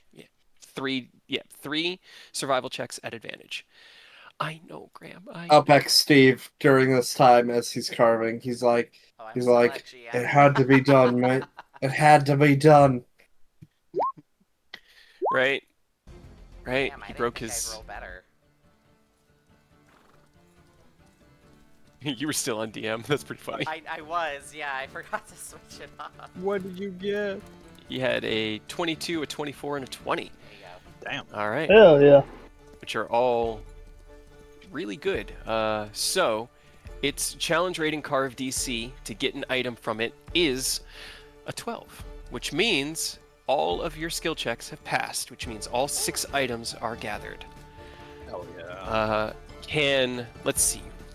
Type them out. Well, no, I don't have the items yet. Okay, never mind. Can I have TJ, Sharpclaw, and Volcanus please roll me 2 d20s each, as you will be determining which items come out of the table. Oh, I really want to lash. I want to crit on a 17. Aw. Guys, come on. This is insane. Dante, get out of my lap. Graham, get out of my ass. It's like I'm looking both sides, man. All right. A 6. With the first carve, you hold your hand up high, and you have an ebony Odogaron shard. With 16, that is an ebony Odogaron hardfang. A 4 is a hard ebony Odogaron sinew. A 3 is another hard ebony Odogaron sinew. A 9 is going to be an ebony Odogaron shard, and that's actually what the 5 is as well. So you guys managed to pull 3 ebony Odogaron shards, 2 sinews, and 1 hardfang. What does this do? The shards are really good for you, Aerith. You get +1 to your spell attack rolls and spell save DCs. I see that. There you go. The Spells that deals necrotic damage that does inflicting the vampire. Oh wait, If Counts you as a load the plus. shard in your armor, you're also immune to wounding and bleeding effects. Is pretty So That's pretty good too. the shard bonus goes up to +2 when casting spells that deal necrotic damage, which I actually have one. Hey, there you go. So you can probably slot both of them, and so you get a +2 up to a +4. It's not What about the hard fang and the sinews? What do they do? The sinew in armor gives you a... It doubles your proficiency bonus with any tool you're proficient with, which is pretty cool. In a weapon... Sorry. Go ahead. No, I No, was just gonna it's say okay. the weapon is the quick sheath, which you can sheath your weapon for as a free action. Mhm. Even And if the you already hard have a drawn fang- weapon as part of your move action. Critical status, Dragon Blade. When you make a weapon attack with this weapon, you roll a 20. For the attack roll, the target is afflicted with Dragon Blight until the end of its next turn. So when you crit, I believe you inflicted them with Dragon Blight. It's pretty cool. Oh, and yeah, in armor, it gives you resistance to necrotic damage. Alright. Now, as this is our one-shot adventure, and we are now pushing quite a long game, you carve your bounty. Is there anything that you guys want to narratively do here before we just sort of go through returning back to camp? Just checking on everyone, helping patch each other up, because holy shit. Okay. Narratively, you spend an hour or so taking a short rest to roll hit dice and recover yourselves. The roaring at the top of the cave subsides, and the Odogaron does not come down here to find out what happened to the invader that dared threaten its home and natural habitat. You guys actually didn't you were proper hunters. You didn't kill the thing that actually lived here. You killed the thing that invaded. That was so cool. Yeah, that's restoration. I gotta get this dragon blight off me. Okay. Oh yeah, same with. I will do the same with Steve Irwin. Okay. You heal each other up. We'll just say you gather up a few more of the materials from in here. If there's anything that you're looking for specifically for upgrading, and it could have come from in here, then we'll just say that, as one-shot Spar? characters, you can if you want, sure. So it's a bone pile and what? Actually, Mining. it would just be a bone pile because you only... Well, no, it would be a bone pile and one. Yes, you're right, sorry. Mining. And mining? Okay. I'd like to fish. There is actually water under here. Yeah, I'd like to fish in the cavern. Too bad I get to pay. But- Narratively, you gather from the bones, you mine, sharing the pick around. You may even just spend some time fishing, just in taking the time here to relax. You eventually leave out the other exit, traverse back through the carrion mire. Ooh, Fox pieced out. gotcha. Back through the carrion mire. Hell yeah. And to the forest edge. The hike back takes about... Actually, it's early evening by the time you reach the forest edge. Oh.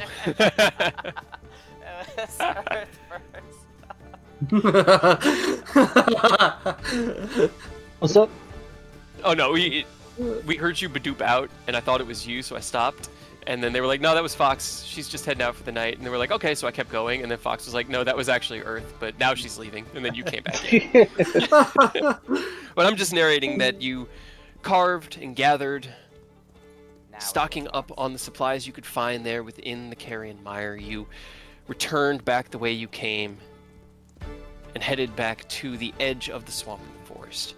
By the time you reach this point, it is early evening, having set out in the kind of mid-morning that day. And so you set up camp amidst your friends here, just outside, probably about 1,000 feet outside of the carrion mire, where the smell isn't quite as bad. You laugh and joke while Volcanus cooks you guys up a nice hearty meal. You probably say a silent prayer for your fallen allies who you were not able to get here in time to save. There was no way. They were already gone, but an unfortunate event nonetheless, and it's always sad to say goodbye to friends and other hunters. But what it means is that you are now the veterans of the Hunters of the Grim Isles.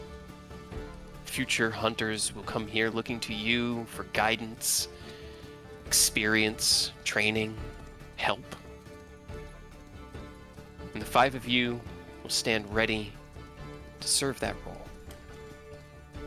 You spend the next day hiking back through the wide plains of the Grim Isles, through the open fields and past the wandering herds. I think they're called Astanoth, right? The big... Yep.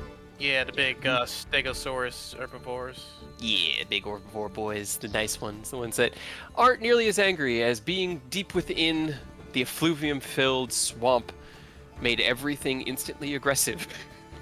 Yeah. The only thing that wasn't was that Odogaron, because it was already wounded and wanted the fuck out. But you return to your base camp outside the village of Robeari, which, as we reach the end of tonight's one-shot, I would like to point out is Erebor backwards. Nice. Man, It's still good, right? it is good. You walk in to the camp and meet with Commander Finn, Guildmaster Finn. Actually, you'd be probably with Commander here. The Guildmaster's back on the main continent. Commander Finn. Auto-leveled is 10. No, but I'll say you can get 7, because that also should have given you double experience for that. And now that you guys are the veterans here, I think having level 7 veterans within the Grim Isles will be beneficial going forward. You unfortunately have to share the news with Commander Finn of the loss of your comrades, and you share that silent moment and a drink that evening around the common cook fire. Palicos are sent out the next day to recover the bodies so they can be laid to rest here among the others that have joined you and lost their way here on the Grim Isles. And while there haven't been many, You have said goodbye to friends, as this place is not safe. But nowhere ever is. And that's why the hunters exist. And that's where we'll end tonight's game. I'm still gonna level. Hell yeah, do it. Level up to 7. What did everyone think of the system? I thought that was awesome. I thought that was a lot of fun. It was a lot. It was I I was a love lot, the but interesting. yes, very fun. I really liked the way that they broke up how the hunt worked and gave everyone their responsibilities. That was so cool. I kept forgetting about the effluvium. It really wouldn't. I mean, I wanted it to affect you guys a lot more, but it didn't need to. It would have. I'm stuck at 6. What? Yeah, the marker to level up is gone. It's not even. Go it's into there. Hit the the gear and then scroll all the way down to is it level plus? Character Mancer. Haha, now I have extra attack. Yeah, that was unfortunate when you double dipped and drew it. I was like, oh no, he's gonna lose an attack. But Ah. Yep. But I did cool druid things. you did. You had the cool hawk totem, which you wouldn't have had if you were level 2. Exactly. That Also, you being a dampier sage is so much. was so dumb. Oh, you got Just tripped at that the bottom of Outback the mire. Steve never dies. Uh, Get flash of genius. oh, hell yeah. We know how Even useful if- that is. I'd like to believe that this version of Steve, or any version of Steve just in the multiverse, has just been like blessed by like some sort of like eldritch deity that he can't die, and even if he does die, he just goes to a different plane of existence. It's like Jet Li's the one, but without no. Back Steve. Does that mean that... Okay. Oh, what's the implications of that? Right? Is Does there that mean some that every... is there an evil Steve Irwin going out killing his multiverse counterparts to get stronger? No, Steve Irwin can't be evil. Well, I was going to ask, does that mean that every time a Steve Irwin dies, all the other ones just get stronger? Exactly, yeah. You should see the Dragon Ball Z universe, Steve Irwin. Oh, Dragon Ball Steve. Jesus. He's not even a Super Saiyan. He's just, well, no, he's like a god of destruction in that universe. Oh no. What universe is Outback? Is that man from? Goku. That's Outback Steve. Nobody, not even the Xenos, fuck with Outback Steve. When does that MOBA come out? Do we know? No, I've been keeping track in the Discord. It sounds like they want to do later this year, but Okay. All right, I'll take later this year. I'll just keep playing Pokemon Unite till then. But you said that, and you said the Xenos, and all I could picture was, what's the Grand Xenos, the one King Xenos or whatever, the one that slaps with the hammer. Oh, Zeno. Yeah. That was what made me think of, because he's just so funny. And it's just so funny when people don't realize that, yeah, I'm not going to fight you while he's smacking at your tower. I'm going to go break that tower. they're already doing pre-registrations. All right, I'll have to make sure I sign up, because that game's Here, a lot of fun. I'll send you the. Oh, they're not gonna be doing it on Switch for now. I figure there has to be something weird about the Switch environment, because, yeah. It's because of the Switch too. Same thing with some of the other games, but there's so the only reason why a lot of the games that came out, like oh gosh, whatever it's called, the Dusk Bloods, the only like real reason why they got the ability to do some of the porting was because they had that exclusive deal with Nintendo, whereas Digimon, the newest Digimon game that everybody's like, oh, I hope it comes to Switch 2, probably isn't going to come to Switch 2 for like a year or two if it comes to Switch 2. because they were so secretive with it, they didn't give out any of the development kits. And at this point, it's like, why even do development kits for the Switch 2 if it's just going to cost more money and they're not sure that it's even going to sell on those systems, you know? I mean, that's just more of Nintendo wanting to promote first-party games. Yeah, I mean, I have my own It's issues bit with them in the ass Nintendo. with every like console release when you don't have third parties to help flush out the, you know, That and the also library. the fact that their first party releases they just abandon after a while and then get pissed off when you try to revive them through whatever means necessary, like Yep. ROMs, and then they get pissed off. Then they got pissed off at a charity and basically said that this charity couldn't use their games, and it's just like, I don't know what you guys are trying to do here, but it doesn't make you look good. It honestly kind of screws you over more, and I kind of hope it does if you're gonna act like this. Yeah. Yeah, so they said 2025 is the scheduled release date. They don't have a date besides that for Dection Squadra. Okay. All right. I'm good with that. Sharp Claw now has the potential to get an AC of 30 if he rolls good. No. So, Hey, as you a know what? This is reactor- great because this is the other thing I wanted to say. Welcome to our first World of a Dread Marches campaign, which means that any of you are welcome to DM this. Take over the NPCs I've created, take over the world that's here. This is ours to share. If you want to send us into the desert, name the desert whatever you would like, build some maps, build an environment, set a monster hunt. You guys know how these things work. You just saw it. It can be pretty complicated, but we're all here to help each other, as you heard me panic my way through the rules tonight.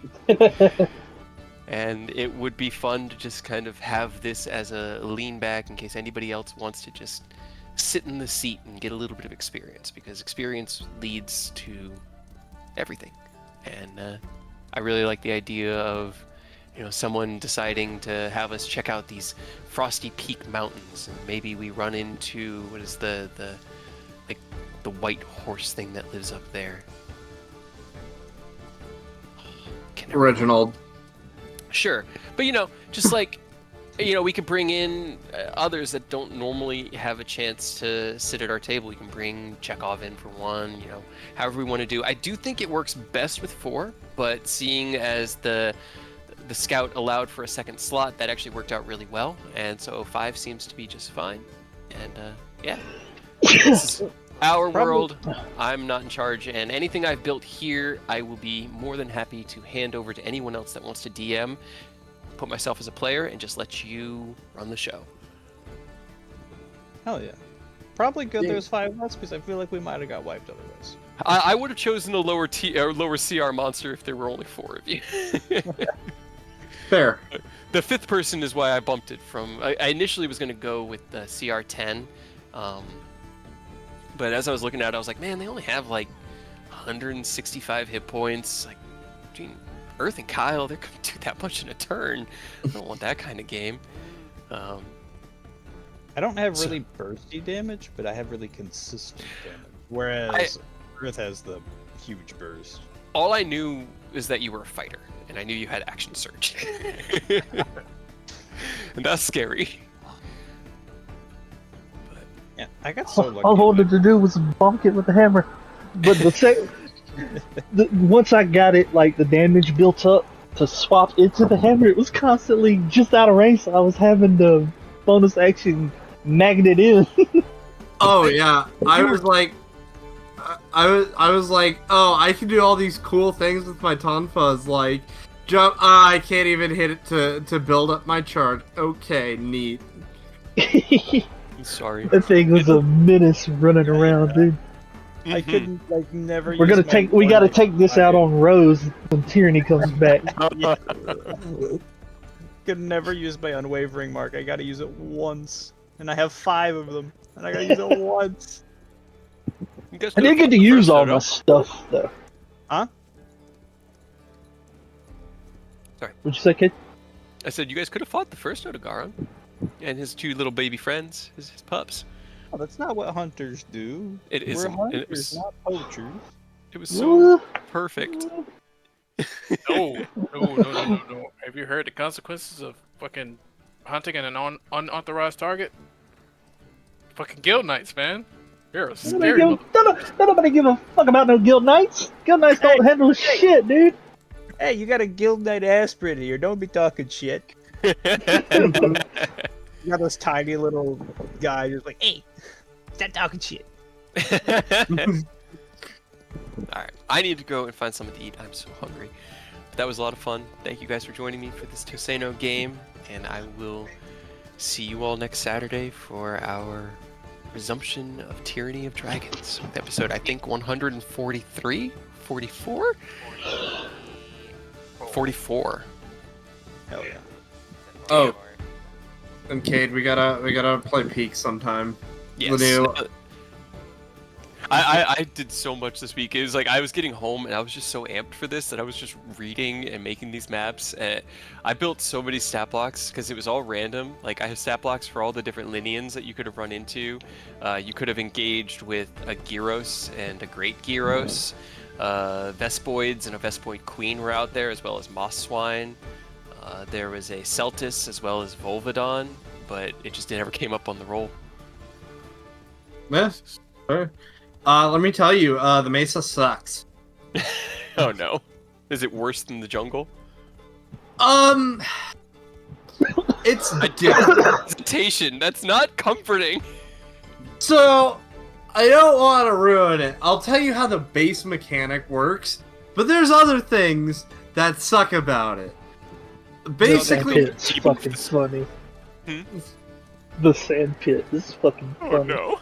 yeah, oh yeah, that happened to me, and I was like, oh, and I was solo when that happened. Anyway, so I was doing the speed climber because I was trying to escape in under an hour. So I've just been doing stuff on Tenderfoot, trying to get the badges for all the outfits. Mm-hmm. So basically, the base mechanic is very similar to the storm, except when you're outside in the heat during the day, you take damage, or you take fire damage. But fire damage, it also refreshes down when you're in the shade or it's at night. Okay. So like, it's not horrible. Also, I did find out what the stupid flares are used for. What are they used for? They push back the fog. Oh. Yeah. Oh. Yeah. That's really useful. Right? So don't just light them and throw them off the mountain. Got it. Also, you know the statues that you res people with? Mm-hmm. If you don't have to res somebody, you can interact with it. Yeah, they have an item. And they always have their rare items. It's like the Pandora's Lunchbox, the anti-grav rope. That I did enough solo climbs, trying to get to the top solo in normal mode, that you run into those a lot. Cause, you know, Yeah. Yep. Oh yeah. But if I'll let somebody you know. dies, all it does is res, and it's just Maybe like, tomorrow I have to drive up to Vegas to pick up Fox. Obviously she's flying back, and then maybe it just depends on what all we end up doing tomorrow. Whether she wants to just like rest and recover from her vacation, or go out and do something. I don't know. Oh, I mean, But yeah, no, sounds cool. I definitely need to go find something. I don't have any food here, but I need to go find something to eat. Yeah. Same. Thank you guys. I need to get sleep before I wake up in like a couple hours. Oh, Get to bed and then go check out my new guy for a brief site visit. Thankfully, I can go up there in just my casual clothes. I ain't gotta fucking dress up. I ain't gotta deal with that shit. Well, that's good. Yeah. Honestly, I don't really have to, actually, because I forgot to mention to him during his training to, we got to do like activity logs every day for our shifts, and I forgot to tell him about that during this training. But I could, you know what? I'll just text my guy that's out here now. He's like, please, mind of the Yeah. All right, y'all take it easy. I'm gonna run grab something to eat myself. I'm starving. Yeah, You guys gotta go do. to sleep. Y'all have a good night. Good night. Good Catch night. y'all So much later. fun. Yeah, thank you guys.